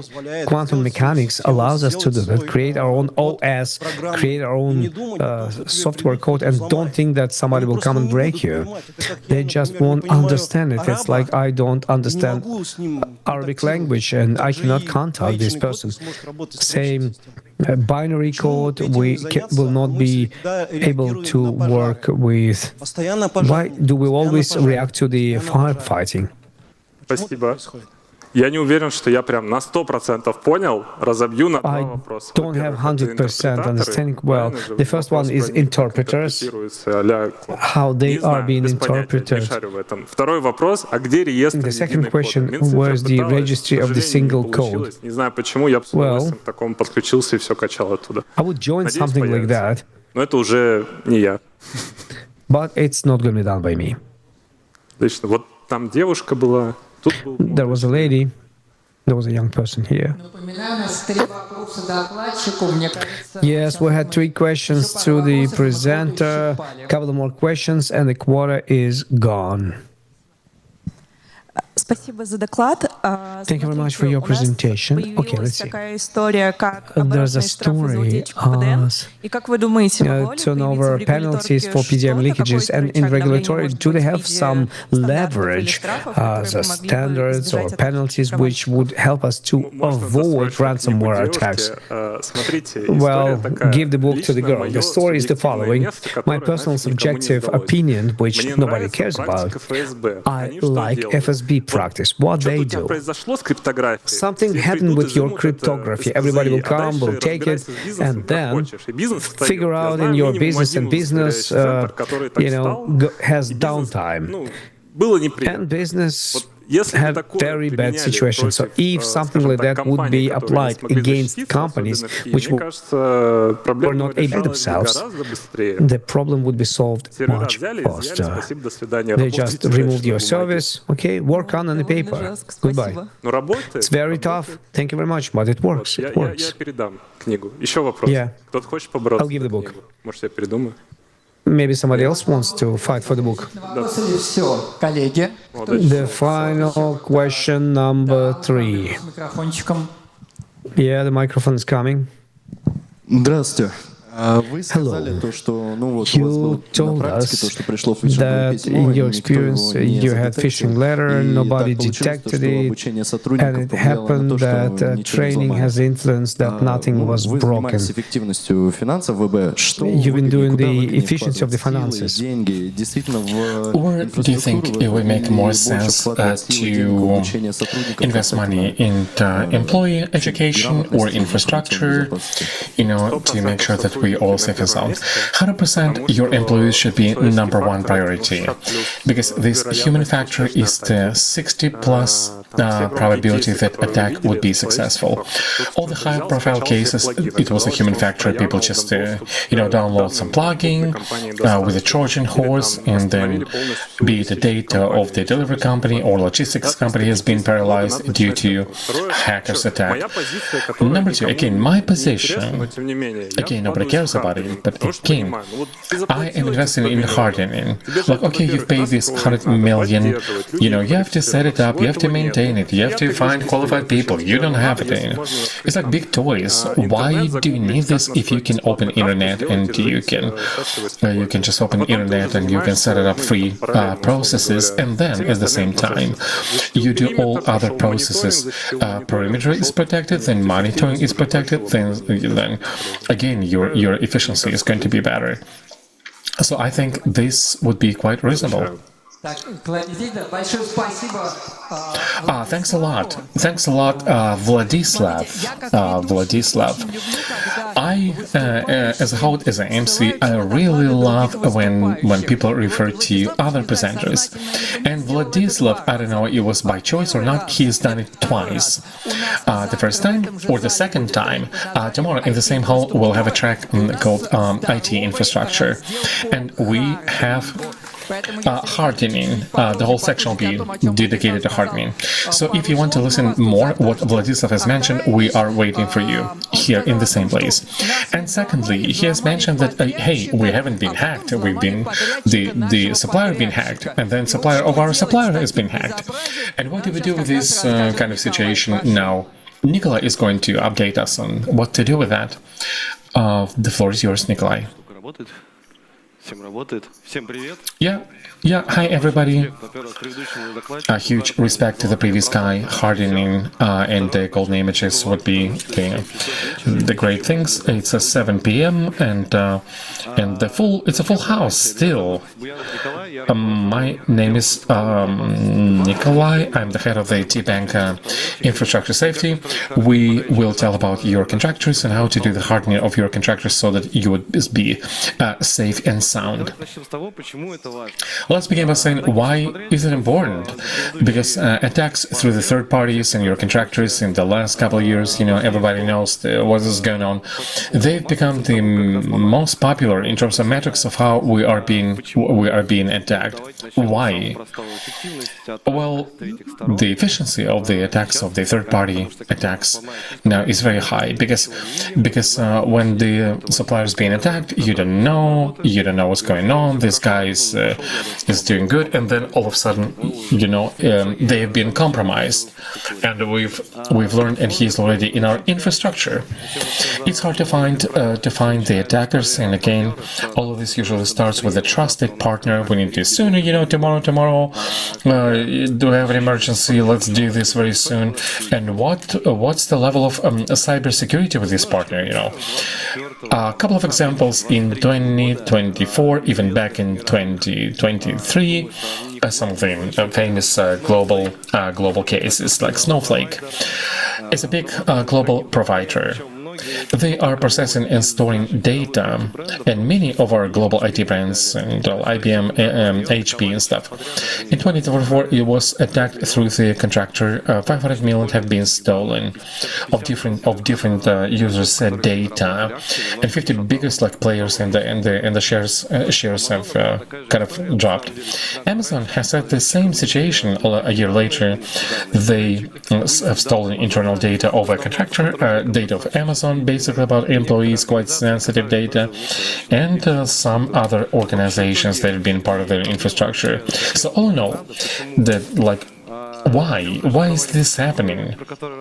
Why? Because there is a very light and insufficient encryption of infrastructure, data leak from clients, because we're working with the government right now, reputational, regulatory risks, and also the company's shares are plunging, depending on what kind of company it is.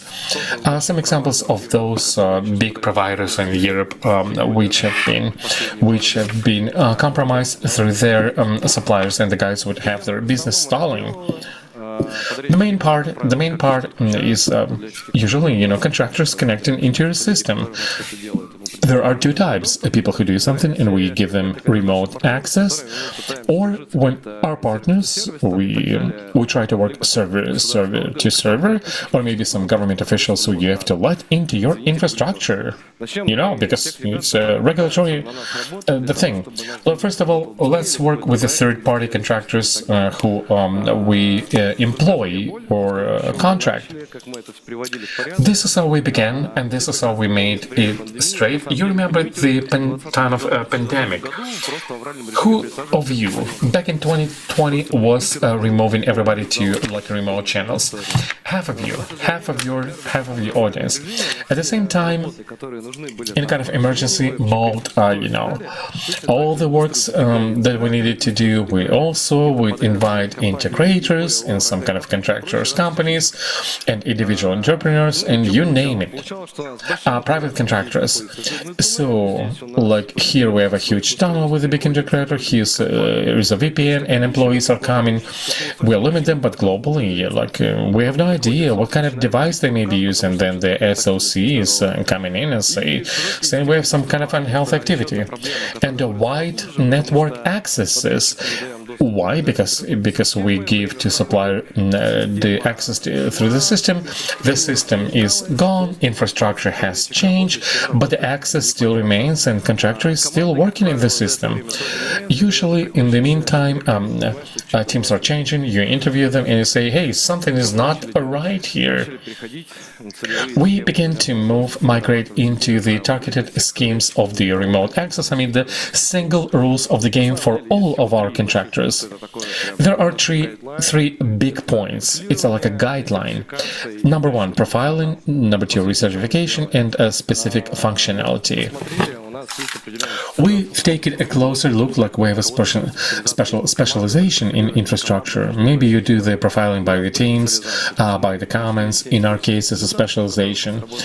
We've had 70-80 specialization of our contractors, the front-end developers and QE, analytics, or whoever, sitting in, some people sitting in the accountant's office. And they need a different approach in terms of access, because developers need one access, the admins have a different level of access, and people from the accounting office, they do not need any access at all.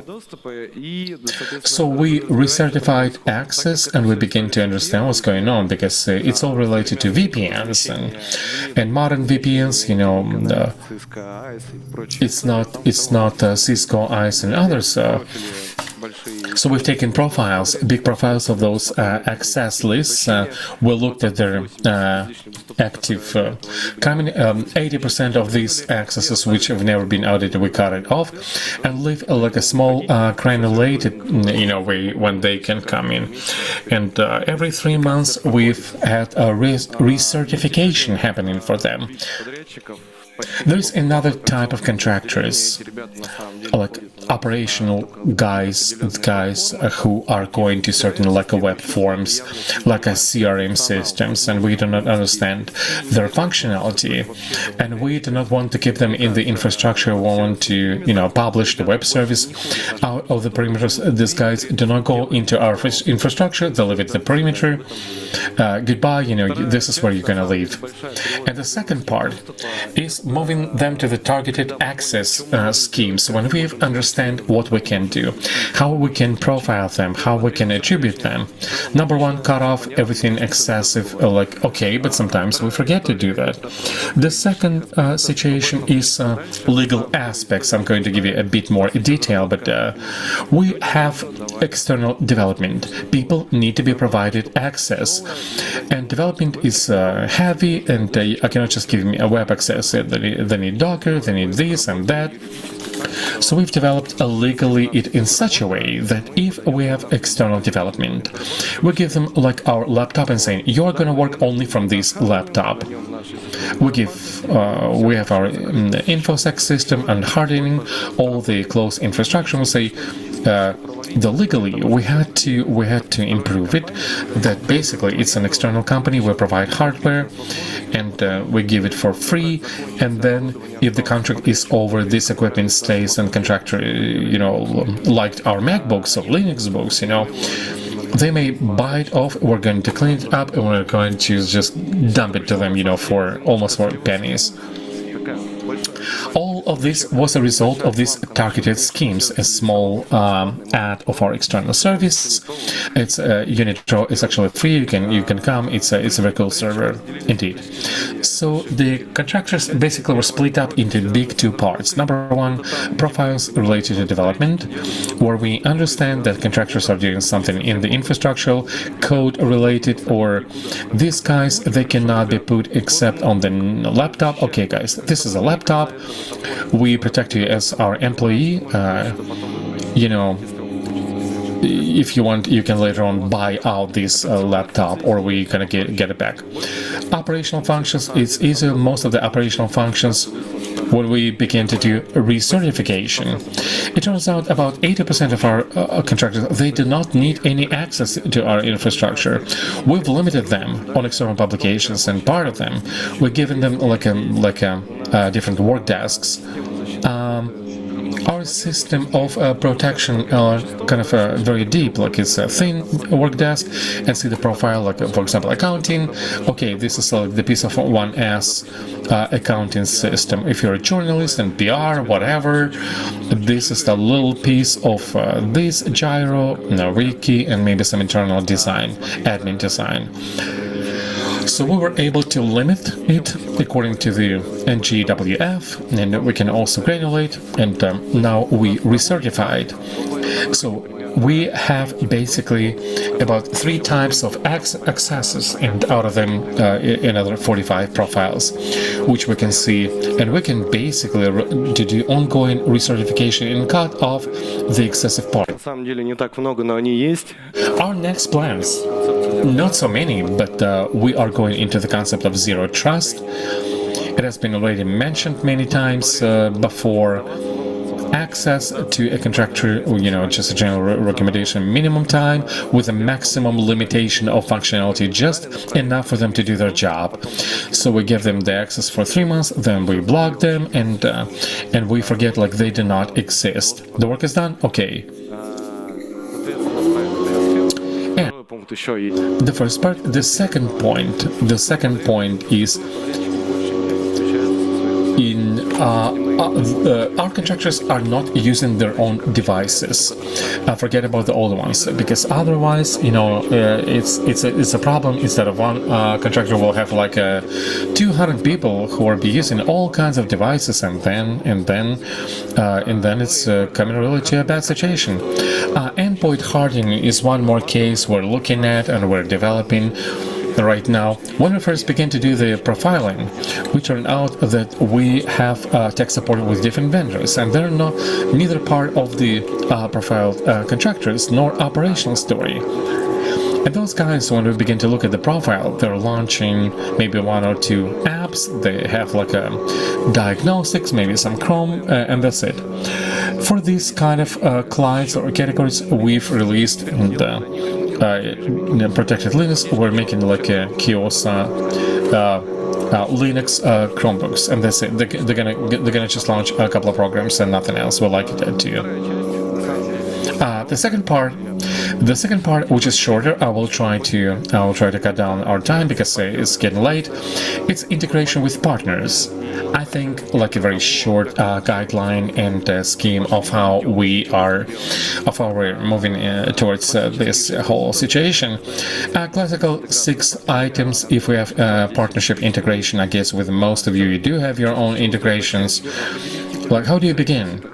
Identify type of your integration, some kind of API, and most of the integrations are doing through the web API, you know, service to service. Also, we have other options with the government and quasi-government organization or government regulator, you name it.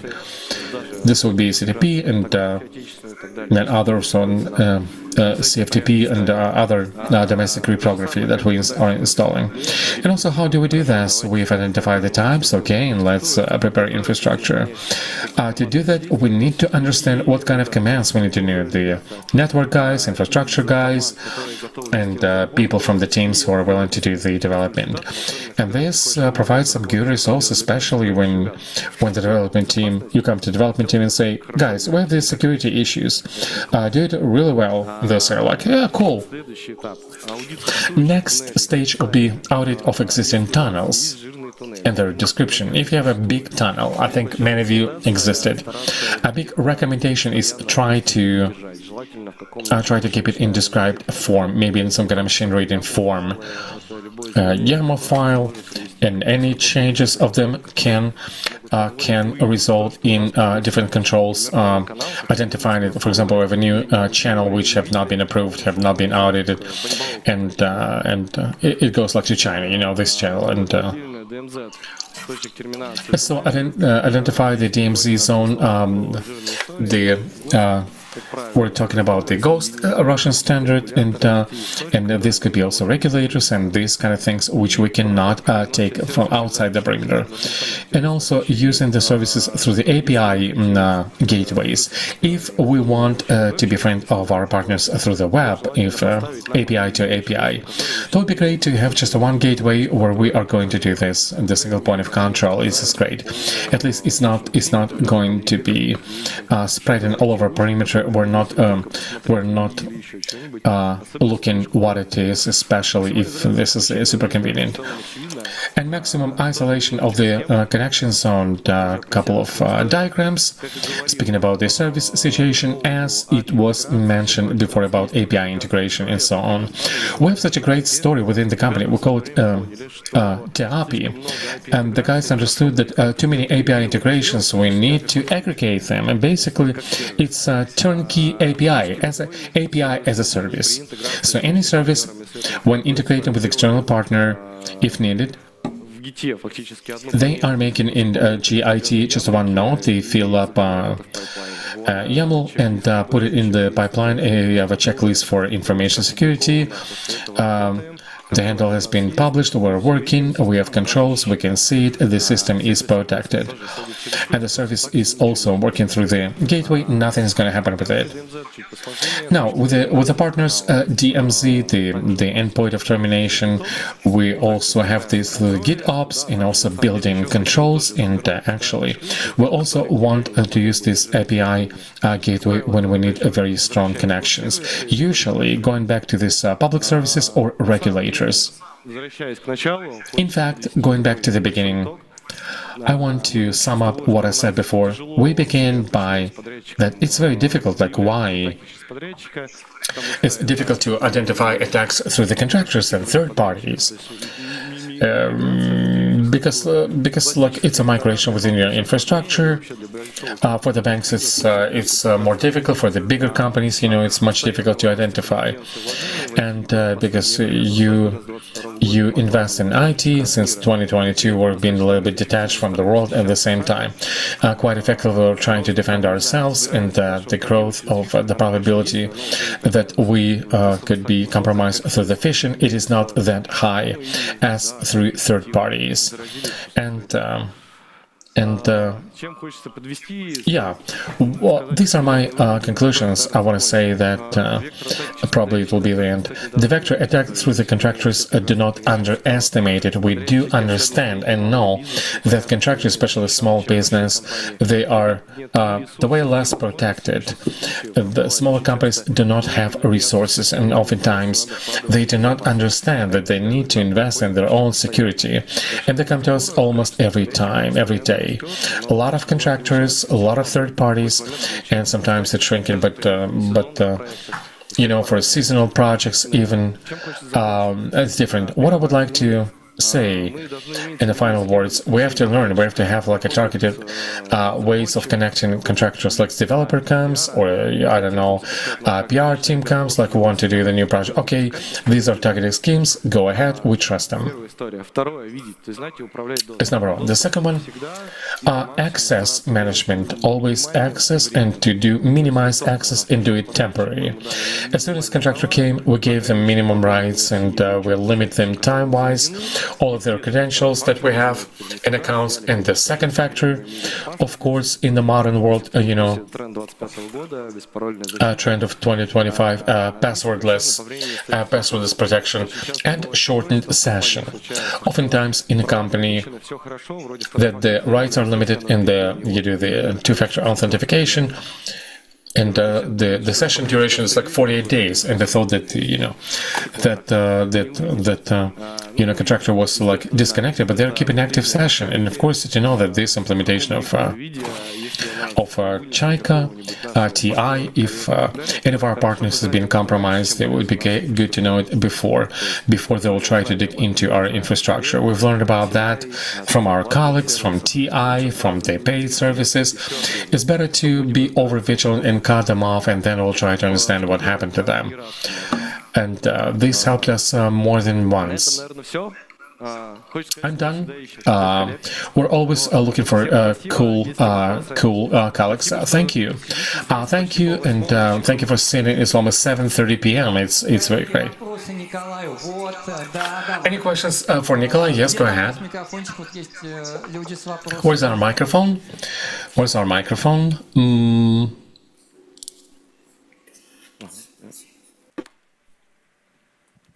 Добрый вечер, спасибо за доклад. Александр меня зовут. Hey, good night. My name is Alex from Eskona. We have the similar pain, like almost identical with your company. And this is what we came up with. We put everybody, you know what PAM is, we put the PAM probably, or PM. We've decided to put all of our contractors, and we got the control, manageability, and visibility. How do you evaluate this kind of approach in addition to all of the contractors are just sitting and waiting out there because we can see what they do and how much they do and how much it really costs? What do you think about this kind of approach, or pros and cons, because we're asking colleagues? We do not know anybody else who would be as tough as ourselves. That's a great story. I like it, but simply it's a cost of execution if you have some kind of development or admins. Okay, it makes sense. The cost of solution will be like maybe a laptop or cheaper. If we're speaking about some kind of designers, they do not even go into your infrastructure, or this is like one of your MPO. You're gonna one window. Probably it's gonna be more expensive. So we thought about the thin work tables. It was even cheaper than giving them laptop. No, I mean about 80%. We decided to give up VPNs. We gave up VPNs. We've published EPAM like a public service, and this is cool. This is great. I mean, yeah, the gateway. We published it as a public service. We defended it the way it should be as a public service. But so far, the most negative part would be the reaction of the contractors. Everybody's complaining, writing to the FSB, Federal Security Service, and etc. Why? Well, because now we can see we have a reporting, we have logging of the sessions, and there are a lot of things to finish up. But this is the system that we're having. Actually, perimeter gateways where you can do the PAM is actually great. It's great. A lot of PAM open source instruments, and many are doing this, and these are great solutions as well.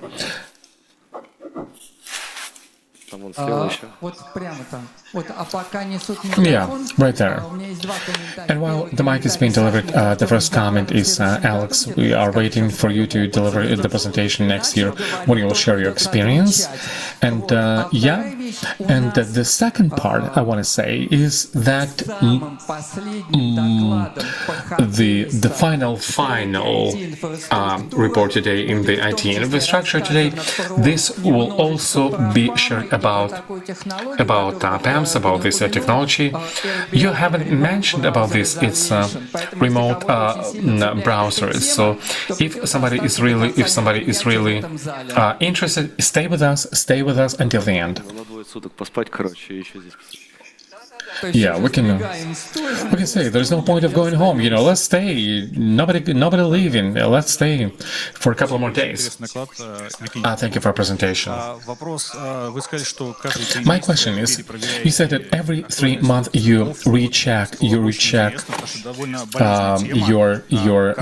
contractors and access. How do you do this kind of technical organizational things? I've explained, the technical part of it. If we're speaking about the network access, the number one part is contractors. Every 40 days, each contractor is getting like the information. Say, do you need these guys at all or not?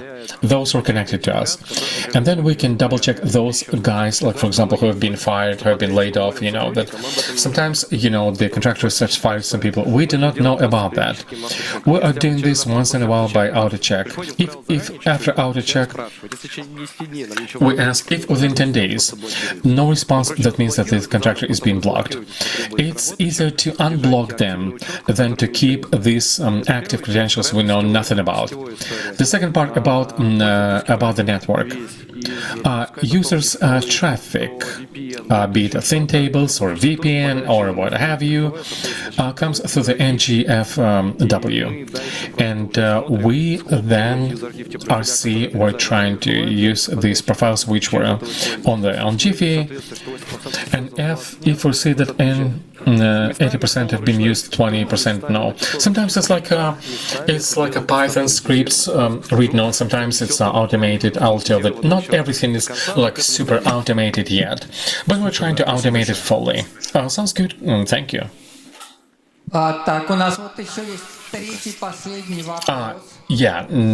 The third and final question, please. Thanks. It's a different topic.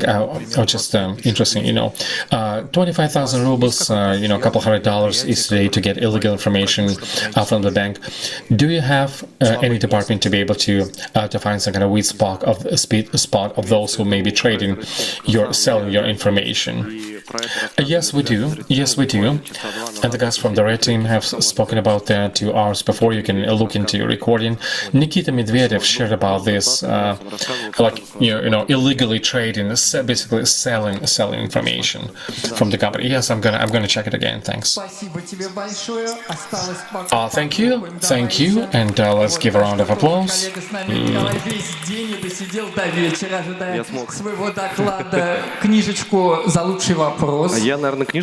The book for the best question. Yeah, the book is going to be stimulating. Yeah, listen about Ascona next year. Okay, guys. They've mentioned the word automation, and we us have guessed. We are going to have a couple of presentations about automation, not just about the fact that it's some mythical thing that is going to save us, but also what it is capable of and what it's not. And I understand it's evening, everybody is tired, but I would like to recommend you to wait until the final presentation on our track, where we are going to have a lot of interesting practical experience. And right now, Alexander is going to speak about automation.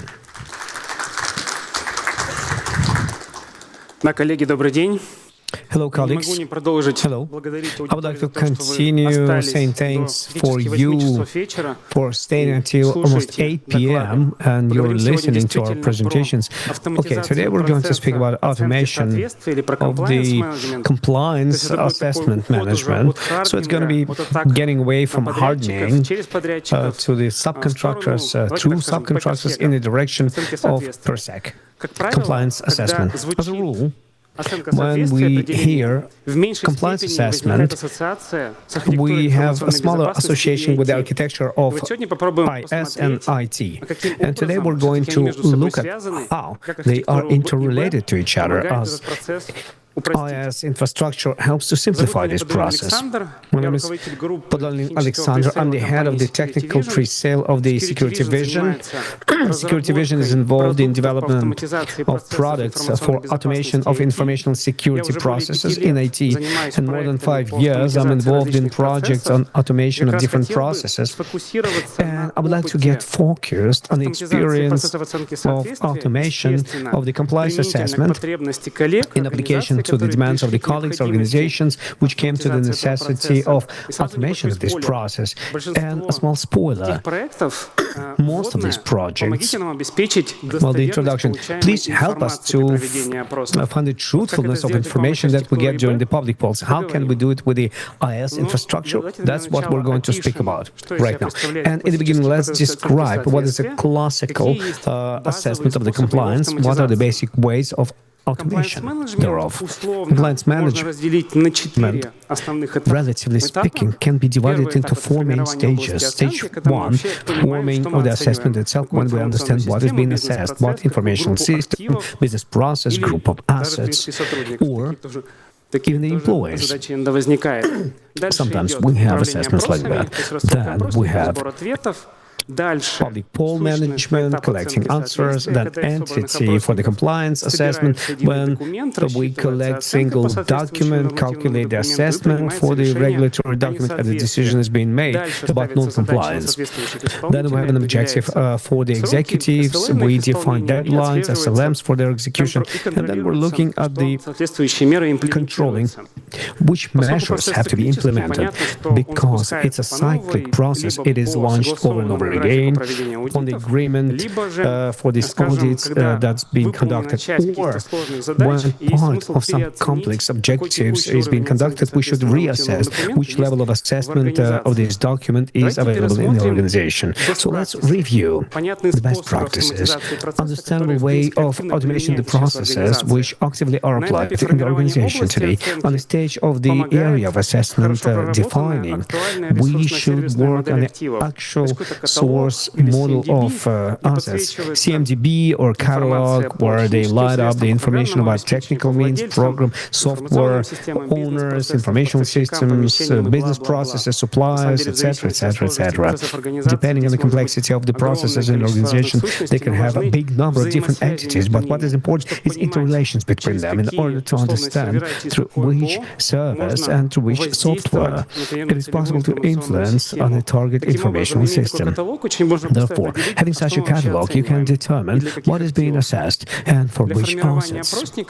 To form these public polls, you need to have a registry of documents, not subscription to Consultant Plus, but some internal portal or some Excel file well documented. The documents have to be decomposed for the technical requirements, so you could quickly put it into the questionnaire and sent to the experts. On the stage of objectives management, the best practice is the integration. Integrations.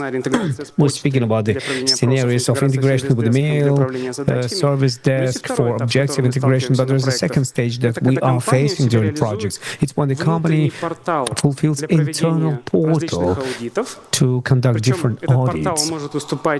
And this portal can be the integration when it sends the public polls, replies and objectives, and I would like to say and or to integration or to internal portal. However, the compliance assessment stage, to my point of view, is the more labor-intensive and difficult from the point of view of this process. And what are the best practices here? First of all, if the company was able to build the registry of implemented protection measures and map them to specific documentary requirements through which assessment is being conducted, then if you use even Excel, some of the requirements can easily be calculated by putting specific check marks.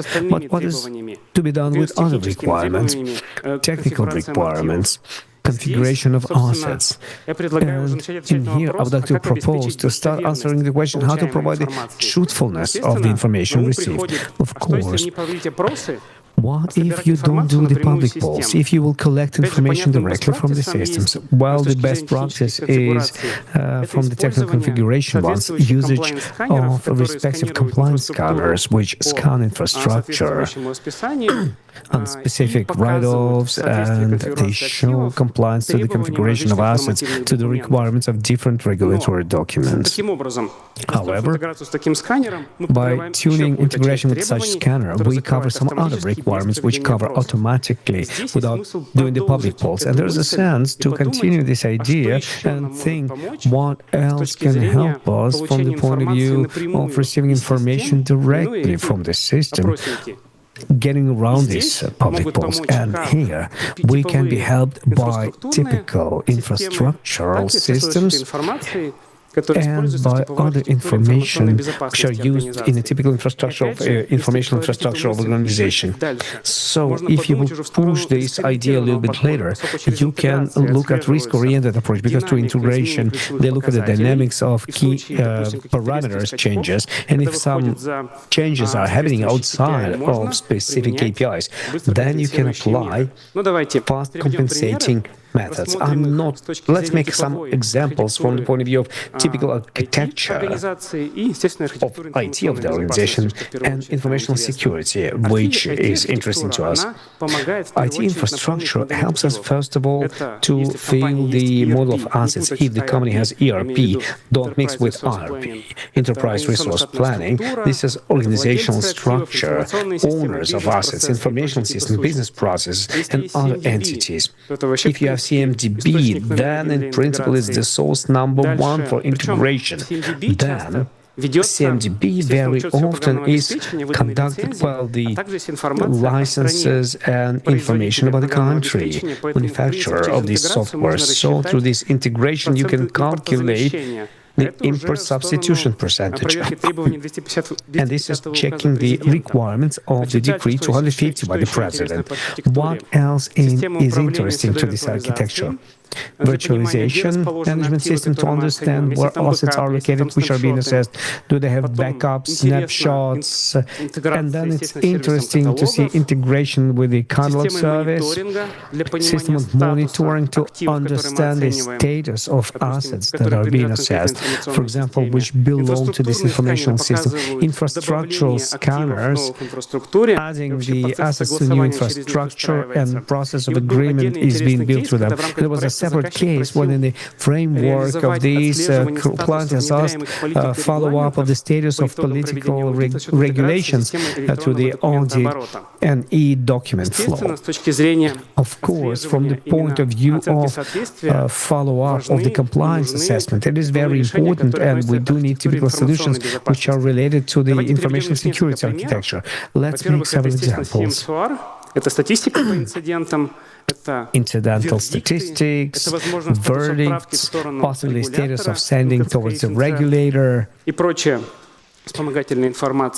and other auxiliary information. Then it's the coverage of infrastructure with antiviral agents, integration of antiviral management, vulnerability scanner, protection scanner.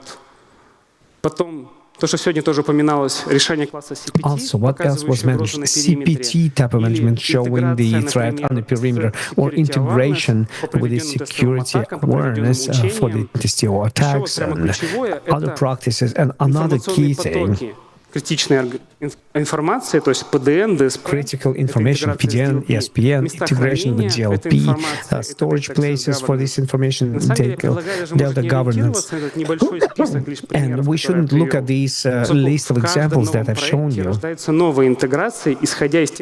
New integration coming from those regulatory documents on the basis of which audits are happening, on the basis of typical solutions which are present in the architecture. So we continuously add new and new examples on the basis of the needs of the clients.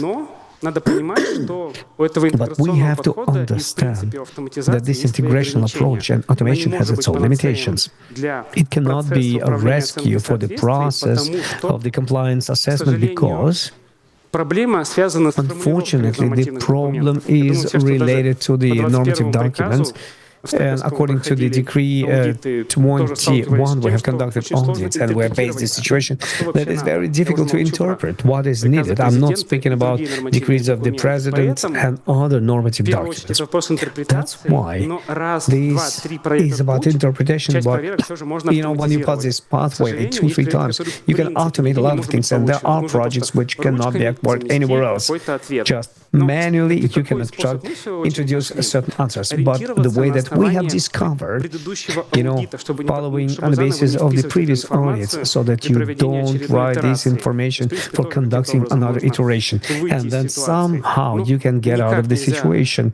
But there is no way that you will be able to solve the objective when your top management asks you to recheck the report that has been formed for some regulator because there could be sanctions. So you're sitting and checking it.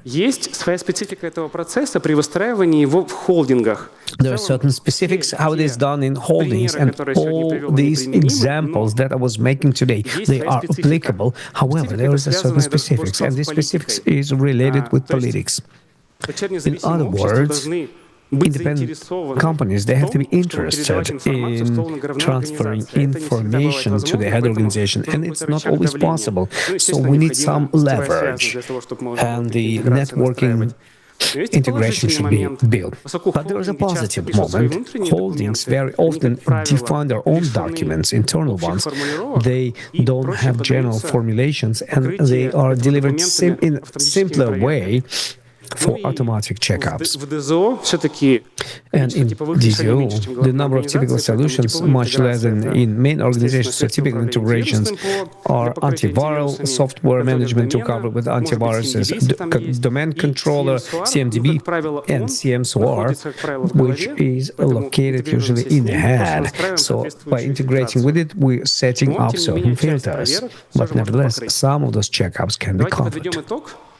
Okay, let's draw a line and come back to the life cycle of the compliance assessment. It is very important to have final asset registry of standards decomposed by requirements. At the stage of public pool and objectives management, we either integrate with existing mail service desk or realize internal portal where the audits are conducted. And for the compliance assessment, it is very important to have availability of the important registry of implemented measures of protection related with documents to quickly automate and calculate these requirements. And it helps to use integration approach, which gives us a possibility not to check some of the requirements with the help of these public polls, but to read them directly from the system. Once again, please think about what requirements are given to you, what systems are available in your architecture, and don't limit yourself with these examples. But please remember that at a given moment of time, full automation is impossible, but it's due to the fact that you have such formulations of the regulatory documents. Thank you very much. And this is the answer to your question. And I'm ready to answer your questions. Sasha, thank you very much, dear colleagues. Maximum 3 questions. Please ask at least 1, or you have no strength. 8 p.m. I understand you. Yes, I understand you, and I'm really surprised with your power. No questions. Sasha, thank you very much. Here is your book. Thank you for reading this book. Dear colleagues, let's see. We have Коллеги, есть такая тема, которую я уже считаю There's a topic which I think to be toxic. It's called NGV testing. We didn't hear about that. Но при этом есть No другая hand. тема, которая, на мой взгляд, гораздо более There's another topic which is интересная и еще more пока совершенно не interesting токсичная, and потому что not toxic. не так, чтобы очень плотно обсуждалось. Это вообще в целом And generally speaking, how can we automate and test the work of information security systems? And this topic is really interesting to me. I think it's going to be interesting to you as well. And we'll hear it from Natalia Yuri.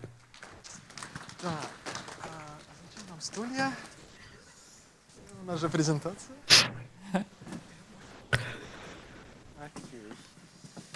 Ну, видимо, сядем.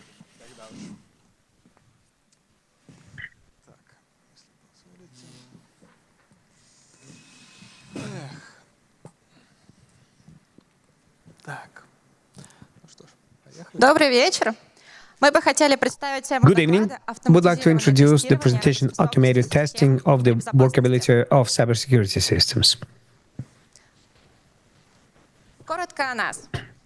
Briefly about us. Юрий и Казакова Наталья. Kryanovsky Yuri and Kazakova Natalia, independent experts. Ошибки в системах — это норма.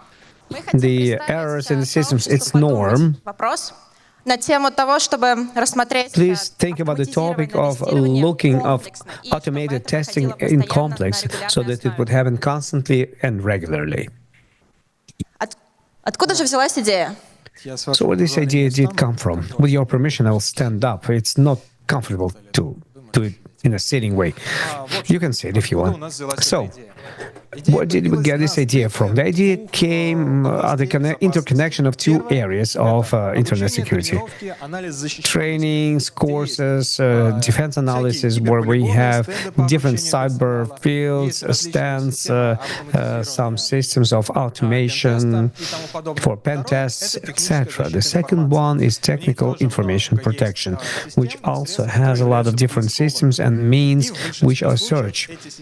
And in most of the cases, these systems are checked before application that they are workable. They have their own testers, or you purchased a separate tester. You bring the box which can generate any signal of any device, leakage through the channel, and then you check that your program works. And only then you start searching, because, you cannot find anything with non-workable, non-operational mean of protection. However, before you will go deeper into our presentation, I would like to tell you that we don't think that it's somebody's fault in discovering those errors. Errors is a normal condition when you develop systems.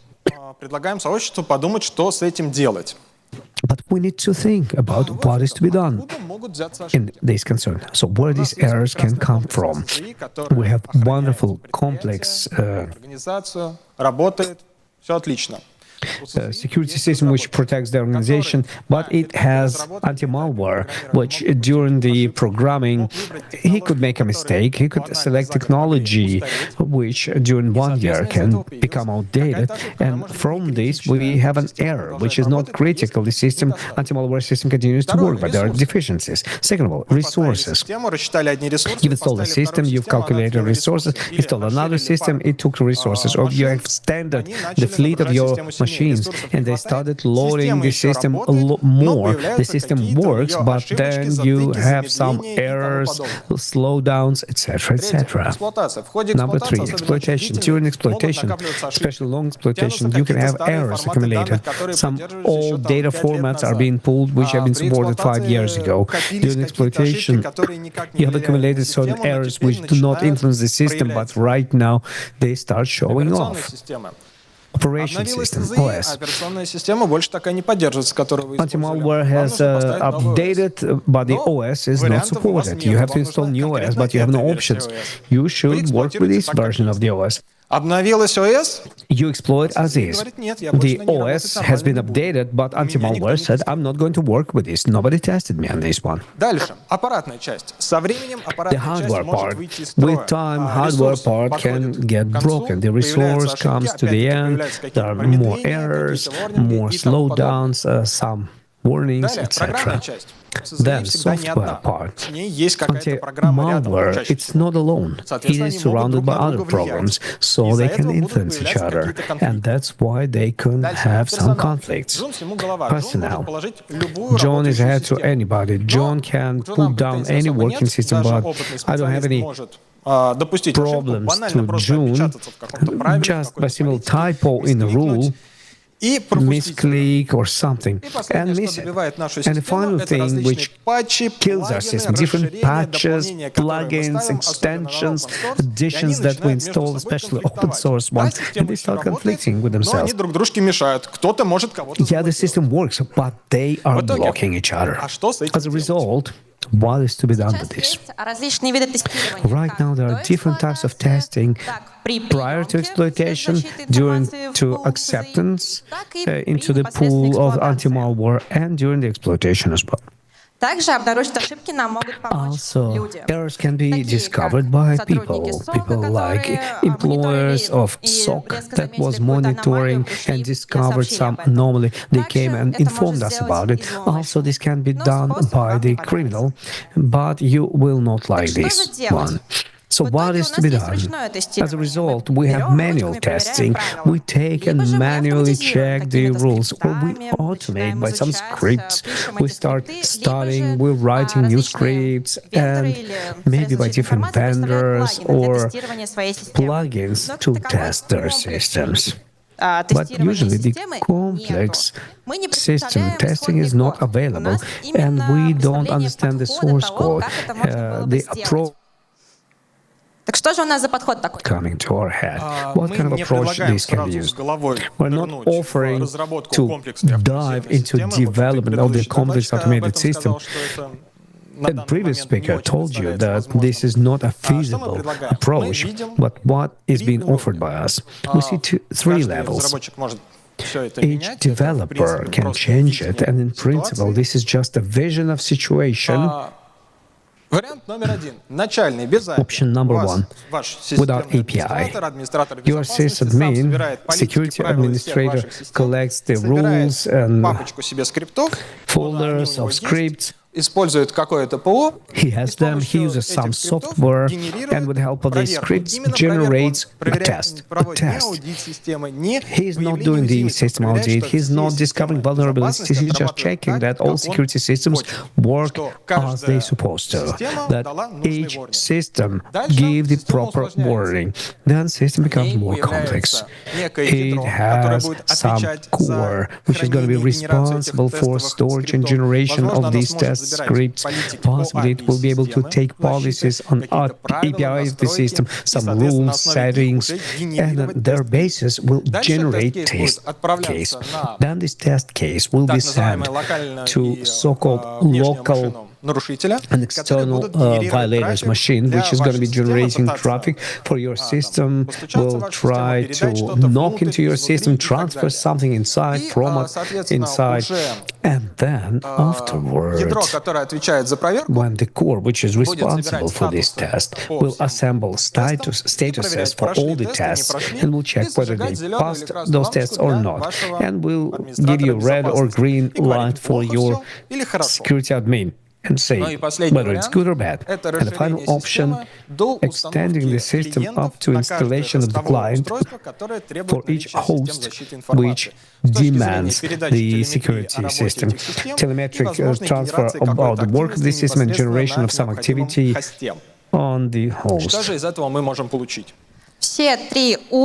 What can we get from that? All three levels of automation allow us to understand that we can repeat these checks continuously. For example, initially we have more for small organizations. Basic checks give us reports that allow us to increase the period of reaction, and then in extended version we have a possibility to understand whether it's a mass problem or it's a local problem for this particular host. This also gives us possibility to jointly receive the higher level of security, and because this check is an independent one, this also allows us to understand that all our systems are working and there's no interested stakeholder who would say that it works. And the most important thing is repeatability of these tests in this situation. From time to time, we have similar set of data, similar test sets, and our admin and IT security guy checked something, whether it works or not. We updated one system, checked, it works. In this one, it happens as a complex. It checks the whole system, but you don't have new conflicts internally. And right now, there is no specific solution in the Russian market. It's not a new idea, but this realization has not been completed by now. At a given moment of time, each team is checking the protection of anti-malware in their own way. But what tools do we have for this checkup? Есть инструменты, которые делаются под конкретные системы. There are tools that are developed for specific systems. For example, Suricata has the test verification for Vazoo. They have utility to test how they pass a decoder and how it works. And then we have even more or less universal means. For example, the same Ixia in a generation mode. We don't have a during presentation. Well-known Metasploit to do some attack and see that your system is able to detect it, and a set of other payload, which you can find at the GitHub, which can emulate techniques and tactics on Mitra, ABT groups, behavior, and intrusion into your system. But there's a but, as always. First of all, they are not domestic. Second of all, they are not controlled. And what is going to happen when this will hit the organizational infrastructure? Nobody can say that. Prior to that, you will have to check this software. And what do we offer as a result? We propose to the community to think about this problem and find a solution. Do we need this solution to the community? Who uses what? And let's exchange our experiences.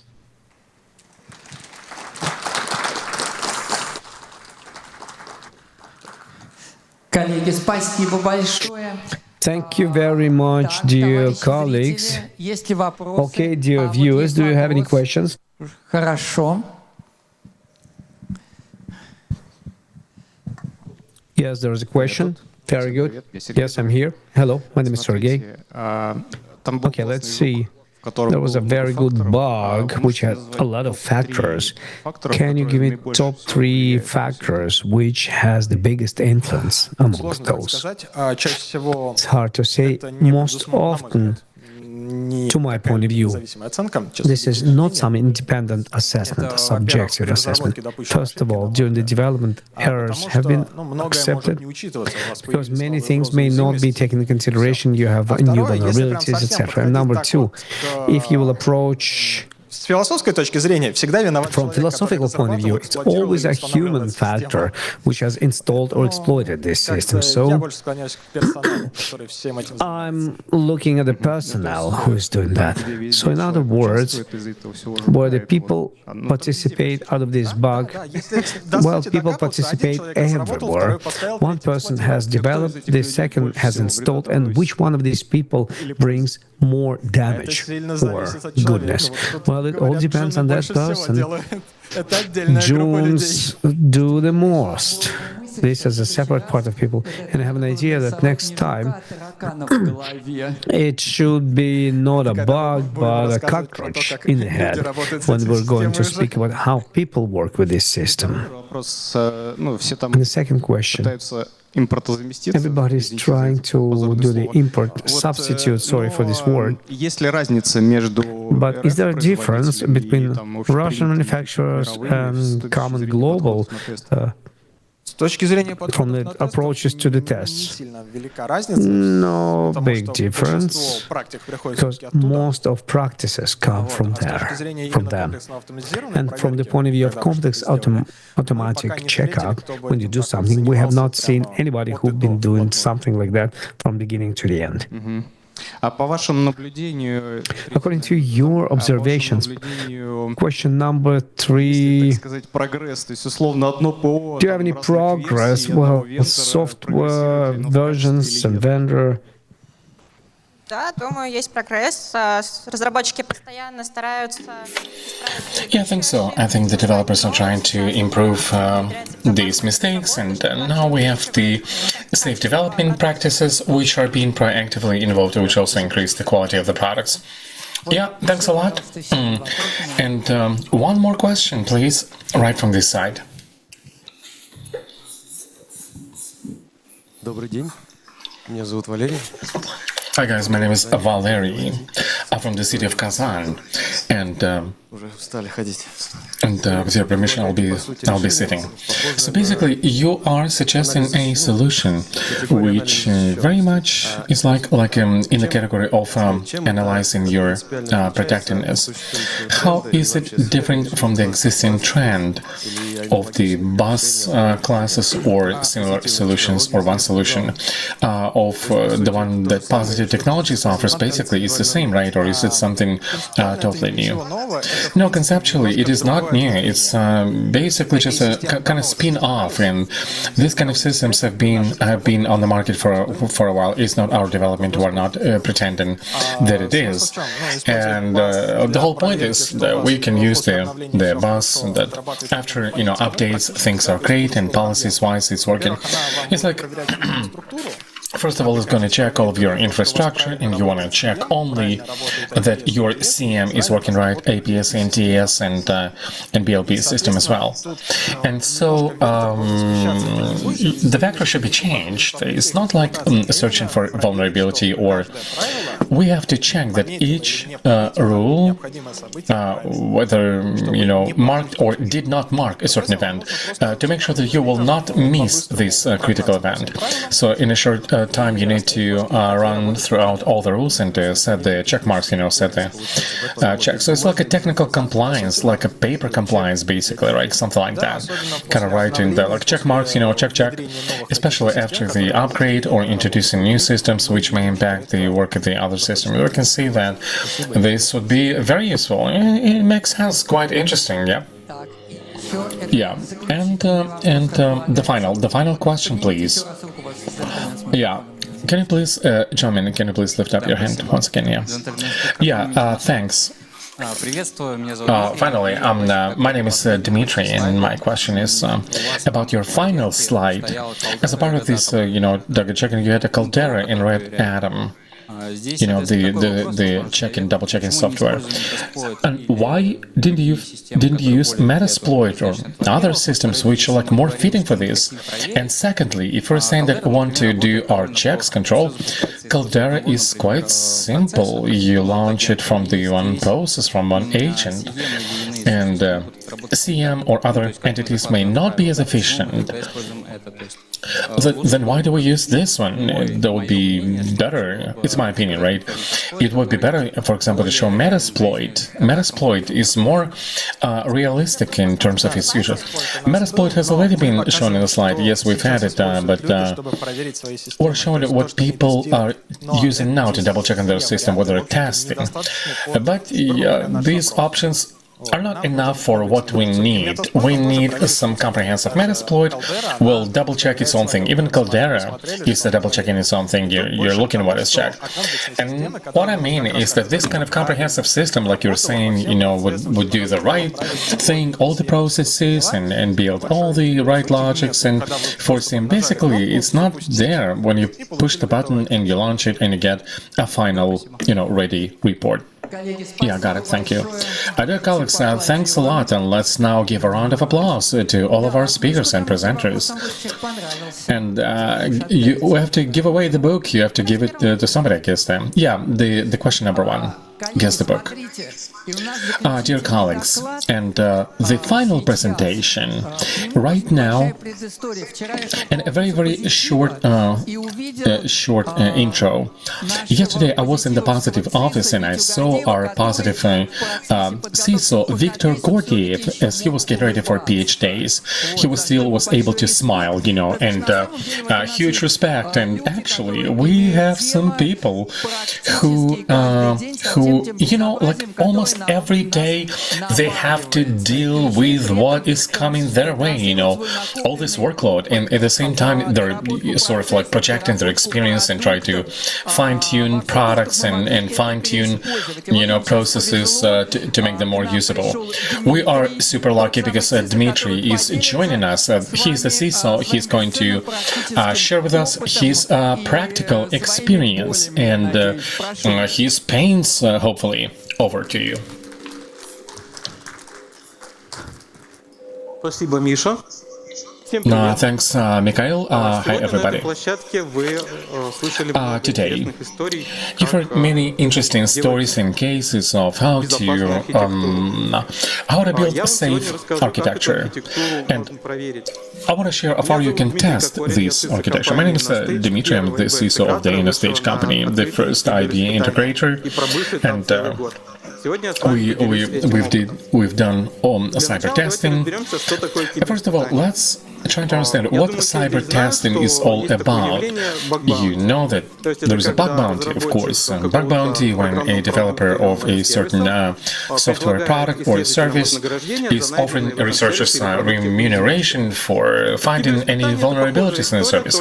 Cyber testing is somewhat along these lines, but the object of the testing is not a software or a service, but the whole infrastructure. And the open cyber testing, that means that anybody can come in and try to test it if you accept, the rules of the program. But again, we are going to go back to the program. We're going to share about that. A question, like why? Because why so difficult? We used to have pen tests and audits. So what else do you need? There is something different, and I guess the big difference is timelines. Audits and pen tests, they're having a limited time frame. Cyber testing usually they'll usually go for half a year, or they could be endless, basically. When you do audit, you can use some automated scanning methodology. This is the different expertise. This is a live expertise and a live researcher. The same with pen testers, guys, but the pen test teams, they're always limited by number and they're limited by their competencies. Whereas in cyber testing, there's a limited number of people could take part in it. And so this is like an endless sort of expertise. Pen tests and audits always about limitation in terms of scope, while cyber testing is the whole infrastructure, man. And it's about like what works best. What's when you do audit and pen tests, basically we're paying for a report. Even we don't know what will be in the report, the problems will be found or not, you're going to get a report and then off you go. Cyber testing assumes that you are giving money only for some vulnerabilities that have been found. Yeah, it's obvious, but you cannot compare it like one-to-one, because cyber testing is simply like one of the ways, and for each target there is a certain instrument. Cyber testing is just one of the tools, but it's a most, should I say, comprehensive. Yeah, so that's a good thing, but why do we need it? So some researchers will come and possibly they're going to, disbalance infrastructure. Somebody's going to learn about that, and usually we hide this information.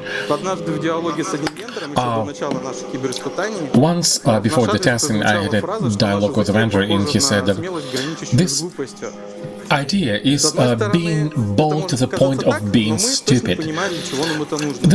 That looks like that, but we exactly knew why we needed it. We needed to make sure that we're cyber resistant. If we have some weak spots, we want to identify them. That we are ready for cyber attacks, that if this kind of attacks will happen, our business is going to endure and will continue to operate. The second situation, we position ourselves as provider of the cyber resistance, so we gotta be sure that methods and tools we're offering to our clients and customers are efficient and they do work. This also applies to our methodology, where we collected our best experience and also analytical tools and responding to real attacks. And again, as an integrator, we deal with clients' data. There is no way around it, right? We get some sensitive data, and also our pros have to plug into the customer's infrastructure to make sure that their data are safe with us, and we are not going to become the point of entry for the criminals. So this transparency is trust building for our partners. An experience we're getting, we consolidate it and we share it into the public field like we do right now. We know it's not gonna be easy, that serious and competent guys are going to come over, and this is going to be like a very serious standoff. We need to get ready for that. Or you can take different classy and great and expensive tools, like in the left part of this slide, but they will not guarantee a full protection unless you will have the basic infrastructure safe. Without segmentation, without hardening, in the large sense of this word, I mean, talking about different politics and information credentials and paroles and minimizing privileges and disconnecting unused protocols, unless all of this will be fully operational. And also, if people who are working in this infrastructure and with this infrastructure will be untrained, I'm not only talking about the staff, but also employees who have to learn how to, identify phishing, to respond to phishing, to send it, and also the operational, people, the IT guys have to know their stuff, and InfoSec guys have to know their stuff, and these teams have to be very cohesive. You cannot do it on paper, you can do it only in practice. And so we are facing this dilemma to make the safe basic information, top it up with the monitoring systems, and at the same time train people. And we had 9 months to do all of that. I have to note that, yeah, of course, we did not start from scratch, because we had some safety tools and policies and segmentation, but we've chosen the zero trust to ourselves. We decided we did not believe what was written before, what our paper says. We go and we dig like from zero. And lesson number one, if you're going to follow the same path, and we believe that it's a right path, you are doomed to be surprised and sometimes to have like a big shake-up of how your infrastructure is working. As far as we've learned that sometimes our networks are not according to the documentation. Yes, we do have hardening, right? But sometimes it is not where it should be, and where it should be, it is not there, or not in the right shape and form. Next, processes. Our processes sometimes they're not as they have been idealized on the paper. No problem. The lesson learned, we fixed all of that. And ready to go. We're going to formulate this kind of unacceptable event, unauthorized event, the remuneration. The bounty was chosen, the site was chosen where this program is going to be published in researchers, and then they are providing the report. So the program has been published, the special button, like launch it. Boom, we are at cyber testing. What could go wrong? In the first day, 24 hours, our platform identified that our website was not accessible. SM platform is like a tool, for monitoring and managing the attack surface. And so it says the website is not accessible. Little digression. Our website has been alienated from the infrastructure. It is not connected with any business systems. It does not impact to any business processes. It's hosted on a separate thing. It's not the most important asset, Our approach was, okay, it's on website, and if something is wrong with it, we just have to see it, fast and to return it to the normal condition. So the website was not accessible. Then after some time, we get a letter from hosting. It says that, I'm sorry, but your website is experiencing DDoS attack. We decided to simply calm down your website so the other services would not be affected. We began to dig into that, looked at the logs. It was not DDoS, DDoS like we envisioned that, like a huge amount of traffic. No, it was simply quite a big number of scanners.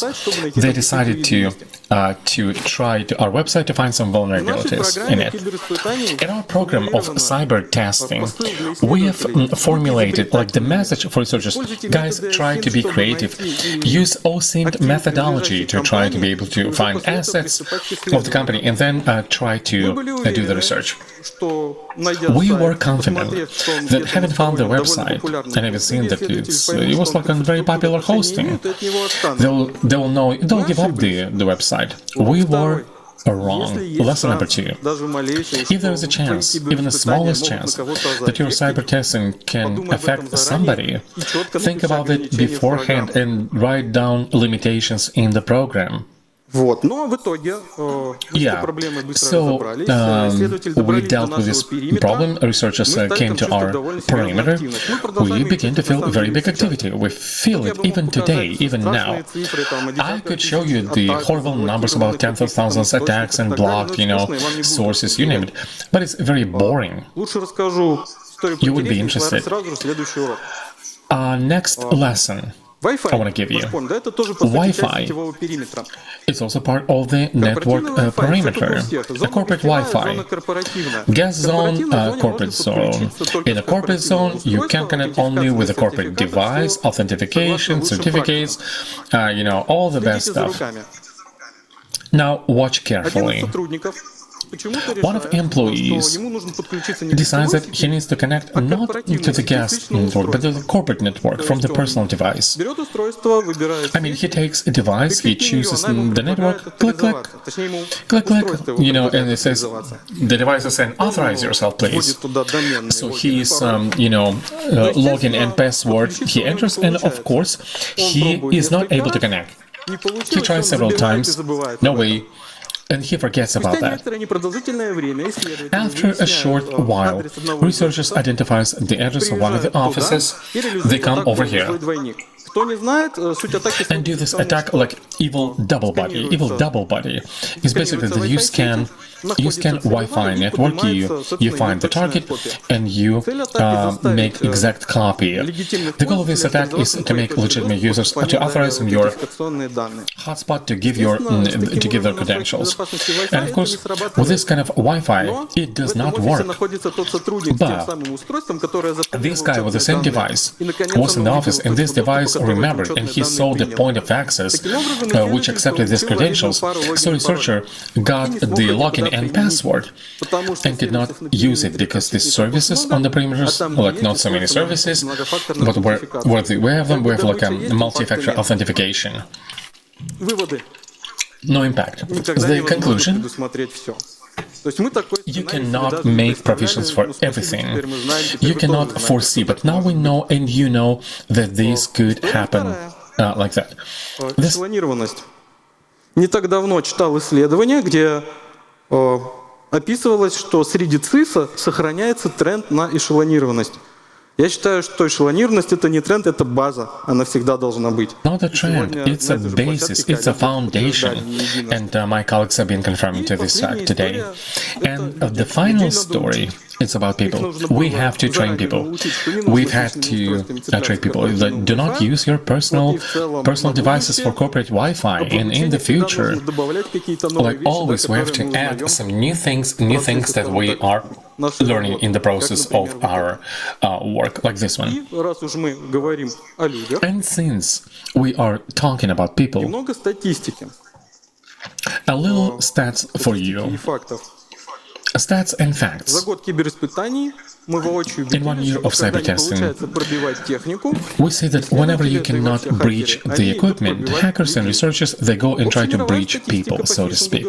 Global Stats on Phishing says that for each untrained employee, the success of phishing attack is 30%. So out of 100 letters, in 30% people will follow the link and launch it.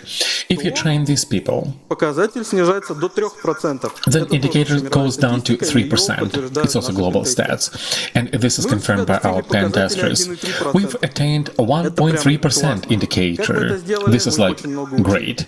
How did we do it? We did a lot of training. Lots of training. And this, of course, sometimes, gives some unintended consequences, but I'll explain. Well, in the beginning of cyber testing, we would get phishing letters by thousands. Now, we get them about 700 a week. At the same time, if you look at the right graph, we can see that there are more unique topics. What do I mean by that, unique topics? It means that the phishing is becoming more and more targeted. It's not just it's like more specific, more narrow. It's harder to detect. You need more time to respond, and the hard chance to be compromised. If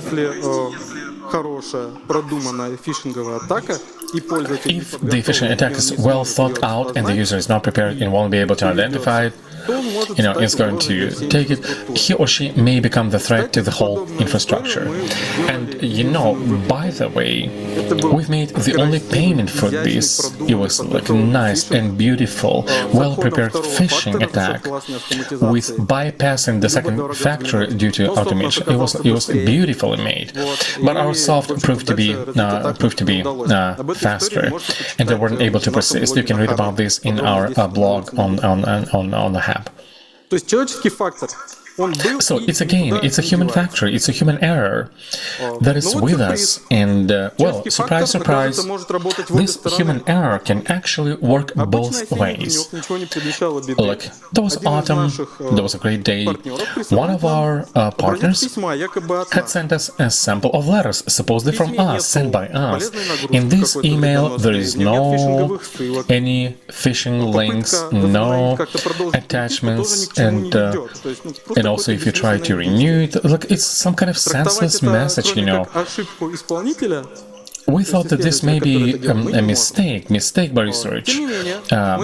Nevertheless, we took note of it, and all of our clients and customers have received immediately notification about this message and indicators of a compromise, and also recommendations of how to fine-tune the mail service so that they would never get spammed like that again, and also informed the hosting where it was deployed to shut it down. Now, the question for you, do you have actual list of emails and templates for this kind of operational communication with your partners, with your correspondence? It's all part of preparation. Now, a couple words about what may happen when a company is not prepared for cyber attacks. In the first quarter of this year, 2025, a couple of funds have given the grant for the Express Cyber Test for 100 companies from different areas. The goal of this was increase security of the companies and developing the culture of white hat hackers, white hats. And with their permission, I would like to give you some stats. Over 50% of companies were hacked. or breached. 70% of those breaches were implemented due to simple vulnerabilities. You did not have to do some kind of heavy expertise. And the worst thing, the average time was like 2.5 hours per breach.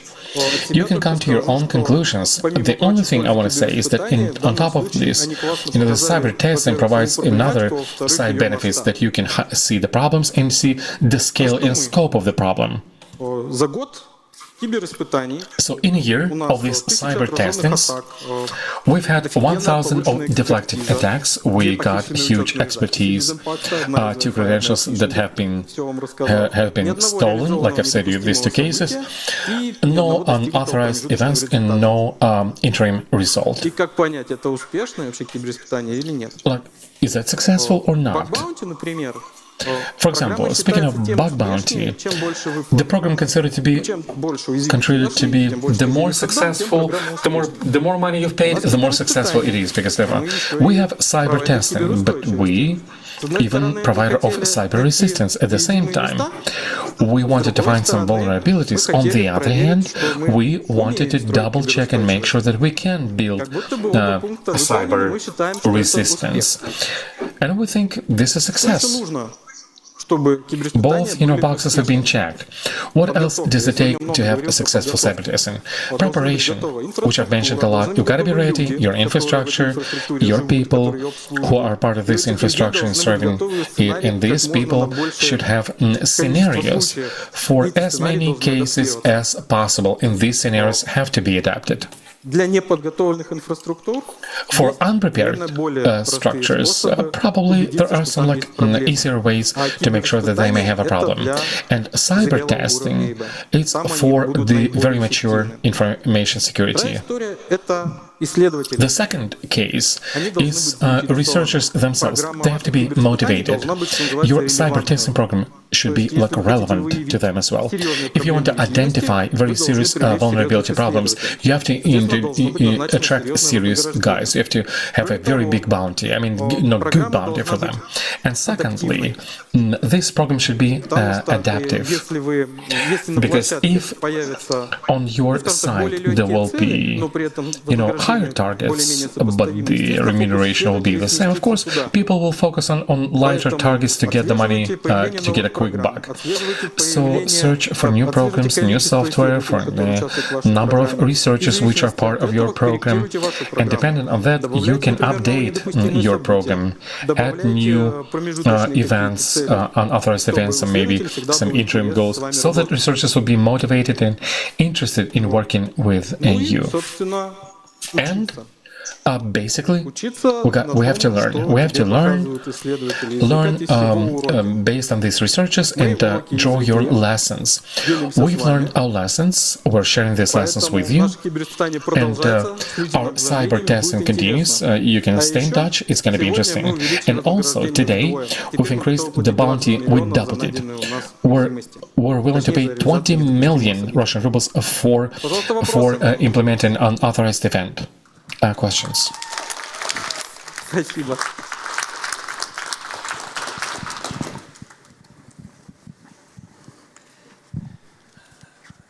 Очень интересно. Наблюдали за вашим проектом. That's very interesting indeed. My name is Valery from the city of Kazan. When Red Team is coming, usually we discuss the limits of possible impact with them. You mentioned about people, and you mentioned about the second part. There's also physical penetration and physical impact, both on humans and also for the infrastructure. Did you have in your testing, did you have any attempts like that? And if yes, what are the stats for these kind of intrusions? In our testing program, we are limiting impact by the physical impact on people too. It's specially prescribed, that limitation. We've limited it because we cared about our employees, and we've limited the possibility of hunting for their personal accounts. As for the physical access, like I said, some of the colleagues came to one of our offices to work with Wi-Fi, and за пределами контролируемой зоны. It's a control zone. You mean beyond control zone? Контролируемой зоны никто попасть не пытался. No. Nobody tried to get into the control zone. You know, it was beyond the control zone. It's a very delicate thing in terms of criminal code. So you decided not to push it. That's a story about two American pen testers, and they were doing pen tests, and then they were caught, and they were trying to explain that they're legitimate pen testers. No, we didn't have that, but we have had a story. One of the team, the whole research team, they were going to research our Wi-Fi. They asked for authorization letter in which it would be written that they are allowed to do that, to point to their personal data in case they'll be caught, you know, in case some kind of special forces will come, that they could get a paper, you know, we have a document allowing us to do just that, but it didn't get to it. Вы же хотите полностью проверить?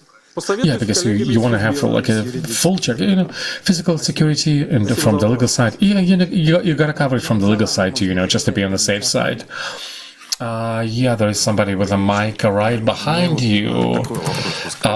Hi, this is my question. You said that over 9 months you've been doing cyber testing. Do you have any effect, like the mistake of the survivor, so to say, that ethical hackers are not interested anymore? There is a first wave, you know, there's a first month, and then the hype subsides, and there is no point to continue. People are not interested anymore because it should be evolving, to be reloaded or relaunched, you know, new season. You know, because that's strange. The whole 9 months you're running this cyber testing. Because here at the standoff, a lot of people are being posting, you know, and like you said, the guys, they gave it like $100 million. They're collecting million here, million there. Why would they stick with you? How do you confront that? How do you make sure that your tests are valid, that you're doing the right thing, if the wave is going back and people aren't interested anymore? Good question. If you've been following our program, in the beginning, we had 5 millions, then it doubled, then we had intermediate goals, lighter ones. Now it has been increased once again. And during the cyber tests, we look at the statistics of the participants, and this number is continuously growing. And our SOC sees attacks, which shows that there is an interest, and of course the intensity is dropping, and we are trying to regulate it, and it happens by those methods that I was speaking about in previous slide. Thank you.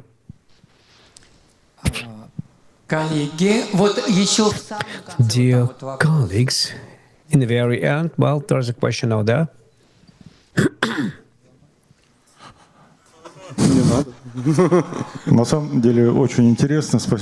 Honestly, it is very interesting. Thank you very much for your story. I was interested that you were saying about 1.3% of successful phishing, while one case when realistically login password pair was stolen, and letters are coming in thousands, so 3% or flickers of percentage. When attacks were coming, 4,000 letters a month. Right now it's 500. So what do you think this successful phishing, which achieves this 1.3%? Successful phishing is when the user have clicked. But there was a real case, you had only one case. I'm not speaking about the history with Wi-Fi. There was only one phishing when realistically they stole a login password and you had to pay the ransom. So it's not 1.3, it's much less than that. You have to take into consideration the fact that we are not looking at how we are being broken in. As we fix the phishing, we include the reaction team, we do different blockages, who follow the list, blockage of their accounts. 1.3, answering your question, is the number of people who follow the link. Понятно. Спасибо вам. Okay, get it. Thank you. Thank you. Награда за самый интересный вопрос. Мне больше всего понравился ваш вопрос. Okay, I loved your question the most. So, the book is yours. Вам спасибо. Thank you. Да, коллеги. Спасибо. Dear colleagues, thank you very much for being with us, even outside of today's agenda, and listen to most of the presentations. I loved them all. And once again, thank you very much. I'll be happy if some of you will come to us tomorrow. All the best. Bye-bye.